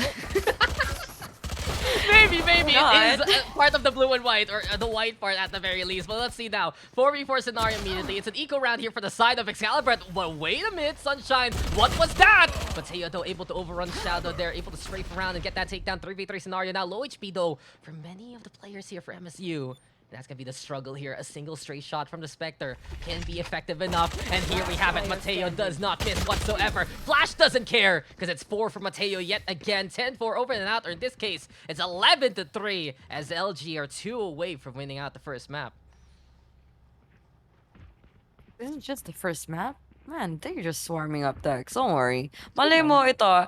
It plays a huge factor sa performance ngayon ng Excalibur if pagod na sila from the previous series. You only have 15 minutes, 20 minutes to even go in for the quick on reset. And imagine how much they have to change, or imagine how much they have to do just to bring their mentality back. Kasi those were a pretty close series, and hopefully dito they could pull out the same card, or perhaps pull out a different one for them to even solidify this victory. It's a bit of a problem for Excalibur though. Would with a big shot there. I will destroy you, also punishing the over-eagerness of LG. But in all honesty, I haven't seen as much utility value here from the side of the Excalibur squad compared to LG. And you think you have that Fade, you have that Breach, you have that Omen, and there's so many ways for you to enable yourself towards the site. Just hasn't really been the case so far, and it's a bit of a problem when you're facing off against a team that can optimize utility, such as LG. That's the point right now of this gap. We'll see though if we can get even more value here from the side of MTE as soon as possible. Looking at thrown. The judge? It's a big bother over onto the corner, and Jesse Nash, oh no! That's a heartbreaker. Shadow goes down to his own teammates' hands. I will destroy, though we'll find Moses. It does become overeager. Overheating there. But Mateo right now, he's ready right there on the side! And Mateo will still get the value. Zeep now in a 1v1 scenario. A single tap will do the opposition in. And can LG pull it out yet again? There's the tag, and there's no shots. It's Bundy who will survive. A hair's length by the skin of their teeth. It's MTE surviving to win a round. Oh god, and basically clawing their way out of their own graves because they've basically dug themselves, or perhaps their own hole kanina. But good thing though, Bundy was just there, just making sure that the undead, or perhaps this race is not going to be over yet. Sure, they tried to eliminate every single one of them, but one has to remain, and one has to actually live out the legacy here na ginagawa ng Excalibur. And they made sure the dream is still alive. It's still 4-11. It's not over till it's 13. Now both guys have actually been able to afford all the rifles, all the utilities that they have or could possibly need in this game. It's just a matter of how well they will be able to do that execute, or perhaps to take away those frags and play the micro game once again. We'll see here. It was a costly round though here for MTE. They're gonna have to reinvest. And LG Terra prepared now with the rifles in hand. Not only that, the Rolling Thunder is available. Mateo has been an absolute monster so far in this game. And we'll see if he can continue on adding that impact towards this defense. Shadow though towards the middle. We did see them flush out the Jets of Flex to back on away. This might actually force him to rotate towards that B side and reinforce instead this initial aggression. Shadow though, breaking that trap. Almost gets hit with the fault line, but able to dodge it there at the very end. And here comes Flex. He's hungry to try and go for kills. And case in point, he's ready to go for CQC. Jesse Nash though, and I will destroy you. Finding trades in response. Mateo making it a 3-3 scenario. But I will destroy you inside the smoke anyway. Quite criminal from him. It's bloody murder now, courtesy of MTE. All left now to Moses though. In a 1v3 scenario, towards the middle, he's trying to find an angle, but the Prowler will find him anyway. The shadows are not his friends whatsoever. Hello, darkness. Not his friend, but his enemy. And this Moses now trying to find an angle to look towards the site itself. But you can see, I will destroy you, already trying to play from afar. Ready for the fault line if ever it needs to be used. Double peek towards the link area, but oh, Moses will find one. Bundy trades it back at the very end. And MTE, we've seen this before, Ling. You see a scoreline like this? On the attacking side, that recovery is a possibility. Possibility, sure, but they will need to keep that up for additional 2 rounds. Even if we're looking at this roster dito ng LG Esports and just in the Eco Terra, we still wouldn't have to underestimate them and what they can do, because they have basically done different approaches to which they have caught their enemies by surprise. They're able to win out thrifty rounds, and I wouldn't be too surprised if kaya nilang gagawin yun today. Tingnan natin though kung kaya pa ba. Can they actually make a comeback happen? It's in the cards, it's in their history. But then again, it's still history facing off against them. LG, they know who is awaiting there in the conquest slots. If they can book yet again the usual finals that we get here, the collegiate circuit, the Atenea versus LaSalle, big matchup, then they do not want to disappoint the blue and white faithful. Excalibur though has really been the dark horse that has surprised many. Different region, different area of the country, And now they're making a difference in these rounds. 2 frags already have gone in their favor, shutting down the Blade Storm or Flex. Despite the chance there to go for the flank, there's so much hesitation right now for the Sova here of Tinio, just because they got those kills in the first place. He's waiting towards the sewer, has a small angle towards long itself. Trigger discipline right now, but Vundi spots it out in time, and I will destroy you. Will be the one to get the confirmation. A flawless win here from MTE. Things are looking up for them. We need one more from you, Excalibur. We honestly need just one more. You're not just shutting down their economy, you're shutting down the morale dito ng LG Esports. They're not as confident as they used to. And this is not exactly the type of behavior that I've seen a finalist to even perform inside the server. They're looking a bit lost right now, Dax. And nakikita mo ito, they're unable to get those trades. They're unable to shut down the opposition, even just going for the early peaks because they are not confident with their aggressive peaks. Tulad na nakikita natin on Ascent from the previous series na nilaro ngayong araw, but you can see the Hunter Sphere being communities coming up from Tinio. They wouldn't even need to go in for the picks to even secure the frags. They already have the position and Flex though with the operator. Can Tinio actually go for it? But unfortunately, the eye spots him out. Shabby's gonna be there for the quick on peek. Good on showstopper, but he does not connect to anyone. What is that? Can we get a tap from Jesse Nash? Yes, he does deliver. Now it's 2v3. Mate's already out. No flashes could come in handy. He goes in with the spray. Could possibly go for another, but unfortunately, Bundy's there. Quick on trade for Hero. And Moses splitting positions, splitting himself into two, could possibly peek 2 places at one time. There goes the double, and for Bundy though, it's gonna be him to take away that frag. And 7-11, as convenient as we want to put it, we have seen Excalibur deliver that 2 consecutive rounds that I have been asking for. And what can LG Esports do now? Hiningi mo kasi Ling, and there you go. Despite Thank you. both the Nightfall and the Showstopper not actually hitting their markers, it was still MTE winning out the duels anyway. And in all honesty, that could have worked out for Jesse Nash. Sure, it threads the needle and doesn't hit his initial target, but it goes towards the Link instead. If LG had someone there, that could have been actually a proper kill, and this is a proper job truly by MSU so far to keep things going. They're still alive here, Ling. We've seen this again though. That has been the problem of LG Terra. They get that big lead, but they can't really finish off the job as early as you'd expect. There's still that comeback possibility from the other roster. There's still that momentum now going in their favor. And Sunshine this time looking to make it even brighter here for MTE's tomorrow. So it's a good start now, as I do believe LG Terra is on an eco state. There is a Marshall in the hands of Flex. Perhaps a few headshots or two can make a difference. Tinio, shock darts also flying on by towards the garage entrance. But Shadow has already navigated away, and it's Jesse Natvash finding Mateo there, getting that takedown. So the slower play working out here for MTE, in all honesty.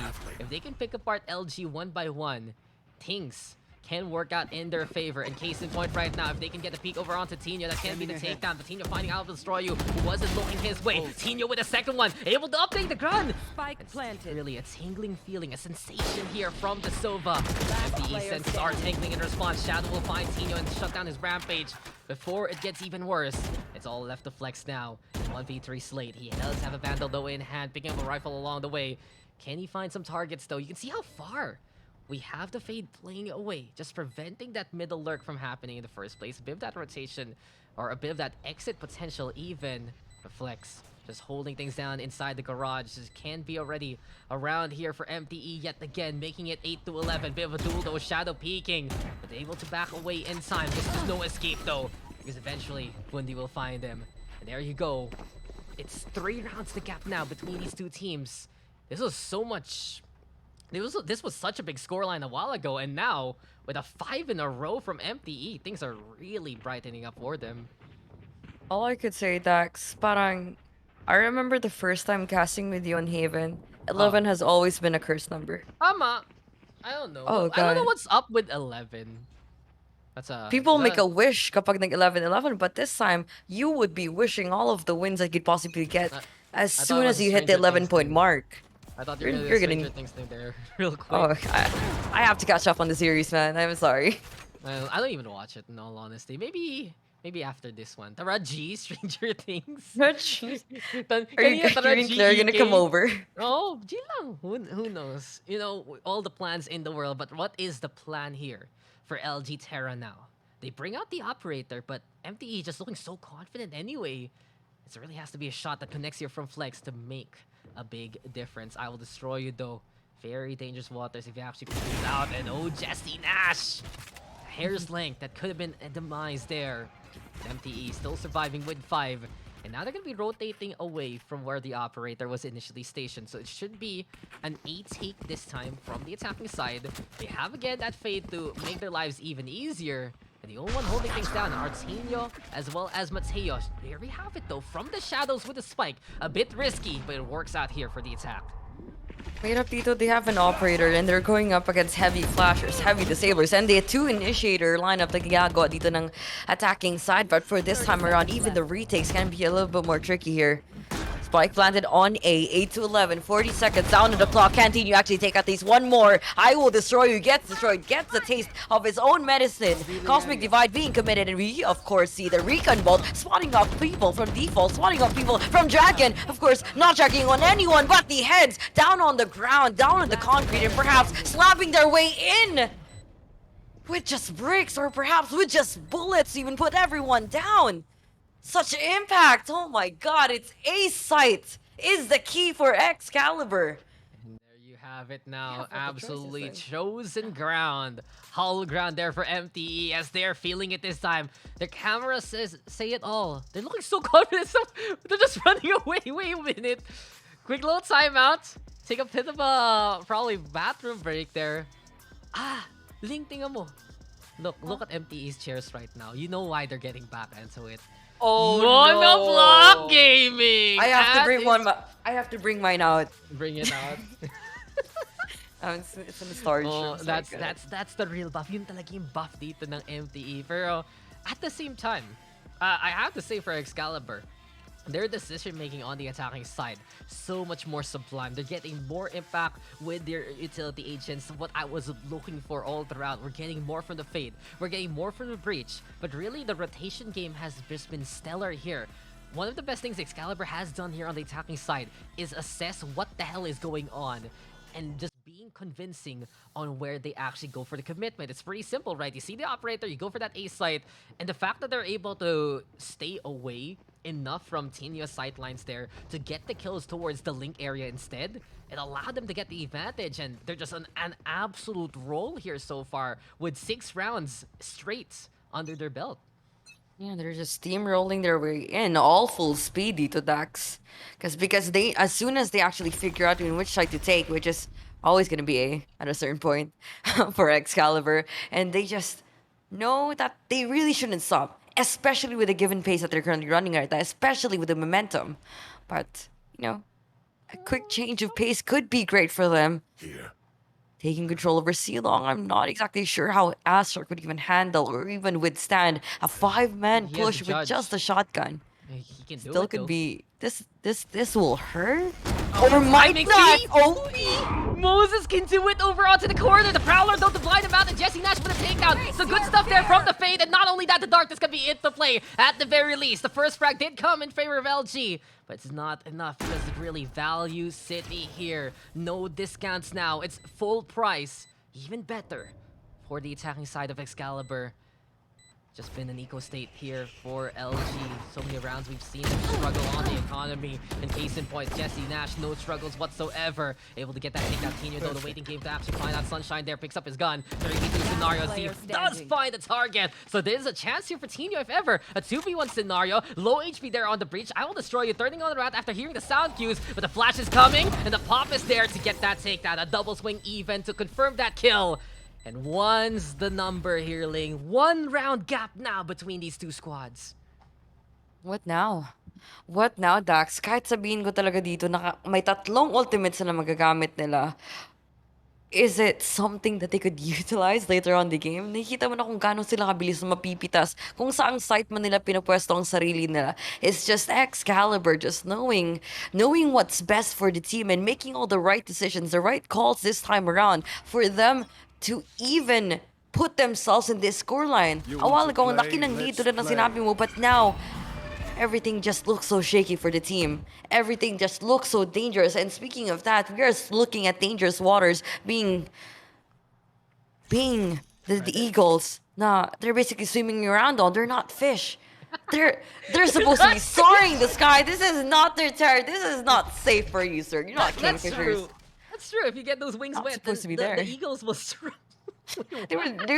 For sure they fell into the bait. They tried to swoon on towards the prey, but unfortunately they're the ones being hunted right now.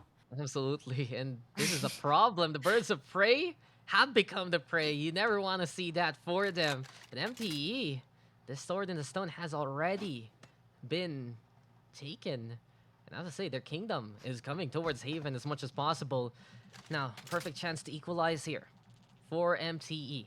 They have Shadow with a tour de force, watching out for the long angle, but no hold whatsoever. Over onto the corner yet again by Logs for Moses here. But that's what the fault line is all about. Gets the connection with the stun.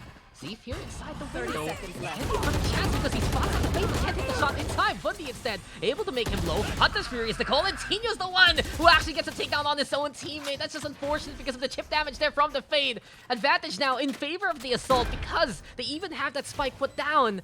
It's all about the link here for the defense. They have the Rolling Thunder for the retake. But the number's not in their favor. The Aldrone doesn't even make it to Jesse Nash though. And the Rolling Thunder now towards the site itself. This backline pressure can be applied by Jesse Nash. But Bundy and Jesse Nash now make the pinch happen. Grandma's home cooking tonight here. And these cheeks are absolutely pinched. They're looking red and they're looking dead. Make a wish because Excalibur has granted it to tie it up 11-11. Dude, I honestly just like how Excalibur just have to always have that moment of celebration every time that they win a round. I mean, look at that, dude.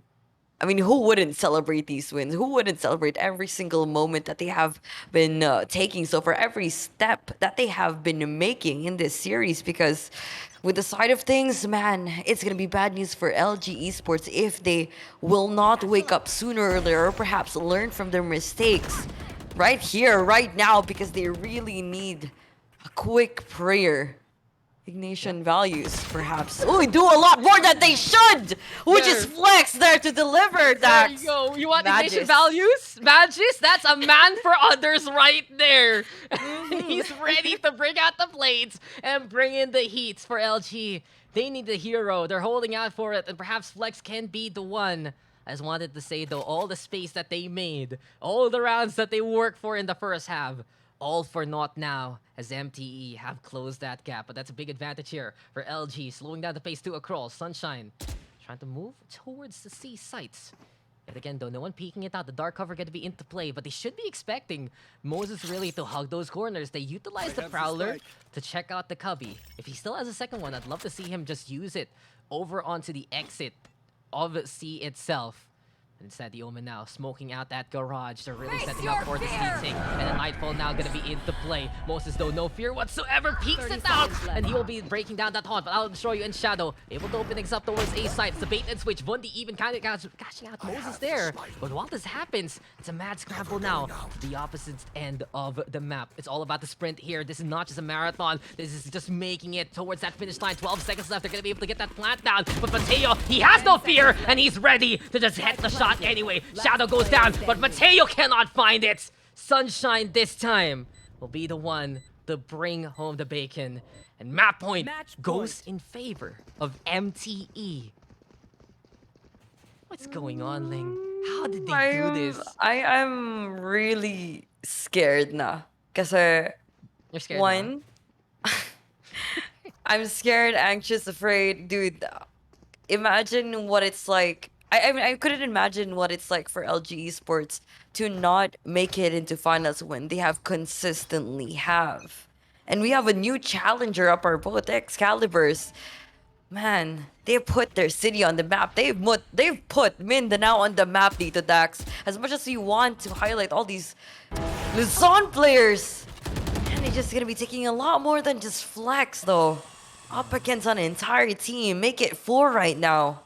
With a minute and 20 left on the clock, they could basically do, or perhaps run away, get away with everything. All they need to do is just commit the crime, commit the murder here on A, or perhaps break an entry. Dax. Oof. This is dangerous for MTE, though. Tino has the angle towards A long, and not only that, the operator finding its marker. MTE they're gonna have to have some impact towards the right side of the map. If ever they want to push towards A, or even go for the rotation, there's still a chance. Shadow lurking in the middle. We do get the Astro Smoke though in the way. Not only that, there's a Cypher Trap right there on the other side. So Moses is getting ready to watch the flank if ever. But back on away. This timing can be even better here for MTE right now. All about reinforcing. Fault line though. Over onto the corner of shorts. And Mateo has to hold yet again. But you can see active map control now. 30 seconds finally left. being utilized here by LG. This is exactly what we're waiting for here from Zeef. He's waiting right there, smack dab in the middle. And Zeef is smacked out onto 2 more. Shadow though finding 2 targets of his own. Time is running out though here for MTE. And they're gonna need to make it towards that B side as soon as possible. Shadow though will fall to the hand of Flex. All left now to Jesse Nash. You see his namesake, but you can see for the sake of Ateneo, Mateo will set up here and step up. Overtime now in Haven. Oh, it's gonna be a long day for the both of them, Dax. It is super difficult. I couldn't think of a word. But yeah, it is like gonna be really difficult right now because 1, it's overtime.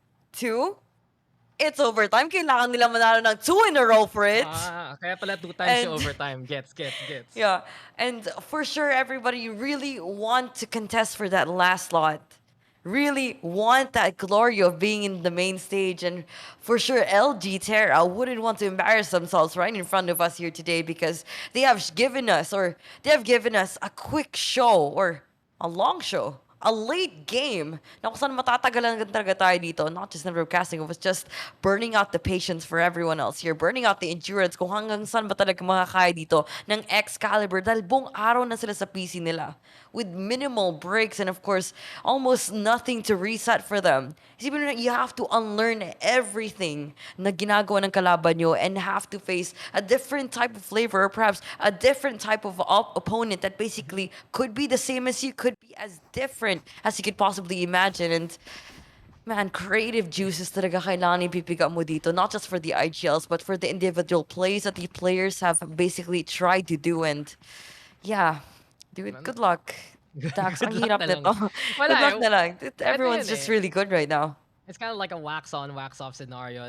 It really had to be LG relearning what to do against MTE. Sure, they have their own style, but of course their opponent gonna be very different from literally the previous series that they just had today. It's a long road for LG.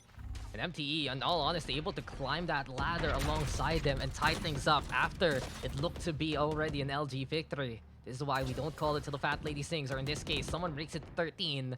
But this time though, the numbers, we're gonna change it up. First to 14 in this first overtime, first to get 2 rounds in a row. And we'll see if that first impact can be instrumental. Shadow, big gamble. He has the operator, and that's pretty much it. Can't really help out in many other ways. Slow play this time from the side of LG, and this is ambitious from MTE. They're going for that mid control aggressively on the defense. Zeef is the one trying to keep an eye out as much as possible, but he has to be ready, and that was so close. A split second too late. He would have gotten caught out there by Sunshine. C-site now gonna be ripe for the taking. LG, will they take this gift course? And they decide that they will plant their spike firmly there. Tino watching the flank though. Jesse Nash with a takedown, but they line up for him. 2 already for the price of 1. There we have the paranoia into play. And unfortunately for Tino, that will be his life. I will destroy you. Flex though stepping up to the same kind of plate.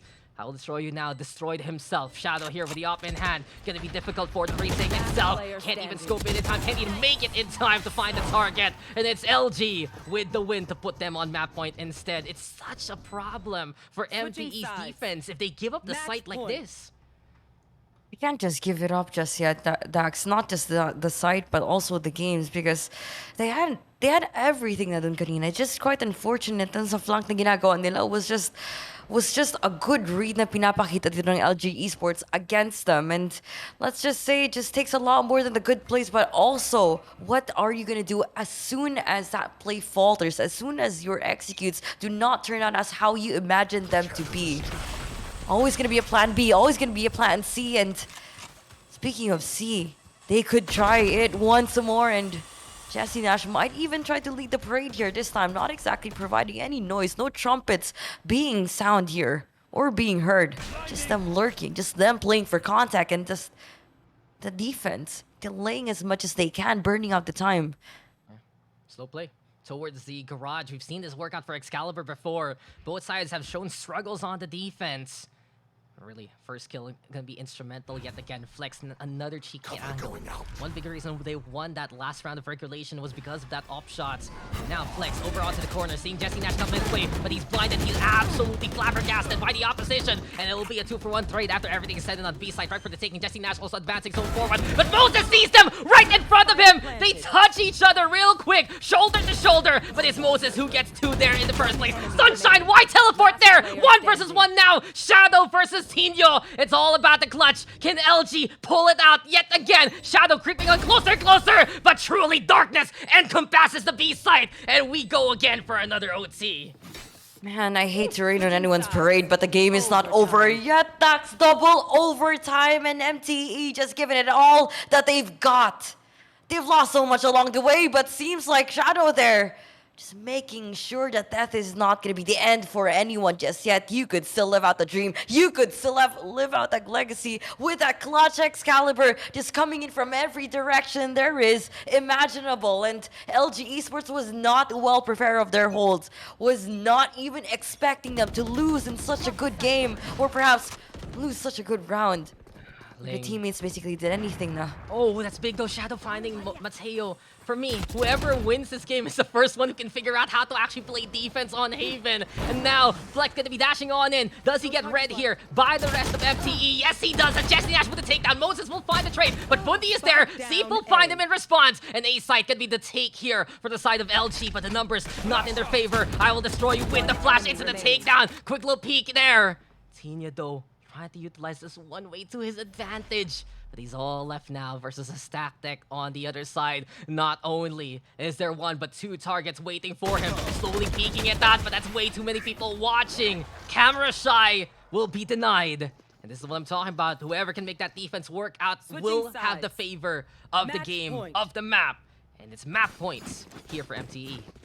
At this point, MTE doesn't really have to put a rush on anything, or perhaps put the plug on anything just yet, because everyone else's power is pouring down inside the server, and just them oozing with confidence right now. Dax, C, A, B, anything could be a place to go for them. They have the clutch potential for every player, but it's just them actually not putting the situation up to that point already. With this forced buy coming out from Flex, fault line coming in from Breach. Can he actually pick one? Can the eye even spot him off? Yes, he is being spotted. The Prowler is out, up right behind him. Paranoia coming into play. Can he actually make it? The boom bot is right in front of you, sir. You're down to 53. Good backup coming for I will destroy you. And Moses out there as well. Spike being down on towards Silong. 2 players swinging for default. They're swinging just right in time for them to even land. Right in front of their crosshairs. Shadow is going to be there coming out from CT. And seems like Z is going to be here already. Good on response. Good on rotation. Spike not being planted just yet. And the breach still isn't over with his strike. Now, baiting out the spike. Zeev is still there. What can Jesse Nash do? In this 1v2, they really need to play this right. Saxon trade. He's going to be committed, and they still solidify this victory. Hello, Excalibur taking away the last round and the first map of the series. And that was too close for comfort for me, man. LG Esports almost had it, but it's just that they lost the defense, and we see them actually losing it. I lost it. Dax, I lost it. And that rolling thunder, that could have been a dodge, but honestly, the Regenerate getting in the way. I just saw that round and I was like, Flex, you can't do that again. You can't play the same angle that you already did beforehand to bail out the team. In case in point, usually the fault line is towards the logs, but this time, it was smack dab perfectly right under the feet of, well, the Jet in that instance. Not only that, it got very dicey. I think Mateo, if he just didn't hesitate there, could have been a chance to actually catch out the default. But the chase was on, and really, the aggression there from MTE, the willingness to push by Jesse Nash, gave him the biggest chance of them all to get that victory. Excalibur has done it. The Dark Horse yet again, already taking those bets and taking these names along the way. They're 1 map away from a rematch with Virtus Arcas. They're 1 map away to flying over here to Manila to go to Conquest. The only thing that can stop them is a 2-map streak. by LG in response. Who will take the series though? Here in the lower bracket, we'll find out in just a bit. Taxi Riddling will be going on a break, and we return. It's more between LG and MTE. We'll see you guys for more of the Alliance games in just a bit. Oh my God! Yun, dito ka lang. Oy, yung dai... Yan dai ah. Hindi namatay orb eh. Push! Taga, push. Tag. I need a reset! Dito siya, Derek. Oh! Get wrecked, kid! I need a reset. Could be re-clearing eh. Leave me. I'm gonna get him. I'm blind. I have left. In. Wait, fight backside with him? Fight backside? I'm stunned. I'm pinging. Dead. Sky 78, default. Dalawa smoke. Chill. Tinyo, just help. Can we go? Both default. Yo! Nice, that's good default. Stop. Nice. Dude, they know I play in my smoke and they still can't kill me, dude. Give it to Tinyo. Wait, they actually voted the way. The neon stunned! The neon threw a stun at my smoke, dude. I'm done. He threw a stun in my smoke and he still didn't kill me. The stun's useless. Stuns are useless in this game. Hey, you guys need to remind me to speak only English, dude. Because if not, I'm gonna get roasted again. I'm not trying to get roasted anymore, dude. Two garage. Nice. One more. 80. Nice. 50. Planting default. I've never seen you lose these.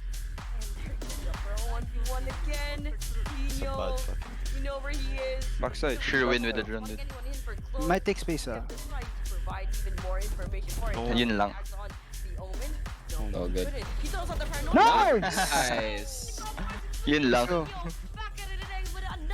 Oh my god. Dude, I don't know why. It sounded like you were actually gonna shoot that. You actually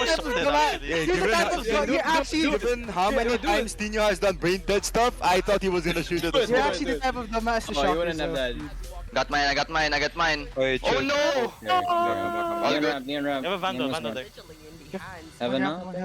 I'm in the worst position. Can you fight with me here? Because I have a vandal. I don't want to have it. One ramp. Can you swing, Jeff? I have Evan. Nice! Anton, they're dead. Wait, what are you? Hey, my KD!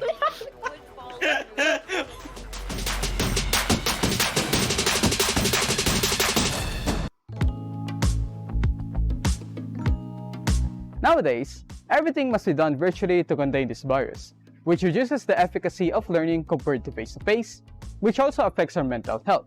The hardship I face sa ngayon is yung lack of income sa pamilya namin. And nung nagsimula ang COVID, naapektuhan talaga kami kasi nag-lockdown at kailangan mag-cancel yung mga schools. Tapos ko halos lahat ng subject except dun sa aking thesis. Naiwan ko siya kasi yun nga, dumagdag sa isipan yung stress na nasa linya na kami ng nagigipit at maayos lang. Hindi lang naman streaming and studies yung meron dyan, meron pa tayong relationships and all. I got in the Supreme Creator Grant and I am deeply overwhelmed, you know. Which really helped me a lot and my family back then when I started up. So, ano ang motivation pa sa pag-stream and paggawa ng content? Nung bata ako, na-inspired na talaga ako ng mga content creator natin dito sa Pilipinas. Ini-encourage nila ako and binibigyan ako ng mga ideas sa paggawa ko ng content. And wanted to also enjoy what I also love to do, which is the reason I've come across and explored this path. For me, being able to stream is a privilege. I like doing it because aside from playing games that I enjoy and showing it to the internet, I get to support myself and my family.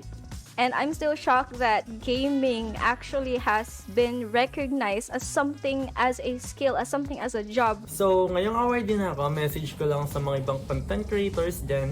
Be consistent lang and maniwala ka lang sa sarili mo. Eventually, when the time comes, maglo-look up sa'yo ang maraming tao. Mabubunga din lahat ng pagtsatsagaan. Always do your best, guys. Kayang-kaya niyo yan. Sakto. AcadArena has your back. Stay humble, stay hungry, and keep grinding. Cause that's what I did. Grind supreme, not just play.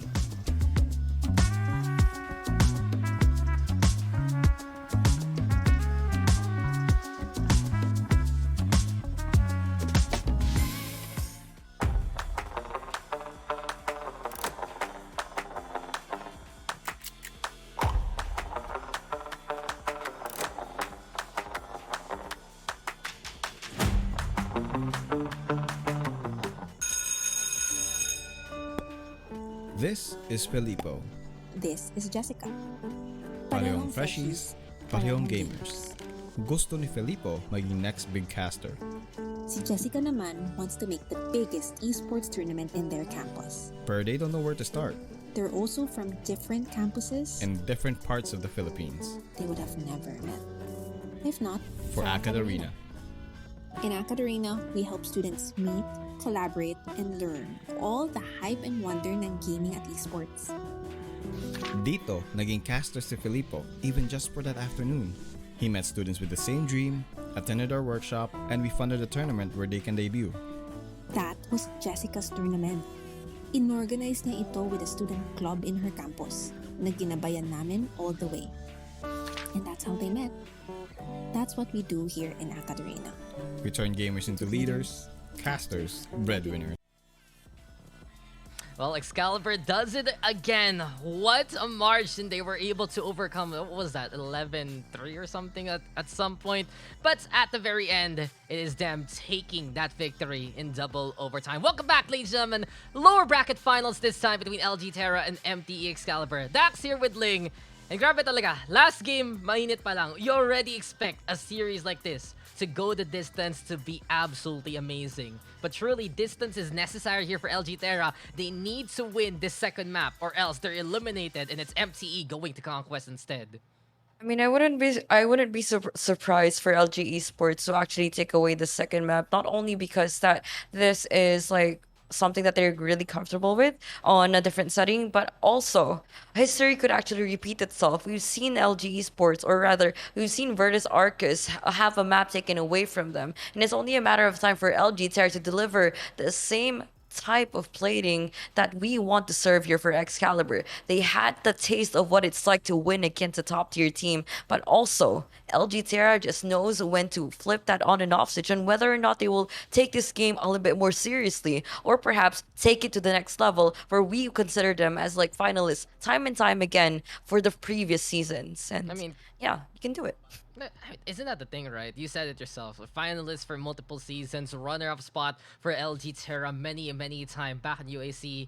Looking to repeat it here in the Lions games, but the MTE Excalibur has been the force that has been absolutely unexpected. Complete hurricane here in the Alliance Games ecosystem, and they have blown away many a competition to get where they are right now. Now, they're one map win away from making it to Manila, from making it to SMX and going to Conquest to face off against Virtus Arcus yet again, who whoever wins this, honestly, Ling, between LG and MTE, you know it's gonna be quite a show against Virtus Arcus in the Lands Finals. So if you haven't gotten your tickets now, check it out for Conquest Alliance Games. So many meet and greets, so many people to meet. You have all the different booths as well, and it's gonna be happening July 23 to 24, just around what, 2 weeks from now. That's when the Conquest gates will open. Speaking of gates though, we're going to be opening things up on Split this time. And you can see here, for the side of LG, we're still going over for the Astra. We're still going for the Breach. It has absolutely been their bread and butter here, Ling. But at the same time, is this going to be enough versus MTE? Because they figured out a way to circumvent whatever LG was doing anyway and show up with I Will Destroy You with Vundi and I'd say Jesse Nash really stepping up in that second half, especially last time around. You know what I actually just hate about this is that Fade is just a good agent that you could use in every map possible, and you see Vundi here or the side dito ng Excalibur making that decision that they are able to exploit the fact that she is quite efficient in any given scenario, given that the kit doesn't really have much of a counter in terms of what everyone else is playing at right now. Man, there's a lot of lineups here na I've seen on TikTok. Bakit may bedcam, boss? Ano yan? Hello? The sleep stream. So may sleep stream sa kabilang side and then you have the frozen cam stream on the other. Ay, nako. It's amazing. They're playing from their computer lab decks. Look, I love these cams because these guys can do so many different things. Look, one has blurry background in LG. One has gamer lighting there. You can see that. And then MTE, they're all playing together. Oh, that's the gamer lighting. Yeah, that's your I gotta lighting. put on mine. Ling, wait a Put on minute. mine. That's your light. Wow. It's Just realized. matching. It is the gamer gal. right there. But besides that, MTE all playing together, bootcamp buff perhaps, that's something we can look into. But this is it. If MSU takes this victory, they take the series. For Ateneo, it's survival here on Split to force out the decider there on Ascent. And well, we're gonna be getting into the game yet again. How long will we go for today though? 2 series lang tayo today, Ling, compared to the usual 3. But these series have already been absolutely incredible, absolutely nail-biting. And with so much on the line, with the biggest prize here in the collegiate circuit up for grabs, you already know both ADMU and MSU are hungry for that victory. MTE starts off on the attacking side. The Fade you mentioned still gonna be there. Pretty much a similar composition to what they ran on Haven a while ago. This time, LG, pretty much the same thing, except the difference, no Sova, of course. For a map like Split, you play the Sage instead. No Jet also. They go over to the Raze. So usual utilities still gonna be into play. Any kind of tendency or nuance these guys have mentioned or noticed along the way, that's a chance they can try and get the 1-up on the opposition. But mid control looking to be sought after by MTE so far. Sought after and given up completely. That's a decision that they have to make sooner or later, because we see the Breach and Chamber actually trying to even decide whether or not this is a path worth taking. Speaking of that, Moonbot is there. Not exactly going to be spotting off anyone just yet. We see Mateo, though, playing out his luck with the Taparoos with the Classic. Unfortunately, though, it's going to be a Headhunter prevailing over that duel alone. Now, A side could be the place to be. It's not exactly quite open yet. And we still see the Sage still patrolling his way on towards his post. Now, everyone's going in for the quick on early rotations. Astra's there for the flank already. Moses has enough stars, but all he needs is the frags. All he needs is pulling out those headshots. All he needs is actually cut off anyone who's trying to make Balak here to even go in on towards A. Now, execution is going to be on its way. He takes out one. Of course, the chamber trap is going to spotting him off. Now, for the Sage, still going to be taking out 3. That is a good kill, but the Fade is still alive. Fading on away with his ghost shots. Nope, not just yet. It is going to be the first round going to LG Esports, and that is starting to look like a good start for them now. Yeah, Tino comes in big there, getting 3 with the Classic, holding things down. He was just the absolute anchor for the site. He just didn't disappoint whatsoever. Did feel like, though, that most of the plan for MTE fell apart as soon as I Will Destroy You got taken down there by Moses. And we saw it from the Ateneo squadron, especially against MCL. They get that active map control, they can do wonders with it. And there were times in that last map that they were able to do the same thing against MTE. But conversely, I saw from MSU, they were able to prevent those flanks from happening, scare off whatever LG wanted to do in the first place, and that was a big reason why they had that big streak on the attacking side, preventing really the LG roster from going to their side of the map. Here we go yet again, pistols out here for MTE.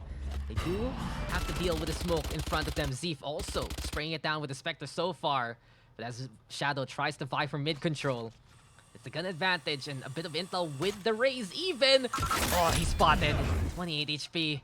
This can just be his demise. Fault line gonna be into play. They try to go for the paint shell skill. A sliver now for Shadow to stay alive. 1 HP quite literally. But the push comes in towards B site instead here, Ling. Pag sinabi kong 1 HP, walang maniniwala eh. Pero pag dito siguro mas maniniwala sila sa teammates na dahil sinusubukan pa nga nila pasukin tong B site. Ang Omen nga din dito ay nakapag-place na sa sarili niya dito sa back of site. Flex is gonna be able to take out 1. We see 1 more coming out from Mateo. And what can Raze do? What can Jesse now shoot? He has the Classic, sure. But the sprays coming out from Mateo with his faster rate of fire is surely enough to take him down. I Will Destroy You. He's about to get destroyed. He's down to 5 and down to 0. Which is the exact count for Excalibur right now. And just a flawless win here by LG. They're looking to play it a bit safer this time around, and that has been the respect given towards Excalibur. They understand that they can get punished so immensely in some of those all-in corners by the Fade, by the Breach, because it's not just intel from the Fade. You can get that decay, or if you get hit by the Seas, you're just absolutely stuck there. Then you're easy pickings for someone like the Raze and the Breach itself. Mobility is going to be essential here for the LG defense to actually work out. And if they put themselves in sticky scenarios, it will be a big problem in the long run. Moses, though, trying to run on away. There we have the Prowler catching him out. Garage take yet again here for MTE. As we see the slow orb now being thrown to prevent the initial push. But the thing is, MSU, they're happy to play a slower pace. They're looking to bait out as much as they can from LG before anything else. And Moses yet again, judge in hand. We've seen this before on Haven. Trying to do it the same way here on B site on split. It could be something that they already saw coming. That's why they even decided to, it's not it's not worth it to actually put that risk right in front of them. And possibly not even getting a single amount of rewards. And speaking of that, they have to reward themselves anytime sooner, as they could be celebrating as soon as they get that spike plant to even happen. But for the defensive side, man, they're playing this quite surely and making it sort of a problem that the opposition have to deal with, especially with the paranoia that could put Flex in a really sticky situation that he has to put himself out of. And speaking of that, putting out the lights is going to be shut out. Shadow and Sunshine, rain or shine, they still have to make it work, and they still have to make sure that the parade and the show still has to go on. With one player remaining coming out from LG Esports, what can Zeef do? He has nothing. Nothing really. This is an exit frag scenario. And just some great mid-control play there from MSU yet again. This is what I'm talking about. The MTE squadron, very happy to play it slow and steady. Very happy to wait for the opportunity to come their way. And the less utilities LG has, the better the chance MTE has to make it towards the site itself. Zeef, though, trying to at least bring in the damage. Find Shadow, but Shadow will find the shot towards him instead. Flawless execution on the third round. No bonuses this time. It's going to be MTE making it convincing, as LG should have the guns. I'm looking, though, towards how there's going to be adjustments here for LG. You're seeing that we have the Astra, we have the Breach, we have the Sage together. So they should have most of the utilities to slow down MTE if they want to push towards that B site. But they have to make sure they still have some utility to utilize in the first place. If they're over ego or if they overcommit, the Excalibur squadron has been absolutely notable on hanging back and waiting for opportunity to come their way. You have to wait for the opportunity and make sure that they have to grab it sooner or later. Because things like that don't come twice, or wouldn't be dangled right in front of you quite easily. They wouldn't present themselves if you were unworthy. Speaking of worthy, can they actually put themselves into greater heights and perhaps much better ranking here in terms of kills, in which the Chamber definitely has to need once he actually decides to even go for the lurk here on A Heaven. He only has one problem, that is the raise. Is it Flex? Is it Mateo? Well, I'm about to find out soon. Oh, it's Flex. And the Boombot. And the Tripwire.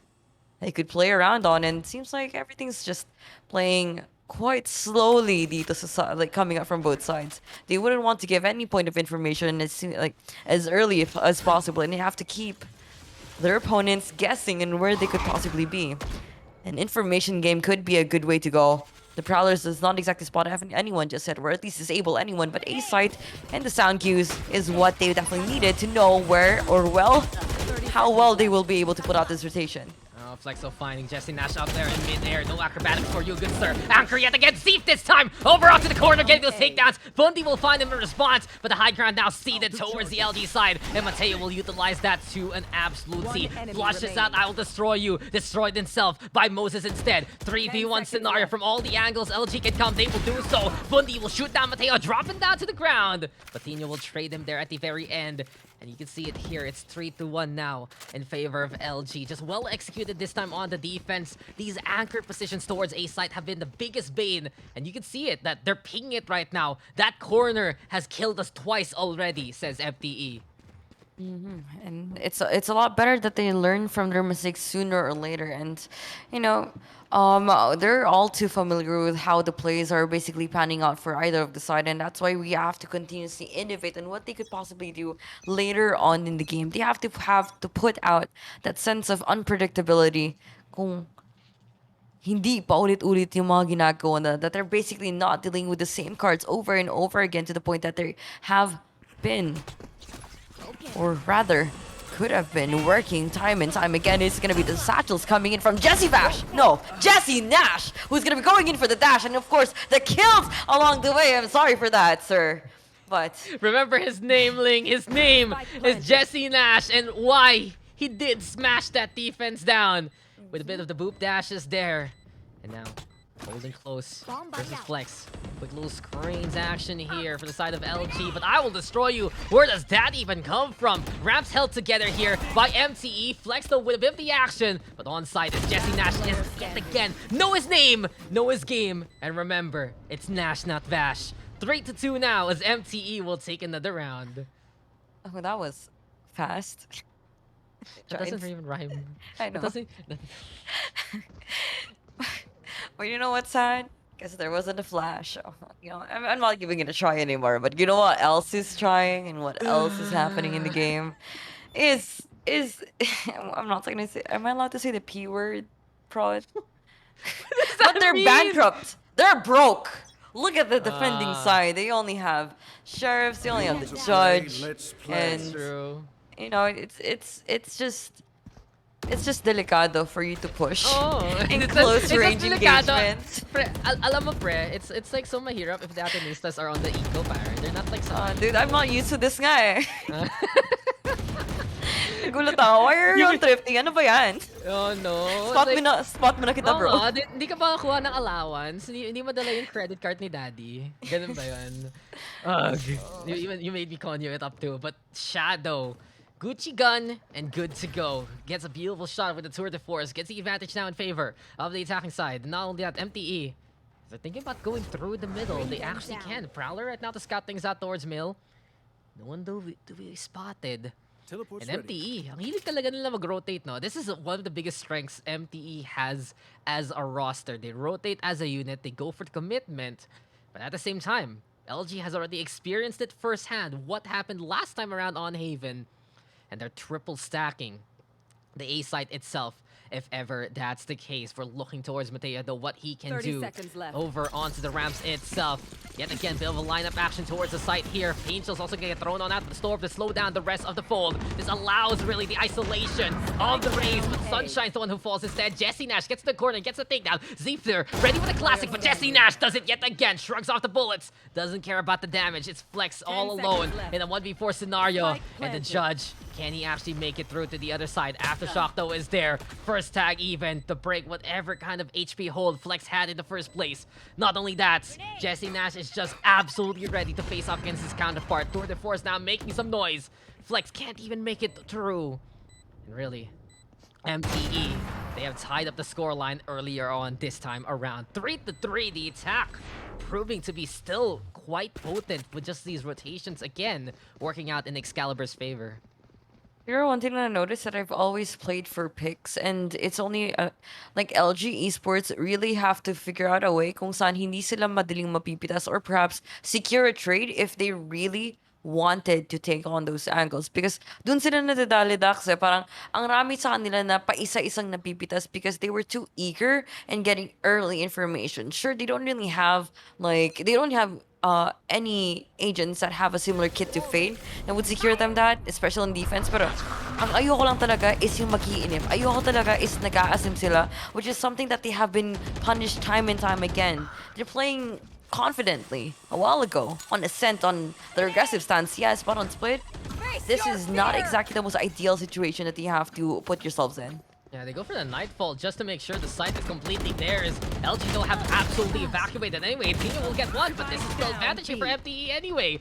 4v2 scenario, Mateo getting towards the site itself. The Decay hurting him quite a little bit, but Sunshine even gets a backstab on the Flex, adding insult to injury to the 3k even. Sunshine, well, that was quite dark from him.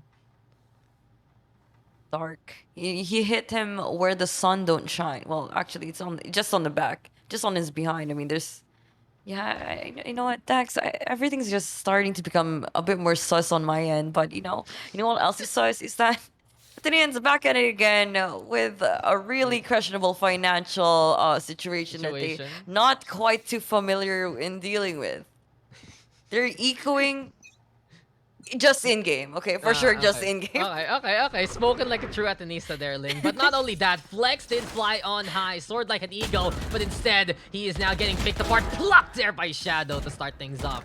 Good start here from MTE. Punish game, one of the strongest we've seen here in the Alliance games themselves. And Team, you're not only gonna get harassed there by I Will Destroy You, but he's also just pinched. No escape whatsoever. Mo is just over onto the corner. The power of the Prowler just encompassed by the power of the sun. The flash comes in. Moses can't do everything and anything. It just feels like here, we're talking about the reads for each other. We're talking about familiarity for quite a while. But really, MTE is now understanding the nuance in the playbook of LG and just shutting it down before it even brings the damage. The Fade, such a strong pick against any of those judge plays. And not only that, Mateo is just absolutely corralled here. Hopping on the round like a bunny. Jesse Nash, though, will go on down. See if he'll be able to get that takedown. Looking to line up a few more shots. They have to be careful here for MTE. Playing around too much will lead to the demise. 1 versus 1 scenario now. Zeef, the only one left here for the defense. But at the same time, Bundy's gonna get tagged. And he's looking to line up the shot from inside the cyber cage. Wisely enough, Bundy, though, getting into cover. Can we actually get the Fade, though, to keep things going for the team? Bundy looking on the round. Zeef still on site. Shots do come, but they don't get the connection. All about the strafe motion. It has to reload. 13 seconds left. It seems like Bundy, his hand might be forced. The Haunt is there to get in the way. Gets the mark. Already exposing the intentions of Zeef. But the game of cat and mouse. Who will win this ring around the rosy gameplay? It's Bundy who keeps things alive for MTE. That almost fell apart, Ling. That almost was a complete collapse thanks to the anchor. But for MTE, they still strive and survive to get the round. And that could have been a thrifty round into siding LG Esports. It could have hurt them both economically, mentally, and emotionally. And, you know, just by the fact that I could already imagine what the comps was already like for them not to be able to get the trades that they were usually hitting. And for Excalibur to perform like that in such a untimely way possible on an eco against your enemies, man, the team really has to recover on this one. Especially in what Team you can do. Reposition himself possibly in better grounds. That's right. They're on the defense, that's the problem. It's already so good for MTE that they have gotten 5 rounds on the assault itself, on the attacking side. And they're trying to make it 6-3 now. Showstopper, though, to slow things down. You mentioned it, Inyo did go for the stall himself. He can only get one for his troubles. Bundy able to back away even in time from the Showstopper. It's MTE understanding really how LG's rotating around this map. And things are looking quite bright for the attacking side so far. Garage take, though, yet again, hasn't really failed them before. Will it fail them this time as the Cypher setup is right in front of them? Still has a lot of time to work with.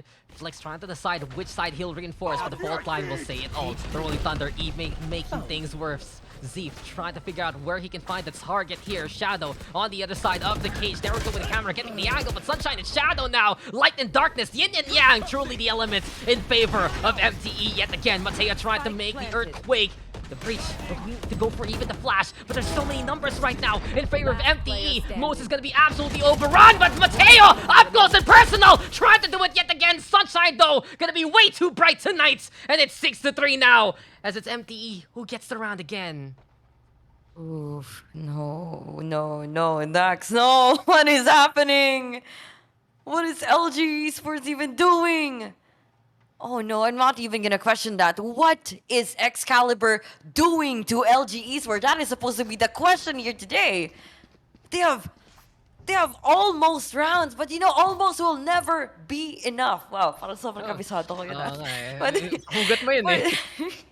It will never be enough because you really have to close. Start strong, finish strong. And it's not even a test of strength here. It's just a test of who will be able to write the story even better. We're talking about not just warriors, but also writers of their own history, or perhaps set everything to stone and make sure that Sunshine, his streak, is not over just yet in this game, as he puts out an initial frag to this round, making it a 4v5.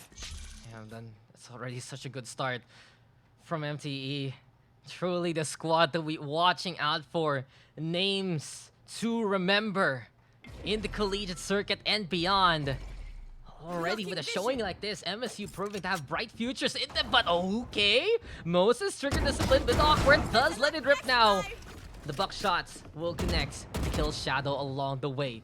Still though, this is a big commitment from LG. And as soon as that happens, look at MTE go. They're saying, okay, run guys, run. Evacuation order on notice. Let's get to the train station and let's get the hell out of here. From the shadows, still gonna be into play. That's so close! And Sunshine gonna go on down. I always said it's so risky to bring the spike itself with the Omen. And case in point, that's the problem. Bundy though at least able to get rid of Mateo after he gets rid of Val will destroy you in response. Flex cannot see anything whatsoever going on. Jesse Nash gonna take down Steve. Only with the Sheriff can't hit the shots whatsoever. And even in the clutch moments, it's MTE who has the gun advantage and will win out the round. 7-3. It does get dicey towards that A site, but it doesn't matter because it's MTE with a scoreline that they absolutely need and thrive with.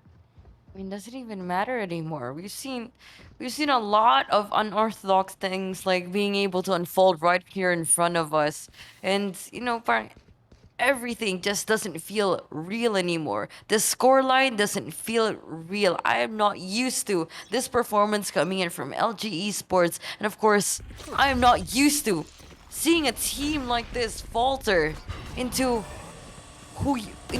from people who used to be no-namers in the community but have finally made their mark, have finally made enough sound, and of course have finally made a huge difference in terms of the addition and subtraction of this game.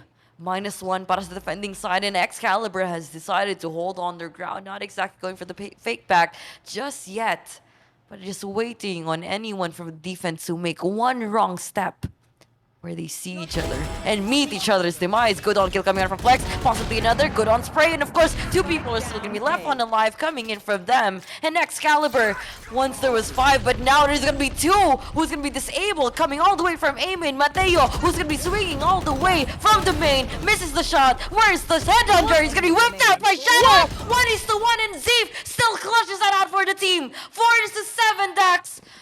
That was messy. What did I just watch? What did I just see? How the Shadow able to get away from some of those teleport situations, and really, what a weird scenario. So they go for the Rolling Thunder and they're gonna go for the hard aggress. Mateo rushing on in, but Jesse Nash covers Shadow there along the way. Since Mateo was just busy trying to change up the gun, Shadow gets the takedown. But luckily for LG, Zeef was still alive, and you can see what one number changes between these two squads. That first pick, very gonna be instrumental. Shadow almost getting the ace there to clutch it out for the squad. But LG proving they're not done with this game whatsoever. Mateo, but with the jiggles, this is so dangerous. And he's able to get away in time. Ready with the fault line, ready with the aftershock if ever. He's the one holding the site by his lonesome.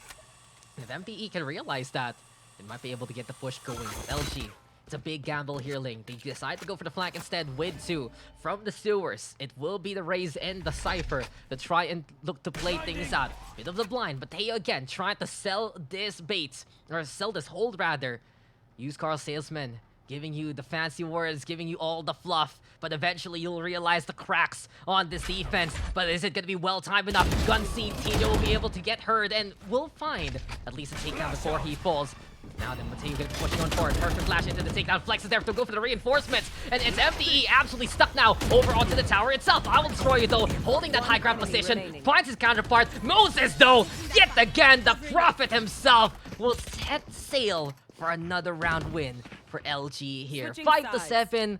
Bit of a recovery for LG, sure, at the very end there, Ling. But at the same time, the damage has been done, and it's MTE coming into their defense with the round advantage. A round advantage, and of course I couldn't exactly say that whether or not Split is going to be attacking or defending side, but one thing's for sure, Split surely will be missed. I can't believe this could possibly be the last time that I will be witnessing a competitive play this season for this game, but hopefully the teams would actually have to put a little bit more effort and celebrate their roster or possibly the victory that they have to land themselves in on towards the lower bracket, and hopefully do a lot more from their future matches. So 5-7 to score, 2-point advantage that is going to be going in for Excalibur, and everyone else just finally decides to play with a bit more discipline this time around, with a bit more team play, and of course with a lot more with their utilities. Boombot making sure Vents is going to be cleared out. Tino is going to be playing in for it as well. A little bit of pole dancing right there, sir. Could be great. Entertain us, Tino. Go on and entertain us, Tino. Well, no neons this time around, but then again, LG playing it on the slower pace. They understand here. They can beat MTE at their own game. That will be such a good precedent moving forward in the third map, if ever. Still, MTE with that run advantage. Tino, though, making sure the numbers advantage is in favor of LG so far. Lots of success towards that A side.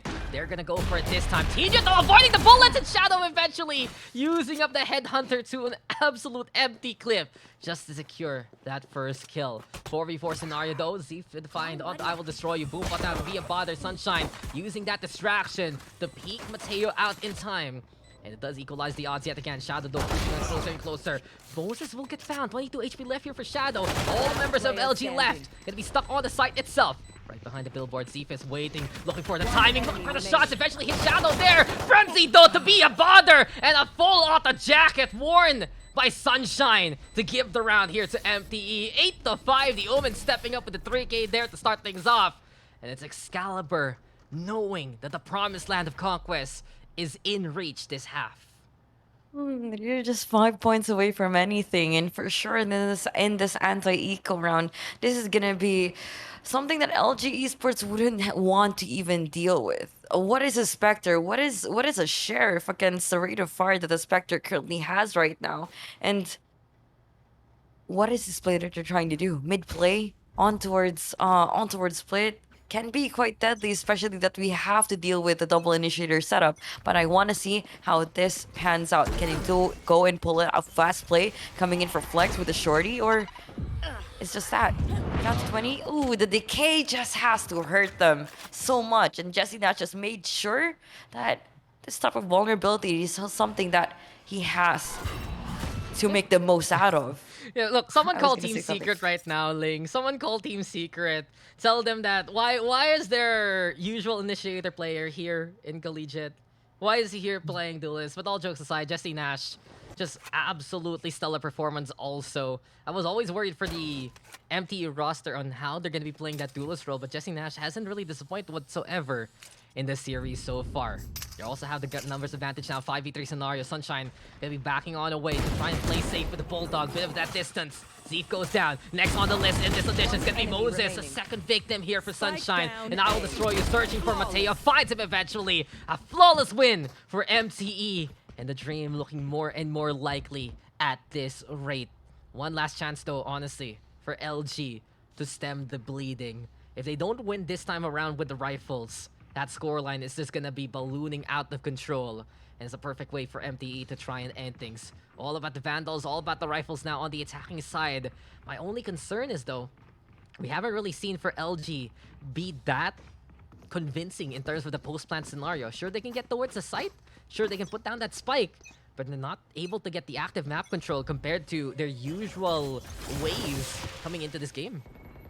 Perhaps it does play a role in yung level of confidence that are running. We don't see the dynamic ng Flex and Mateo even working at this point, or perhaps performing out of their minds as we are going to be expecting them to do. But unfortunately, though, man, as much as I want to say that story, or perhaps tell the tale of how Flex and Mateo is going to be able to make Asim in the right places possible, it's just not happening just as we want to see a pop-off sooner or later from them, because this is what the team needs. As much as we want to not highlight just two players, but they have been making all the changes and making all the possibilities happen for the team, and hopefully everyone else can make it happen, fully enable them, and for this case, let Tino do all the talking here on towards the wall. It is not something they could cross on. He just Akit played bahay it. dito, bro. Oh, diba? Hindi, bahay niya yun eh. Bahay niya yun eh. Ano ka ba? That was his house. He set up the wall himself. He was building those walls brick by brick. And by God, he's gonna stand on it and stand tall and proud there. Tino and Flex with those final kills. But you said it there, Ling. The stage putting on the impact. And you rarely see that work out. But nicely done there by Tino anyway. 6-9 now. I feel like for LG, one of the things that can get them out in a pinch is really those cheeky plays that they bring out for a round. Problem is, they can't do it twice. It's a one and done, basically. We saw it blow up in their faces with Flex last time around on Haven, trying to play that crate position towards C. So they can't really do that again. This time, you're going to be expecting MTE to watch out for those walls as much as possible. It is good. It was their bonus round, so this time they're gonna have the guns. And I want to say in the last round, there was just that extreme effectivity with the Prowler, basically, of the Fade. We've really seen that there's just getting more and more oomph out of the Fade this time around, coming into the second map compared to the first. And that's exactly what MTE needs to beat LG. They have to play the utility game, they have to play it in their own way, and they have to get value from it as soon as possible. As Jesse Nash, yeah, it's a little awkward for him. So really, Shadow needs to step up and get this kill to help out the MTE objective so far. Try with a little bit of oh no. Yep, we got it, and he has it. Flex already is gonna be there on towards B, or rather A site with the plant. 69 score, 40 seconds, gonna be half to be burned down in this round, and it seems like the retake is about to happen. Coming in from every direction possible, and of course coming out from every angle possible. That is going to be Shadow stepping in, and possibly going to be out for more souls to even reap. But Tinu is there to cancel even out, and no strikes for you. But there's gonna be the flick. Sure, you have the resurrection, and LG Esports. Wish I could have seen that Moses moment, but yeah, with the staff. Splitting the ocean? No, he collapsed the ocean. Is it Moses or was that Noah? No, it was Moses. Noah's the one who built the boat. Oh, He couldn't handle the water. Moses is like, you know, I'm gonna part the sea, no problem. I'm gonna flood the Egyptians, no problem. And that's exactly what they did. They flooded MTE with bullets. Shadow did a great job so much for that freaking round, man. Because not only did he get that first pick, he bought enough time for Jesse Nash to get back into the thick of things. But a little bit of desync from Nash and Sunshine if they wanted to play that last back game work. And Dino, we didn't see that, no problem. But nakita nung slow orb mo, he does go for a second slow orb just in case someone pushes. But LG now, they are feeling confident with the gun advantage so far. Z here with the Cyber Cage action. Shadow, Tour de Force, has been absolutely stellar this map here for MTE. They still need the respect. What LG has in store for them. Zeef right now. Rifle is not out whatsoever. Eventually, he brings it towards Bundy. Owl Destroyer will make the trade happen and will pick up the gun along the way. LG really need to be careful when they're running around the map like that based on the rotations of MTE in general. Spike though, looking to plant it towards that B site. Sunshine up above. We have Jesse Nash here waiting in the alley. Gonna be 4v4 for LG though. They're gonna want to have the angles towards the usual spots that MTE can come from. Angles, advantage, and of course that crosshair plays that definitely has to be on point right now. Timings as well, that could come into their favor. Good thing for Mateo is going to be able to take out at least one more. Flex and Mateo doing all the work once again here in this round, and we are going to be putting so much responsibility on towards the breach. I will destroy, could actually destroy more faces or destroy my players. Just one, 8-9 score, and LG Esports have decided to finally catch up. And split offense of all Make things habol. to do so in. Make habol. Make abot. That's what they wanna do. It just, Make abot the bayad to Kuya. Kuya, para. Tapos Kuya, stop. Yeah. Konyo Nation represent. Link to X, the president No. of it, apparently. Ay, nako. But, okay. I'm just concerned in this series in a way. What is up with the defense being the problem for both of these sides right now? Both LG and MTE have found ways to dominate on their offense, and if this keeps up, it's the same script we're reading here. As LG wants to tie up the scoreline as soon as possible. Very ambitious offensive here from MTE. They are backing on away. Gets the flash, and Moses will protect his teammate. As Sunshine was right beside him. Moses getting too even. There we have the neural theft getting the intel. And this just makes things so much easier for LG. Look at the backstab even from Tino. Map control yet again activated here for the LG side. But they are now seeing Jesse Nash. We'll find him. We'll take him down. And one more time, the expedition of Tino has gotten so much value. He's right behind I Will Destroy You. Doesn't see the breach though coming. Has no intel. Beyond that, this round is over. Unless really I Will Destroy You can get the ace clutch. The position of LG says otherwise though. And it's going to be 9-9 lane at this rate. 9-9 expeditions being marking their territory, or perhaps just LG Esports putting the flag down here on Split because they had to make sure sa kanila tong lupang to. Oh, hindi na nga pinaglaban. Nice, I Will Destroy You. At sana it's gonna be more than just this. honestly, we see a few players just stepping up every now and then dito sa side. Well, not just on one side, coming up from both sides na.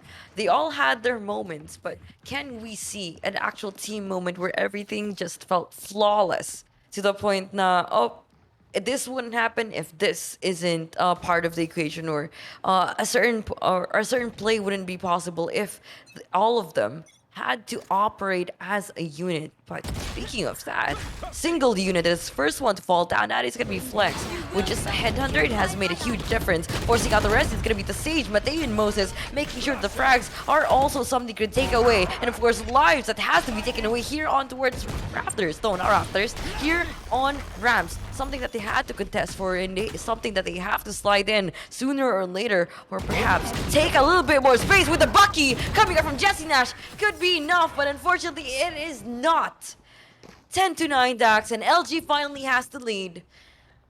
Where can we go from here? That's the thing. They're really picking up the pace now. LG feeling absolutely confident, and you can see towards that A site, but Teo willing to lead the charge anyway. Sure, it was a lesser buy situation for MTE. They were on an eco state, but beyond that, they're just happy right now here for LG. They're looking so confident on how they're able to divide and conquer. I think one of the biggest things that LG is able to do in a game like this is make it easy for them to get towards site with just a single player. They don't need really to bring the spike down towards B and A early on. Instead, they're getting that distraction towards the middle. They get so much of the utility and the attention towards really a major firefight. And we've seen here, like Tino, I really remember him getting towards that B site, getting the angle against the tower position and just able to work on it from there. It's a big reason that LG is in this position in the first place. They're so willing now to get that active map control. And an active LG is that happy LG. Kung tambay lang sila, di sila masayaling. Pero kung nasa labas, kung willing sila pumunta everywhere around the map, it really has been the biggest strength LG has had all throughout the tournament for their squad.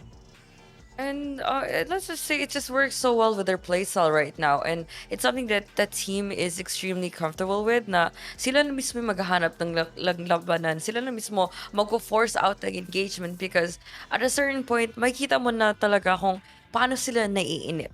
And for sure, napapansin din yan ng Excalibur kung anong ginagawa nila. Hayaan natin sila mainip, but hopefully, it is gonna be a scenario na kung saan kayo dapat ang hindi kalaban ng oras. Kayo dapat ang hindi mapupressure sa pagpupush. Diba? They have tried to look for frags early on in the game. Kita mo naman how they contested for Rams too early on, and they have tried to even secure space along the way. And with that, where's gonna be the middle ground that they wouldn't let LG Terra take us out one by one, and how hindi tayo basta-basta mapapasukan ng site. And we have struggled, or the team has definitely struggled on how to answer this question, but hopefully they will figure it out sooner or later.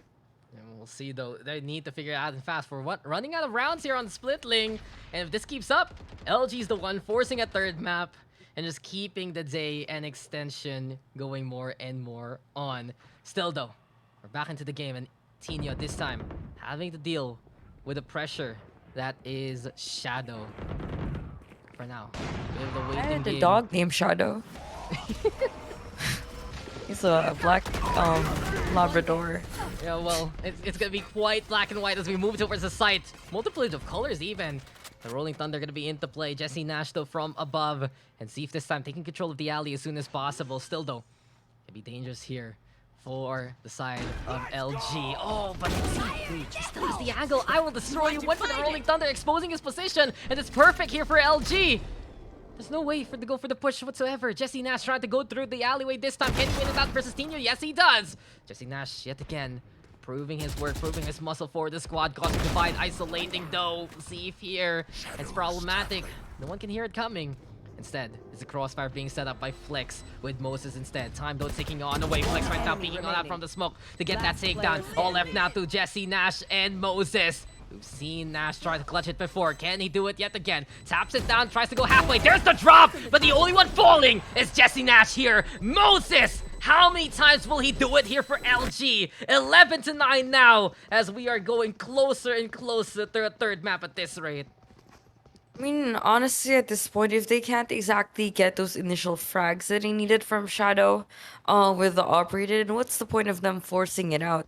They are going up against, they're going up against a roster that has a breach on it, and you already know that is never gonna be good news for you, especially when you're running with a heavy sniper rifle. No mobility, not even anything, a chance to escape. You're running on a racer, not with the jet, and it's just quite difficult for them to not exactly realize that anytime sooner. They weren't able to get initial frags, they weren't able to counter those trades, and perhaps the best they could do is actually try to figure out in which side they should man out fully. Well, it's not gonna happen this time around. They don't have the guns whatsoever. And not only that, the gravity well keeping Gandhi in place. Advantage now for LG. It's 4v3 as they move towards that A site instead. Rotation yet again. Sunshine though. This is the Judgeling. And this can break the hopes of the opposition if played correctly. There's the sound cue though, but they're not looking right behind them. Sunshine able to get that takeout. How will destroy you also has a judge. Oh, the split antics. We see it here. Jesse Nash picking up a Vandal in response. It's 2v2 now. A chance still here for MTE to win out this round. This puts Seep as well as the Sage in quite an awkward scenario. Waldo being lifted on up. Tinya trying to do it yet again. Building a second floor for himself. This floor is all his. At the same time though, Sunshine trying to peek. 5 HP though left, and he's just absolutely cornered now. Tinya will chase him and take him down. Left now to the devices of Jesse Nash here. Oh, he could be lined up for him. Very dangerous left and right. He's trying to get the transfer on. So close, but no cigar. It's Tinya who wins it out for LG. A map point for the Ateneo. Match point.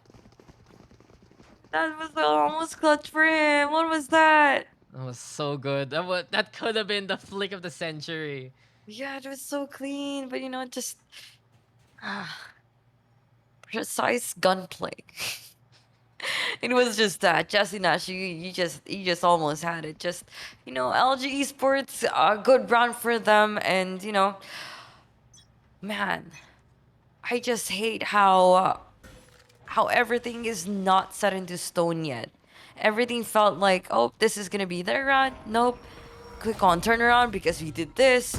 Speaking of turnaround, we see the flicks even happening here on mid. Good call with the operator here with the Omen. Sunshine is gonna be making sure that it is gonna be another day, another round that they have to play for. And Shadow is gonna be making a difference as well. Now Prowlers spotting up Zeep. Hopefully that they know where to look, when to even go for the swing. And we see them still living another day, another round, 12-10, and Excalibur just trying to punish them as much as possible. Push this to OT. Can they even do it? I don't know. What a freaking raid by Sunshine! You don't usually see an Omen bring out an operator.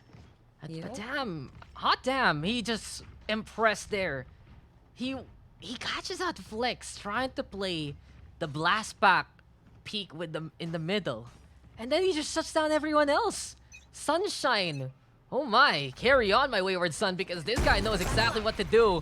That can really put the jitters here for LG so far, but let's see now as they move towards that A side. They stay away from the operator, but Sunshine does have from the shadows reinforce if need be. Quick pace though from LG. They know they're playing against a timer here, and Shadow now extending it more so for the side of the defense instead. Tina now over to the corner. Zeal going to get the plant on, but Fundi finds Mateo, and really the advantage now. The favors are going in the side of MTE. They're just feeling so confident, and back-to-back flawless Ling. What is going on? MTE does it again. They're trying to force overtime, one more map in.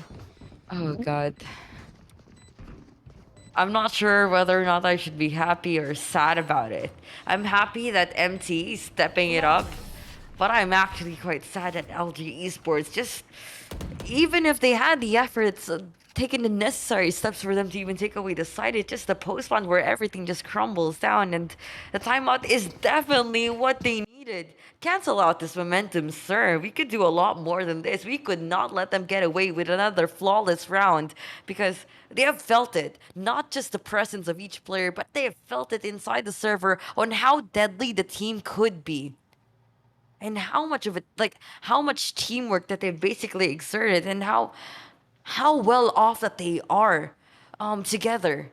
They understood that the weakness is them playing this for picks, but this time around, Excalibur did not let anything slide for them. Did not let anyone die quite too soon because they understood quite well for this equation to even make sense. Everything has to be there. Everyone has to fall in their place, in the right bracket, in the right side of it, and hopefully, just use this formula for their victory and take this series to 2-2. Oh, who wouldn't want the underdogs? Who wouldn't want a dark horse to place themselves up to that main stage, Tax? Because I'm just interested in how will they take it and where will they take themselves so far. 12-11, almost an OT. Timeout is about to run out, and we are seeing once again an omen with the operator. This is the thing, the only ones who don't want that are the LG squad facing off against them now. They want to make it to SMX, they want to face off against Veritas Arcus and look to avenge themselves. Well, in the first ever Alliance games, we remember what's called the UAC before. Completely different this time. And LG trying to write different chapter here against Veritas Arcus if that's the case. But thing is, there's still a story left to be told. There's still an amazing team, an amazing history, an amazing run right in front of them. And that team's name is MTE. The Excalibur boys have been absolutely instrumental to, well, the surprises of the bracket so far in the Alliance games. They're one round away from making OT happen. And they have that one map lead anyway, so they still can't lose out here on Split if ever. But you said it yourself. If they get this 2-0, it will just be absolute sunshines and rainbows for them, and there you go! Sunshine yet again! Really, the power of the great sun is just encompassed right now by the Omen. There we go though with the resurrection, the gift of life given here by Tino to Flex. But Sunshine gets TJ this time with the Sheriff! What is going on, Sunshine? How are you doing this? Fundi with the Judge even! Flex now, trying to get it through towards the garage, but you can see here, yet again, LG caught by the wayside. Sunshine with a third kill. And by God, it's a sunshine day for Sunshine! Gets the fourth, looks for a fifth kill. Seaple finds Jesse Nash coming his way, but we go into OT again. Sunshine, he is an absolute god right now. No one is gonna walk on Sunshine anymore after that play, Dax. No one is even gonna be planning on crossing on towards B once they know that they could possibly force out an op sooner or later in this overtime. He has provided so much impact, and I have to say, he is the X factor to this team. He has given us enough plays, or rather, enough impact for us to even land his eyes not just on anyone else but him. He has done so much for the team, and for sure, it is just what LG Esports really has to detect right now as the problem. They have to eliminate him sooner or later, or perhaps try to put him or the rest of the team in a really questionable spot. As soon as he brought out the operator, Sunshine just became a completely different beast. It just changed the pace of the game and has shattered LG to the absolute core. Only for LG Terra. They have that pedigree, they have that history here in the collegiate scene, but now they're facing off against truly one of the most incredible runs we have seen this side of AcadArena for the MTE banner. We're not done though. There's still a job to be done for both sides. Overtime, we know the rules. It's 2 in a row. That needs to be won out. Slow play though from side of MTE after the early default wall in the middle. So they're not gonna be able to play something cheeky with Dino. They're just looking to force the hand of MTE. And I think that's actually a pretty good plan here for LG in a way. We haven't really seen MTE too much in those high pressure scenarios where they have so little of the time to work with. And this might be the ultimate test for them if things can keep up this way in this pace. Ultimate test of their patience. Ultimate test of how well they're able to perform under pressure, given the chance that they only have 30 seconds left on the clock. Tino is going to be able to take out one. They're goes Aftershock. Can he actually take a little bit more damage to the team? A little more damage to the opposition, of course. Cancel out his execution on towards B. Ziv is gonna be down to 14. Can he do a lot more than he should? Takes out another one. Dax, he's still alive. And LG Esports decides to take on the way. And of course, decides to be the better defense here this time around. Switching sides. This is what I'm talking about, though.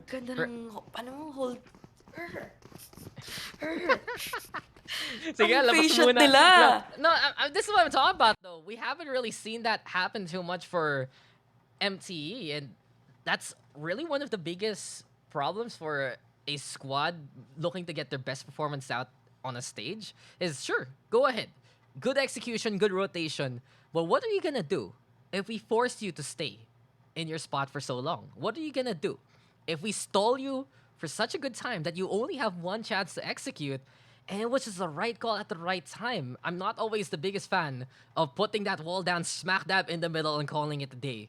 But this is a situation where you want to do that. This is the kind of situation where you want to play the usual stage antics. You put wall, then you put slow orb, then you put slow orb. That's so much time being wasted there by the Sage himself. That's so much time to allow everyone else to set on up. You still have the Cypher set up there ready. You can hide in the side but alongside the smokes. And it was just so well executed by LG so far. There's a reason they've been in the playoff scenario for so long already. And they're the ones on map point right now here, Ling. They're looking quite confident as ever right now, Dax. At this point in time, given that the fact that they're going to be playing this on attacking side, I'm for sure we wouldn't want anyone get in the way of Flex and Mateo. And of course, the entire team of LG Esports possibly patrolling their way here on mid. Of course, they're still testing the waters. They don't want to be overly complacent. Sure, they have match point, but MTE could actually pop off sooner or later. For sure, they already know that the raise. Flex is already there. Yep. And good thing there's a trap. Well, the thing is, that's going to be forcing him to back on away because of the Aftershock. And LG now, it's a big execute towards B side that's absolutely necessary. They got mid control though from the antics of Flex. They also now are applying even more pressure towards this heaven angle. They're just trying to give them time and space to set up the wall and go on through. Exactly that. LG right now just playing it to the default. So Twitty will be able to get the takedown to Matenyo. Tinyo now able to trade back 4v4 scenario. Sunshine trying to hold things down towards the site. No operator this time.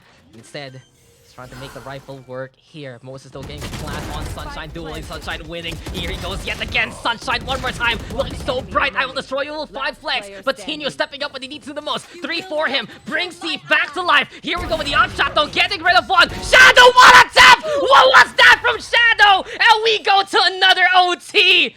Oh my, MTE, where did you come from?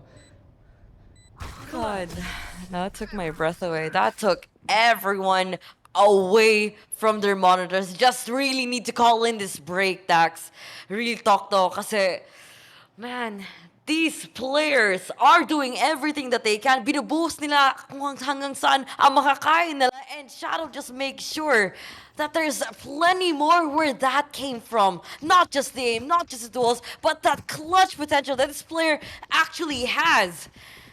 Oh my God, no. What did I just freaking see there? way. What did I just see there? He dropped the op, picks up a Vandal, just cocks it and is ready to hit such a stellar shot. Oh my, I've honestly seen, I believe, Shadow play before, but that's crazy to see him just be incredible that way. I said it a while ago, Ling. The yin and yang really of MTE stepping up when they need to the most. You have Sunshine, you have Shadow. Where there's light, there's darkness. But for both, there is just impact. Whew, what a game it has been so far. What a series we've had here between LG and MTE. But this time, MTE, slow place yet again. My concern still, what will they do if they are kind of forced to go for that one big push? Well, that's gonna be the answer. Flex already finding Shadow to start things off. Jesse Nash buying himself some space to get on through to the other side. And it's Flex right now with a second kill. Things are looking so much more concrete here for the side of LG. Flex even with the third. Sunshine though, gonna shut down the showstopper. But the damage has been done. All left now to I Will Destroy You. He's on site and he will get disintegrated there by Zeef. LG, the defense holds, and they're on map point yet again.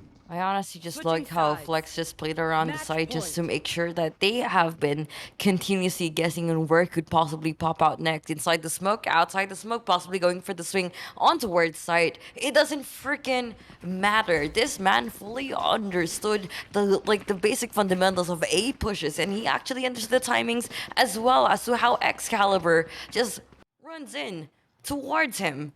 And yeah, duels being won and good rotations being kicked in coming up from the rest of the team. This is where we see LG Terra still fighting for their lives right now. LG Terra, they want to go for that third map. They want the extended play. It's been a long day at the office for LG, but they're willing to pull in, beyond overtime, another extra shift. If that can be their ticket to conquest. MTE, can they pull off the wonders yet again? We saw it from Shadow this time. Oh, it's Sunshine. He's back, and he's ready with a paranoia. They're lined up for him. Sunshine, truly the glow is going, gone. The third kill, looking for a fourth. Can't find it versus Tino. Well, as I said a while ago, the damage, it has already been done. The destruction is real from I Will Destroy You. And everything is left to Tino's hands. Can he do it though? He cannot. We go again, Ling. Third OT is the call. What are your plans later, Dax? If you don't mind me asking. Overtime. No, we're I don't think, dude, I seriously think that we have to cancel every appointment that we have today. This is going to be a long night for us. This is going to be a long night for the teams. Look at this response. Look at how they're rallying this overtime. Just showing us, okay, you do this in your defense, we're going to do something better. We're going to do something different. I don't think that's going to work, though, with how we push the site. You have to try again. It's like, ganun lang ginagawa nila. And, hindi ko nagigets kung bakit nagkakaganito ang lahat. Alam mo, Ling, ito na yun, yung tipong sisigaw mo na, tapusin. Pero wala eh. Instead, it has become fight forever and fight on. 14-14 scoreline. How long will we go in this game? Ibang usapan talaga when lands on the line. Yun talaga yun eh. You already know you want to make it to SMX. You want to be on that big stage and you want to be playing against the best the collegiate scene has to offer and become the best here at the Lions games. Hashtag LG and hashtag we're all good to go. To go for more. Moses, though, trying to avoid the paranoia. Gonna get tagged, has to back away from that tower hold. Leaves everything to Tino. Still gets away that kill, but he's just absolutely trapped there by the rest of MTE so far. So good pick off over to the stage. MTE now trying to make it towards that A site, but they have some time to actually work with for the rotation if ever. Still, Shadow. He stepped up before. Can he do it yet again? Moses, though, trying to impart some wisdom and wait it out with the concealment there. Towards the ground instead. It's problematic enough for MTE. They have to go for the A site now or never. Fault line though gonna be into play to slow them down. Mateo even with the flash and the smoke in the way. Moses finding Shadow though. Here we have Wendy trying to get over to the left hand side. Flex the anchor and Flex is the winner again. 15-14. Flex has just not disappointed whatsoever on this A site. Switching sides. I'm not disappointed as well as to how that round turned out. Sure, there was a few mishaps as to how they're throwing out their utilities, but still, it just boils down to how or where you place yourself to even wipe out whoever's trying to even cross out your territory. This is Flex's territory now, sir. No one is allowed to even go in towards A site. No ID, no entry. Bro, A for Ateneo. And just look at that. A for Ateneo. You're not wrong. This is truly their court to play on. But Flex finally will fall. Dayo lang sila. Looking at pero that's it's a big pick though. Sunshine goes down even though Flex was traded. And yet again MTE looking for a hero to hold them on towards this day. I Will Destroy You now. Trying to see if anyone's gonna come in from the rounds, but no, instead it's such a far distance for Mateo. He's looking to play the support towards the site itself. Watch out for that flank. But MTE, they're stacking from the default angles instead. From the tower, from screens, they shall come with a flash play to start things off. I Will Destroy, trying to find a target. Tino, though, stepping up again. Moses on the board. The Cyber Cage is in the way. I Will Destroy, you will find the head, but that's all he gets. As LG will get the job done and go for a third map. We went how many overtimes just to get the conclusion that LG Terra wanted? We're not done. Conquest will have to wait one more map for these two teams. We're gonna see game 3? Wow. I'm happy about that. Actually, I really am. I like how they understood what is at stake. What is at stake for this matchup? What is at stake right there in front of us? The opportunity to actually compete for the first time in LAN. Not just in the collegiate scene, but right in front of an audience of strangers that you don't even know. So yeah. Why do you have to make it weird? I had to, man. Why do you guys want it so bad? I mean, they want it so badly. Both teams are hungry for that victory. And truly, MTE that was so close to closing out the series. But you have to give it to Flex there on the defense, stepping up. A is for Ateneo, and an 8+ effort from Flex overall to get the job done. Sunshine and Shadow, I will remember those names after all of that. I'm left scratching my head after everything is said and done. But for LG, they just got that sight, they got that hold, and they got that victory. The defense has become strangely problematic for both teams so far, even though they love to play these utility comps. But we'll see now who can get the adjustment as we go for a decider very, very soon. Bit of a break, guys. These guys need a breather. We do too. That's Zero Ling. We'll see you guys for more of the Alliance games in just a bit. Not just play.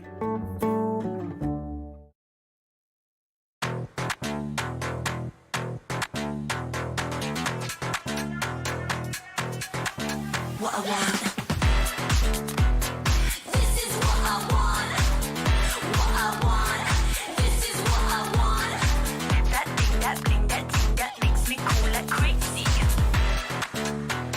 Makes me cool like crazy. Makes me cool like crazy. Let me break it down. It's a material world. Show me what you got. I hope you came prepared right there. If you give me the thing that I wanna get that thing, that X that makes me cool like crazy. That bad is that, that's lit. No if, no buts, no maybes. It's what I want.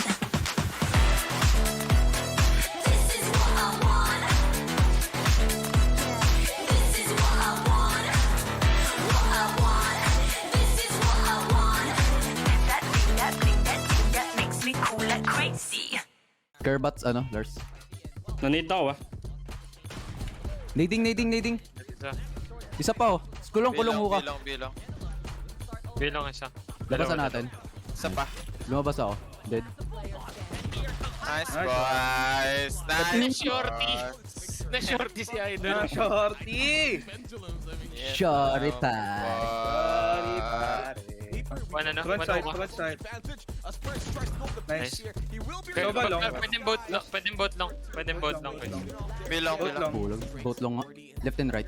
One remaining 3 HP. The wall pass will be there. Will he survive? He moves in forward. Can he get the defuse? I think not, but maybe go for some exit frags here. As DTP, the only one remaining, just the headshot once more. Stay at Desu. What will he do? Nice one. Oh, sheesh. Pakistrix. Uy, gagi. Nagsira yung keyboard ko, boy. Gogi ka. Seryoso? Abot. Oh my god, Trix. Keyboard ko, pumindot. Hindi mo nakikita mo, diba? Pinipindot ko, gagi. Oh, gagi ka. Oh my god, Trix. Apex Tamaraos, they're all in the advantage here as the team takes with their Tas. Hey, bawal yun! Good goal, Kiel. Good goal.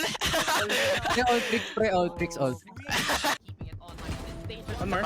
That's it. One more. Apa? No time. Hindi na pipick. Nice one, Basti. Let's go. Grabe ka na, Kiel. Ibang klase ka na. Ano kami ko? 6-man bid ko. Ikaw kailan kung komportable ako pareho. Baka mamaya after sasabihin mo, hindi ko sila komportable mag-jet. Sabi ko, practice na mag-jet ngayon para. Hindi, ako na lang. Kaya ako na mag-jet. Ayan. Topic. Topic. Isang bags lang. Isang bagsak lang. 1, 2, 3. Tama, bilis. 1, 2, 3. Oh, I mean, Chamber, I think it's A. Smoke A, smoke A. Ball niya? Yeah, it's A, it's A. Flashing. Pushing. I'll go. I'm dashing out. Oh, I'm blind as. Chamber. Hell. Hell jet. Right side hell, Timber's late, no? Yeah, Chamber late. I have your shirt. Oh, shirt. Oh my god! Let's go, nakita yung paa niyo dun, what? Bro, the timing, walang pa ng bullets. Ba't hindi kita yung paa niya dun? Magic, bro. Ano, epic fail moments. Yeah, nakita ko. Watch Mojo. This is a Christian server, mister. Oh no, I'm gonna burn. Okay, darter no. Okay, darter. No. Darting. Flashing. Are you guys gonna go? Flashing. Nice flash. One wine. Jenny. Nice one, boys! Ay, naku, may timeout na naman. 7 rounds, boys. 7 rounds. We win. 7 rounds. Muna ako, matataba ko sa thesis ko. Huwag ka na mag-thesis. Wala bimin mo, bro. Dungan mo. Flashing. Wait lang. Nandiyan nun, low kill J, 74. Brother. 16. Let's go. Nice retake. Okay. I'm lit, boy. Wala, may check ako na close. Baka check ako na. Pero, Flashing off. ready na mo? Labak sa'yo. Smoke gun ko. Under. Sud. Hookah. Hook out elbow.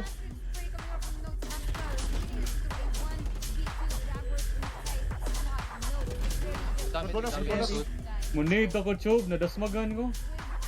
Wala. Yeah, throwing team. Sabotaging reported. Low ng Rez. 1 HP. Race Keolo. Ready flash ko. Nice. Low na diba? Kaya Keora. Ay, race ra. Out na, backset. Uy, di planted pa rin ako. Oy. Staking nga. Unahang planter. Nice! No! Ay, mura! Kabalera! Lain na!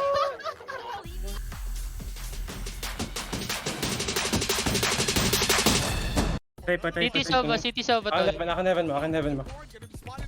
City lang, Sova. Last City. Darting backside. Yol na. Pwede.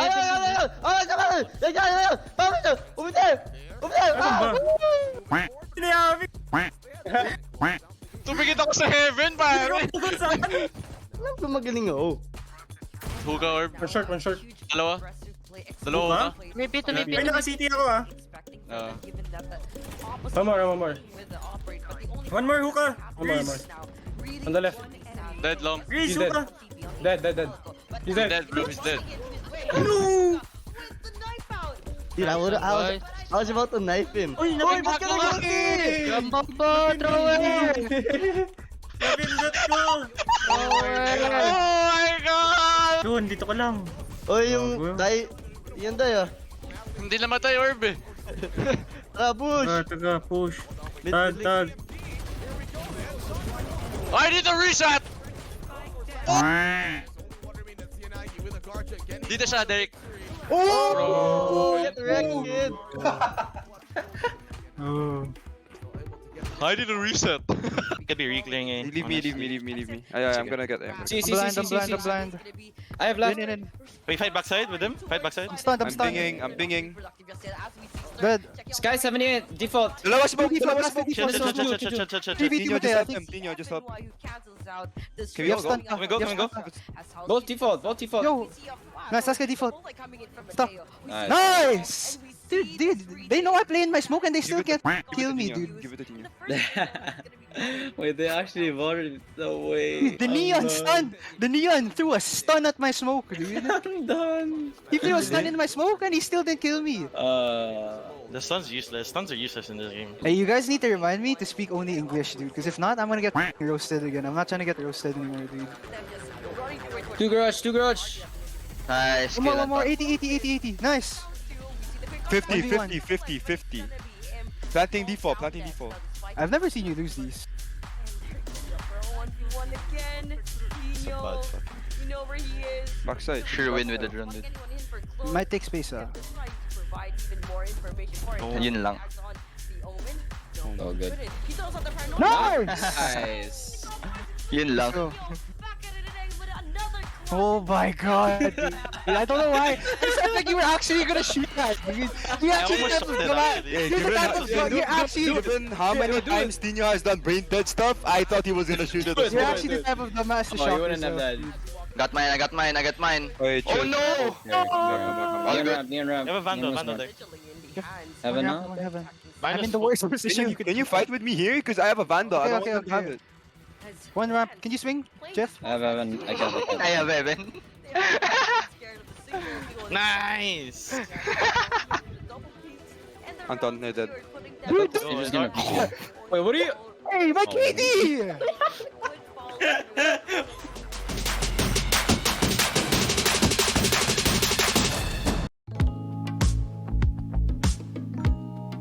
Nowadays, everything must be done virtually to contain this virus, which reduces the efficacy of learning compared to face-to-face, which also affects our mental health. The hardship I face sa ngayon is yung lack of income sa pamilya namin, and nung nagsimula ang COVID, naapektuhan talaga kami kasi nag-lockdown at kailangan mag-cancel yung mga schools. Tapos ko halos lahat ng subject except dun sa aking thesis. Naiwan ko siya kasi yun nga, dumagdag sa isipan yung stress na nasa linya na kami ng nagigipit at maayos lang. Hindi lang naman streaming and studies yung meron dyan, meron pa tayong relationships and all. I got in the Supreme Creator Grant and I am deeply overwhelmed, you know. Which really helped me a lot and my family back then when I started up. So, ano ang motivation mo pa sa pag-stream and paggawa ng content? Nung bata ako, na-inspired na talaga ako ng mga content creator natin dito sa Pilipinas. Ini-encourage nila ako and binibigyan ako ng mga ideas sa paggawa ko ng content. And wanted to also enjoy what I also love to do, which is the reason I've come across and explored this path. For me, being able to stream is a privilege. I like doing it because aside from playing games that I enjoy and showing it to the internet, I get to support myself and my family. And I'm still shocked that gaming actually has been recognized as something as a skill, as something as a job. So, ngayong hour din ako, message ko lang sa mga ibang content creators dyan. Be consistent lang and maniwala ka lang sa sarili mo. Eventually, when the time comes, maglo-look up sa'yo ang maraming tao. Mabubunga din lahat ng pagtsatsagaan. Always do your best, guys. Kayang-kaya niyo yan. Sakto, AcadArena has your back. Stay humble, stay hungry, and keep grinding. Cause that's what I did. Reign supreme, not display.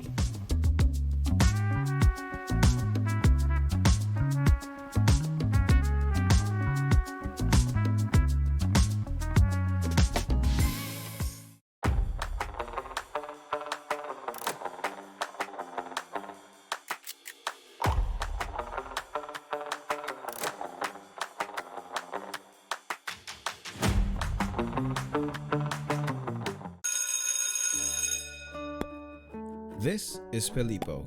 This is Jessica. Parehong freshies, parehong gamers. Gusto ni Filippo maging next big caster. Si Jessica naman wants to make the biggest esports tournament in their campus. But they don't know where to start. They're also from different campuses. In different parts of the Philippines. They would have never met. If not, For AcadArena. In AcadArena, we help students meet, Two teams, one slot to conquest, one map to go for. This is the way to end the online leg of the Alliance Games. An absolute classic, the University Ascent Cup, basically. Welcome back, ladies and gentlemen. Dax here with Ling.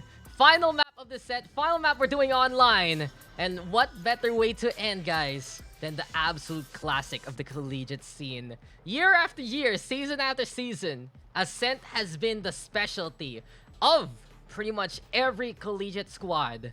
And we are going to be getting that for this side of one of the most amazing series we have witnessed this side of AcadArena. But Ling, I want to hear your thoughts real quick about any expectations coming into this map, because I have a few notes here to really tackle, especially for the MTE side. Yay! Ascent na naman! Totoo alam kasi hindi talaga na mawawala to sa mga picks nila eh. Di ba ito, it has to be one of the most basic maps na matatest talaga kung anong makakaya ng team mo because it tackles every approach out there when it comes to testing your team fundamentals. And if you're bad at Ascent, I wouldn't expect anything from a team if in any other map. Because this has been straightforward. It has to be the most cookie cutter map na nakita natin coming up from different FPS titles na dinala dito. At well, in a game like Valorant, it just goes down to agent drafts na gagamitin nila at kung kanong kaiba ang playstyle na they will be running at for the entire series. Yeah, well, So, yeah. I really feel like for a Drink your water. Can I make my point Yeah. now? Okay na? Mhm. Okay, thank you. So this is the interesting thing about MTE Excalibur. I was bringing it up a while ago before we went into the series itself, but we got the raise from Haven and Split. But something MTE Excalibur does is the no duelist composition. And case in point, they're gonna be running the Sage here with Shadow. This puts, I believe, Jesse Nash on chamber duty, and we're gonna be getting the KO even into play for I Will Destroy You. Same case here for the side of LG Terra this time. We saw them play Ascent a while ago. We're gonna have Mateo on the KO here. We're gonna have Zeef and Moses, biggest anchors between the Killjoy and the Astra. And my biggest question is, what's gonna happen now in this game? It's very generic, it's very simple, but I'm really interested to see if this no duelist composition from MTE Excalibur can actually work against the LG Terra playstyle. It almost did, I believe, against Virtus Arcas. It's one of the closest games. Again, really close series between MTE and the defending champions. But LG Terra, a squad very active on map control, a squad very happy to utilize utility to an absolute T, might actually be the potential kryptonite here unless MTE are just able to stifle any kind of offensive LG does in the first place. They have a few ways here linked to perhaps bother some of these rotations and mess up the timings. But beyond the single trademark, they're not really going to have that passive way to get that intel in the first place. They're going to be relying on the KO and the Fade to figure out what's going on the site itself. But beyond that, what else can they know about the map? How will LG utilize that factor to the best of their abilities? And all in all, who will deserve and who will win that slot to conquest? Because there's so many questions right now absolutely needed to be answered in these 25 or so rounds. Siguro, the ultimate test would be not as to how they will be rather putting out those aggressive stances on towards the side. It's more of how will they withstand even the pushes here coming out from the attacking side. LG Esports that are basically forcing themselves in on towards A. I will destroy you. As we like to break it to everyone, they're destroying just the doors, just the walls that have provided as a temporary blanket of protection here coming up from the side of the attacking side, LG Esports. Now, as the eyes definitely have to put out, no one is about to rule on towards anyone just yet, or perhaps being able to utilize that flash peek just in time for I Will Destroy You to even go in for the swing, but does not even get anything from that. Yeah, he had to turn around real quick because of the flash, and from that point on, LG able to take that win. A faster pace that can overrun a defense like this gonna be absolutely instrumental, honestly, for the LG victory.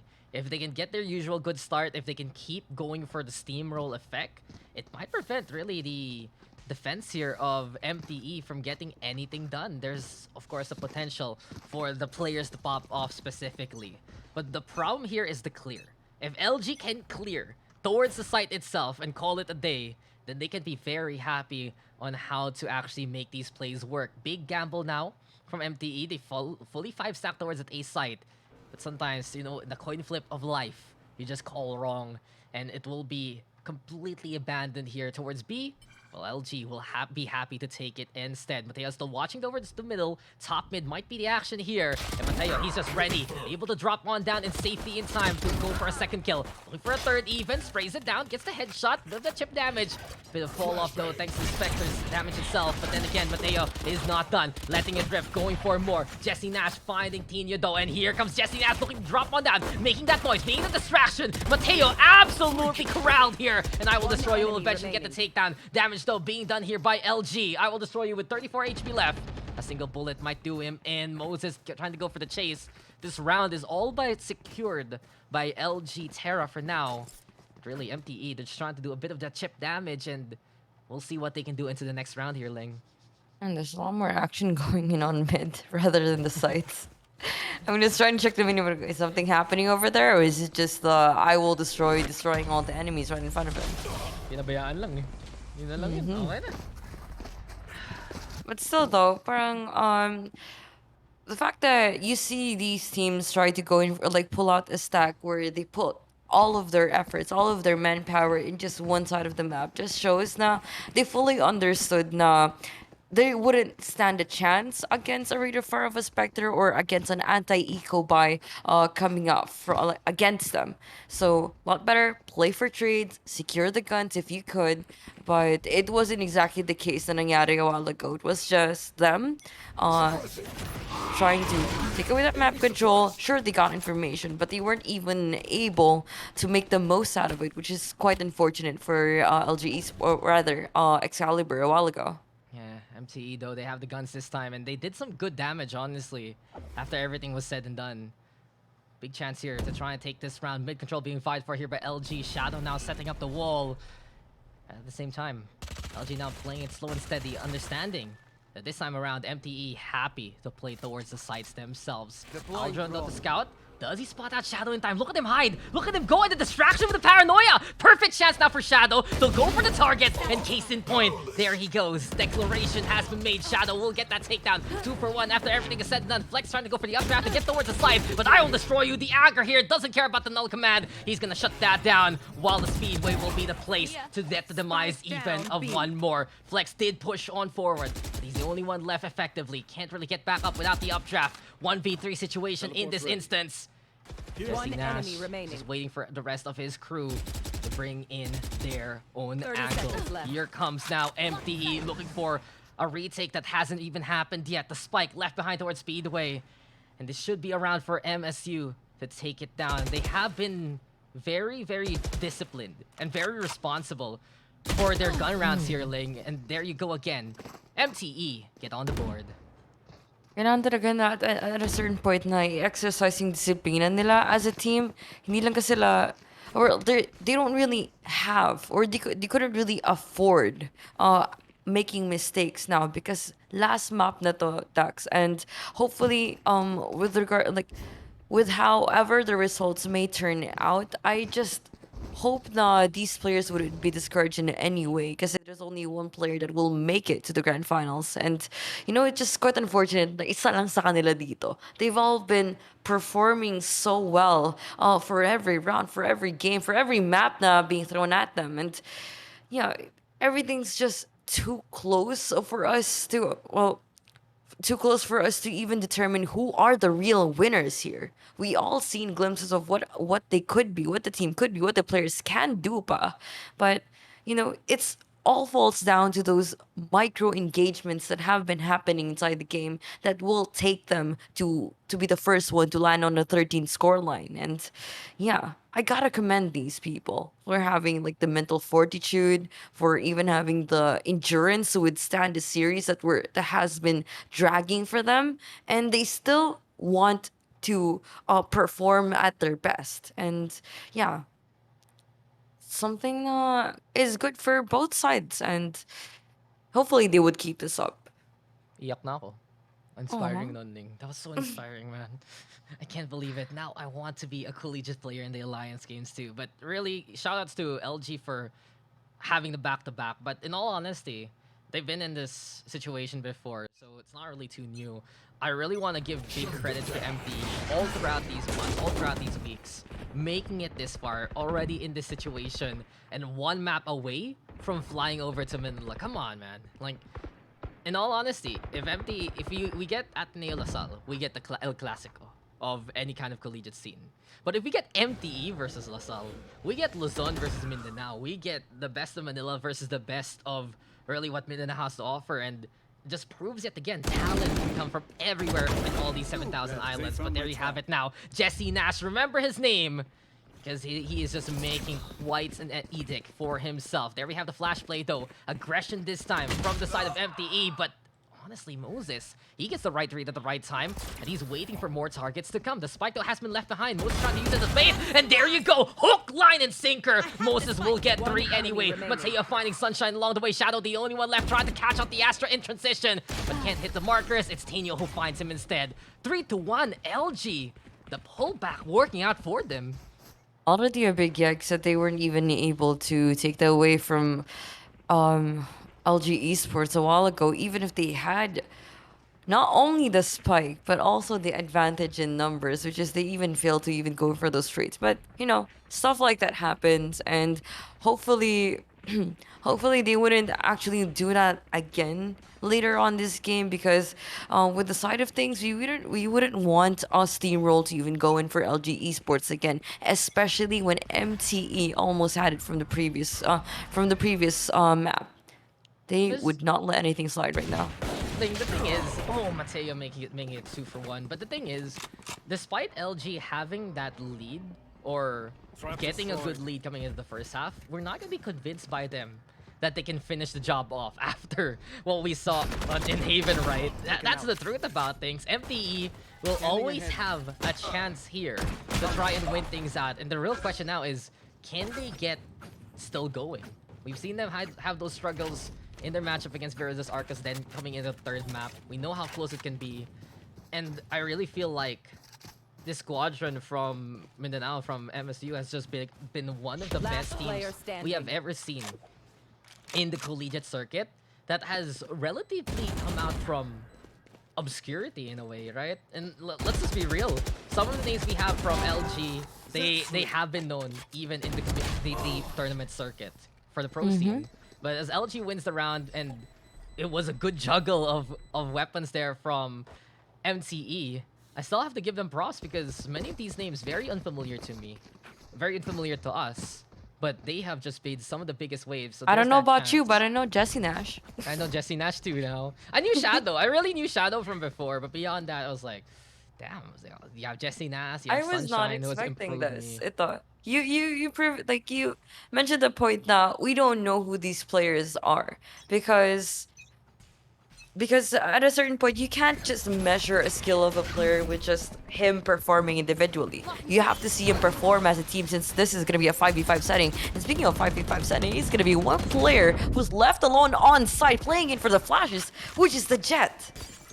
Now everyone is breaking down the wall, healing themselves out. It's gonna be Shadow, could possibly be stepping out of the Shadow realm anytime soon now, as we hear LG Moses pulling out the spike plant.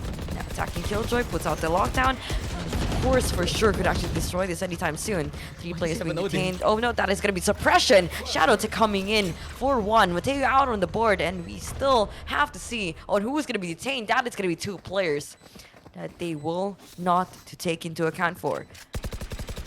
Coming in from every direction. Do they actually know where they could actually come from? Prowler's gonna be coming on in. For sure, the smoke is gonna be there as the flank for protection, giving them that false sense of security, because there's still gonna be enough players from LG Esports to even wipe them out on the floor. Unfortunate, though. Whew. Pagod ka dun, ah. Yeah. Napagod ako kasi like ilang beses sila umikot dun. No, because they have to. That's the thing right now. I'm looking at this composition from the MTE side, and I think that's one of the biggest problems we're gonna have here moving forward. That lockdown is gonna be absolutely free if there is no flank from MTE. They don't have that Silva. They can try as they might perhaps with what the KO does, but beyond that, they have to back on away, and you can see how awkward it really got for them. Forcing the resurrection, getting taken on down from the rafters from a single angle. And that's a bit of my concern about the composition that MTE brings to the table. We know how incredible Zeef has been, especially for the past few weeks. I really feel like he's stepped on up to a next level here and has become the MVP for LG for quite a while. Here to play up front. And case in point, Zeef does not disappoint yet the game. He knows his game, and you know that his name is ready to light up the scoreboard yet again. Opens things up for that B-side 5v3 scenario. Tour de Force brought out here, even by MTE. But how will they go for the retake now? Bit of the 2-prong attack. Only have the Sheriffs though. They also go for a bit of dark cover to try and blockade the vision of the turrets. Tino though is waiting for someone to come their way, and he's ready now. Oh, trigger discipline. Alongside the and even goes for the stab. Quite bad behavior from Tino. Gets 2 for his troubles before Shadow will take him down. No left now to the stage here, but the turret will find him, will shoot him, and the rest of the roster trying to follow and shoot. Can he get the lineup shot though? Not gonna happen. Mateo right beside his teammate and will get the takedown. 6-1. The LG train pushes on. I'm already thoroughly convinced that LG Esports might actually put all of this in the bag now. And I'm confident enough to say that not because MTE is not good enough, but it's more of that you could see in a way that they have been slacking off. And a little bit of carelessness here and there is something that I really do hope so would be some sort of a wake-up call, given the fact that the opponents already have a 5-point lead. They wouldn't want the opportunity for them, or they wouldn't want to put that one map that they have taken away from the favorite team that would come to waste. If they could do it against Virgus Arcus to take away another one, might as well just take away a second one away, and that one ticket will make that 5 tickets to the Alliance Games Finals, which is going to be happening on Conquest. We wouldn't let that slide. They wouldn't let that opportunity slip, because sooner or later they really have to figure things out all by themselves. They have to continuously innovate on what they have been trying to do, and at least try to polish on whatever they've been trying to do a while ago, because we wouldn't want that form to be maintained. We want that to come out as even better, because the team and the rest of the roster and the organ itself has a lot more potential, and we weren't even fully aware of what they could possibly do unless the games that we could be witnessing is something that really is worth watching. Well, we'll see now as LG are going to be pushing on forward. I honestly feel like the game is still afoot. It's just a problem, the composition right now, that MTE has to adjust towards the playstyle of LG. How can they adjust though when the opposition is right in front of them? Enemy at the gate, but Bundy and I Will Destroy You will not disappoint whatsoever. Raptor's position to get those takedowns. Bundy even getting the confirmation over onto Mateo. And this is exactly what MTE needed. Sure, it's a bait and switch, and they have to go forward B site now. We haven't really seen them in that man advantage scenario for the retake as much as they would like. So at the very least, if they can play the clear out game, this can work out in their favor. They don't clear Tino though, and he's over onto the market. 1-for-1. There's the trade now by I Will Destroy You. 3v2. Moses decides to navigate into the smoke and look for a target, but he might get spotted there. Presence detected. There you go with a 0 point, getting the intel, and I Will Destroy You yet again playing Protector or playing Trader this time. It has to be economics in action. And this time, the currency will favor MTE. To make it now 2-6. And just to continue on what you were talking about in terms of the timeout, I still feel like MTE has something in store for them. I still feel like there is a chance for them to make it work, but they have to know that they're climbing an uphill battle. Not really just only in the literal sense that they are down the scoreline, but yet again, there are really some things that LG can get away with because of what MTE is running right now. That lockdown, it's basically an instant win unless they find where Zeef is stationed in the first place, and they're gonna need to find answers to those scenarios very quickly as we're running out of rounds here in the first half. Running out of rounds, but 9-3 curse. It could happen anytime. Last time, apparently. It did. It really did. Which is why I'm still hopeful of what the team can do. But for LG Esports and their form right now, and playing in a map that they have been quite too familiar with lately, especially in the competitive sense, you just have to, I wouldn't say give it to them, but in a way, put up a fight and make sure that they have to be warriors that have to be challenged in a way that this is not going to be an easy victory for you, because we still have what it takes, and we have made it this far for a pretty good reason. And for Excalibur to do that and keep that conversation going, they have to make sure that they have to make every round count and every step count, especially here on Market, Dax. We'll see right Flex now. to get away with it. Ooh, the steps, the fancy footwork from Flex. Able to get away, as you mentioned, but Shadow, the hold is through. Don't look back because he can be fearful. Eventually, Zeef and Tino can bring out those night lights and bring a bit of damage towards the MTE side instead. LG now looking to make it towards that A side. I will destroy you though, finding Deep, and the lockdown still ticking on away. This forces ahead really of the defense, and you can see why. So the time is ticking, and it's really a doomsday clock that will favor LG instead. 7-2 now. And yet again, the attack, as soon as they set up on that site, it just feels like it's the flow of motions going in their favor. Flow of motions and flow of emotions here, because it's just that different level of worry that I'm actually have been feeling towards the side of Excalibur, because they have been placing themselves in a really questionable scenario right now. Wherein to the point that it almost felt it was like a desperate plea or desperate call for them to actually make those moves happen, make those positions even happen. But speaking of that, they still try to even make it work regardless of the mentality they're currently running at right now. With Zeef though, making sure that it is still not going to be a good enough effort, but they had to make those bullets. Of course, what else do they have against the Vandals that have been out for the pushes? Sunshine is going to be down to 22 HP. Alarm Bot is going to be there to even further make sure that no one's going to be swinging just right in front of them. In this 2v4, a retake could be a doable situation, but all they have to do is actually land out their shots, and with the best of their ability, they could secure those Vandals along the way. Yeah, I mean, they are on an eco state, so really the ball is on the court of LG instead. They have that spike down, they're looking to go for the hold yet again. LG Esports overall has just been so tried and tested for them. One of the most practiced rosters in the collegiate circuit. You give them to a map they're absolutely experienced in, a composition that they know how to play and love. Jesse Nash though gets away with highway robbery there with that shot onto Zeef. But you can't really try to rob these three, as Flex and the crew are there to take you down and get their due. 8-2. And really for LG, just keeping up with the pain train here. If recovery is going to be a possibility for MTE, they need to do it now. And players I'm looking forward to perhaps getting back into the thick of things. Really, Shadow and Sunshine, they stepped up so much on that split map. But here, they're getting overrun. They're getting caught out many a time by LG. And just with Flex, again, making that kind of space that we saw against MCL a while ago, that's all that LG needs to get the recipe of success for the rounds. And speaking of that, Frank, it would still be in a way be countered easily, because right now Flex is running with the operator.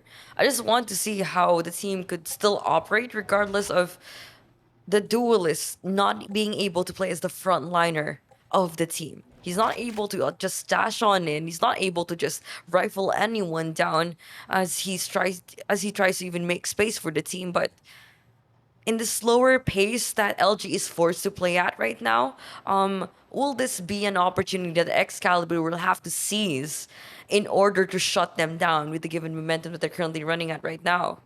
I don't think it's really a pace problem. It's more of the passive versus active state.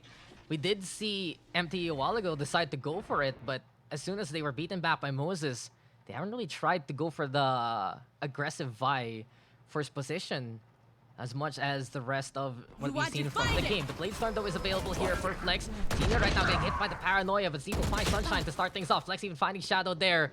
No need for the operator. Rifle is at the ready. It's 4v3 as A site is absolutely taken here by the LG squadron. And to add into boot, the Cosmic Divide is there to silence truly their assault so far. Flex on top already. Lockdown gonna be into play. Yet again, time is everything here for the defense. They have to rush on in and they have to come in big. Bundy right now looking to make his marker count. And there you go. 3 already for Bundy. Break the lockdown. Mateo hiding here onto the corner. Sliver of HP left here for Bundy. He stepped on up when he needed the most. Nightfall right now. Darkest encompassing away from the site and towards the 3. Throws down the Haunt even, or the Seas rather, just to figure out what's going on the other side. But Mateo swinging and hitting, clutching it out for the LG squadron. 9-2 as LG do it again. Last round They've done it again, and I've lost count on how many lockdowns nandito Dax na ginagamit ni Zeef. Third. That's the third? On the first half? Yeah.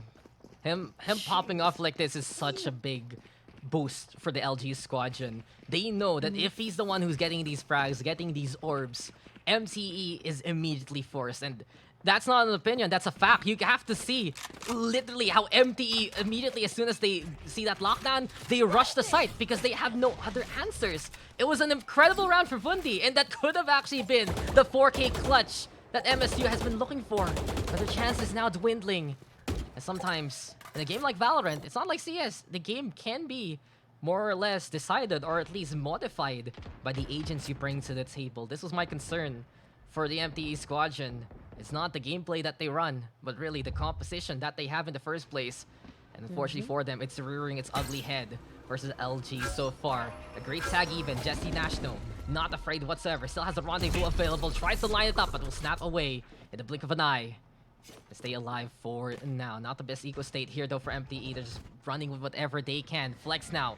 Getting ready with the tailwind. Mundi, Judge in hand. Bladestorm though out and bound. Sleep not looking his way and I'll destroy you. A beautiful shutdown on the Flex. Flying on high. The Eagle has been slain. Mundi even getting another 1-4v2 scenario now. Moses and Tino trying to figure out a way to make it through to the other side. But Jesse Nash keeping the distraction on. Sunshine and Jesse Nash now. Just keeping the kills one apiece.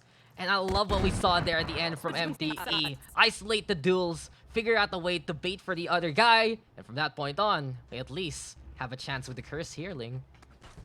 Have a chance with the curse? It is a blessing in the eyes of Excalibur right now, Dax, kasi alam na alam nila na once the tables have turned, once that they have mentally conditioned themselves in a certain type of play, it wouldn't be any problem at all for them to fully adjust once they're playing finally on the attacking side, where we could definitely see the double initiator, Fade and KO doing all the work. They get information. Of course, they get all the necessary flash peaks that I have seen I Will Destroy You do time and time again with just the breach, with just the KO, and hopefully see him perform quite similarly in such a fashion here on attacking side against LG Esports. It's gonna be a hard commit here for MTE in general. If they play for picks, they can try to find a few of those initial duels to go in their favor. But yet again, no duels means that these guys have to commit where the Fade and KO decide to utilize their utilities do. It's gonna be a hard hit, yes, if ever that's the case. This time though, it's a pistol. They can experiment and they're splitting up the forces. 2 towards A, 3 towards B instead. The spike though is in the hands of the Omen, and that perhaps was seen by Flex there. Really, LG right now, they're playing more on the passive stance.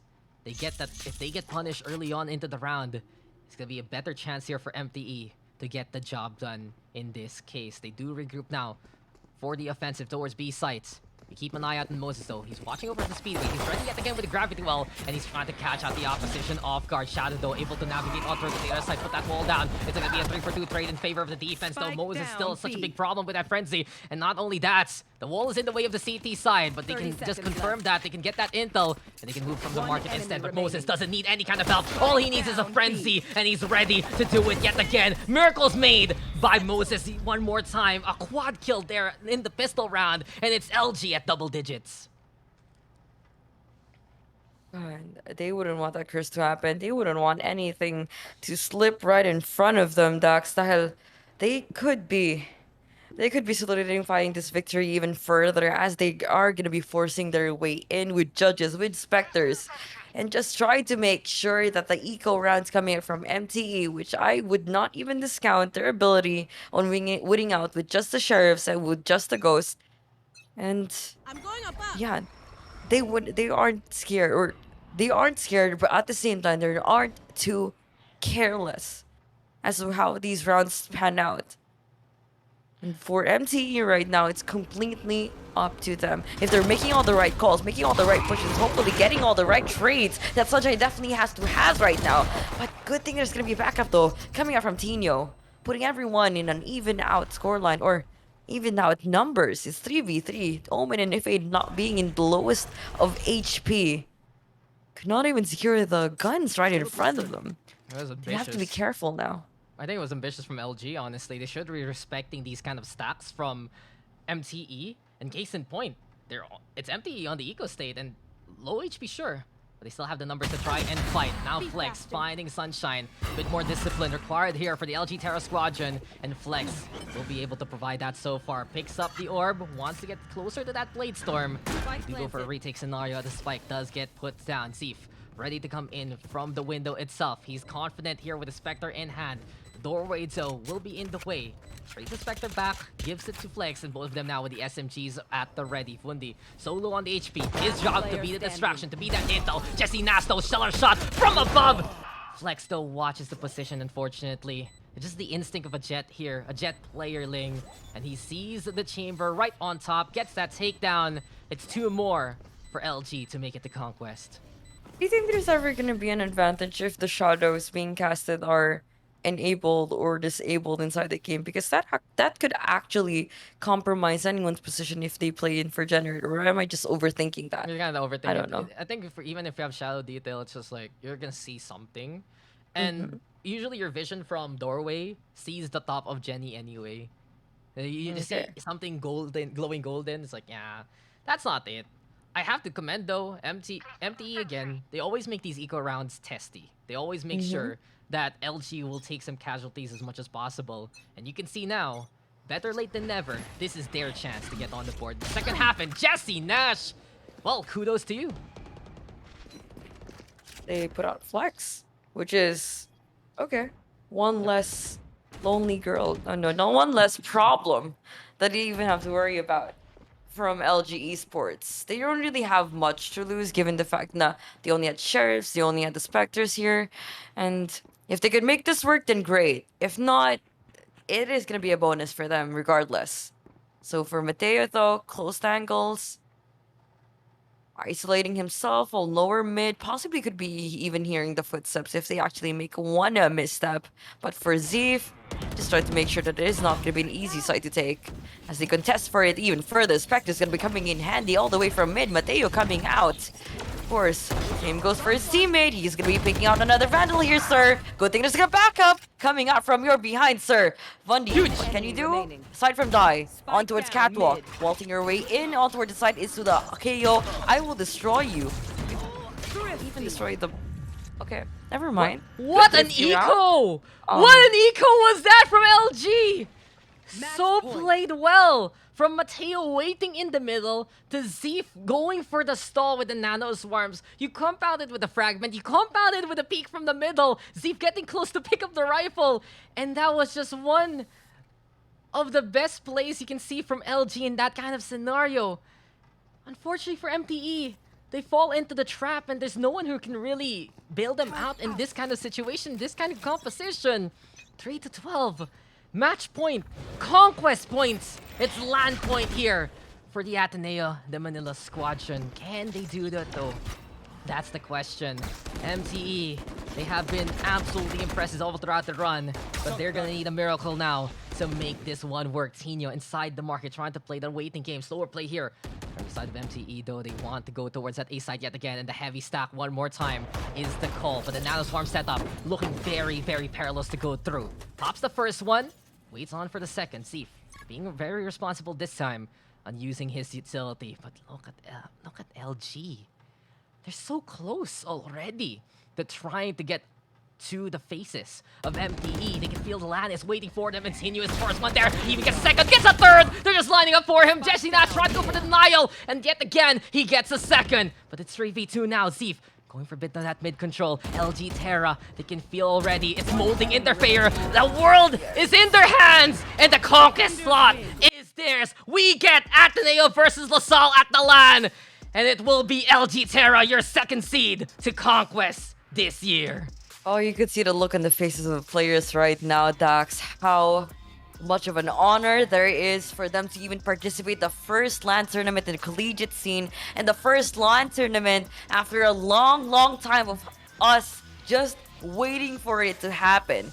LG Terra has taken themselves to Conquest 2022, playing on the main stage against Virtus Arcus, like you said a while ago, and also, man, finally put an end to it in this series. It's just quite unfortunate na isa lang makakapunta sa LAN na dito from this matchup, and such great talent being displayed. And for MTE for making this so far in their journey. You have to give props to them as well. They have put up so much of an effort.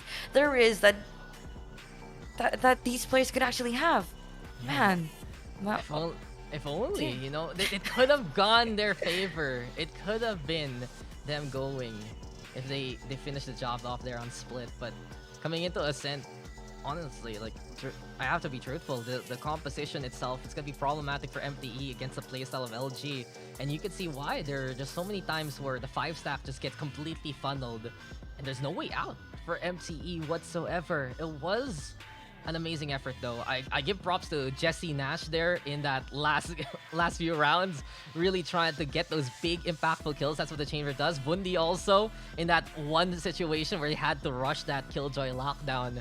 But the problem is when you just have no answer to what your opponent just normally sets up, then that really just becomes a problem here, Ling. And that's not on the caliber of talent of MTE whatsoever.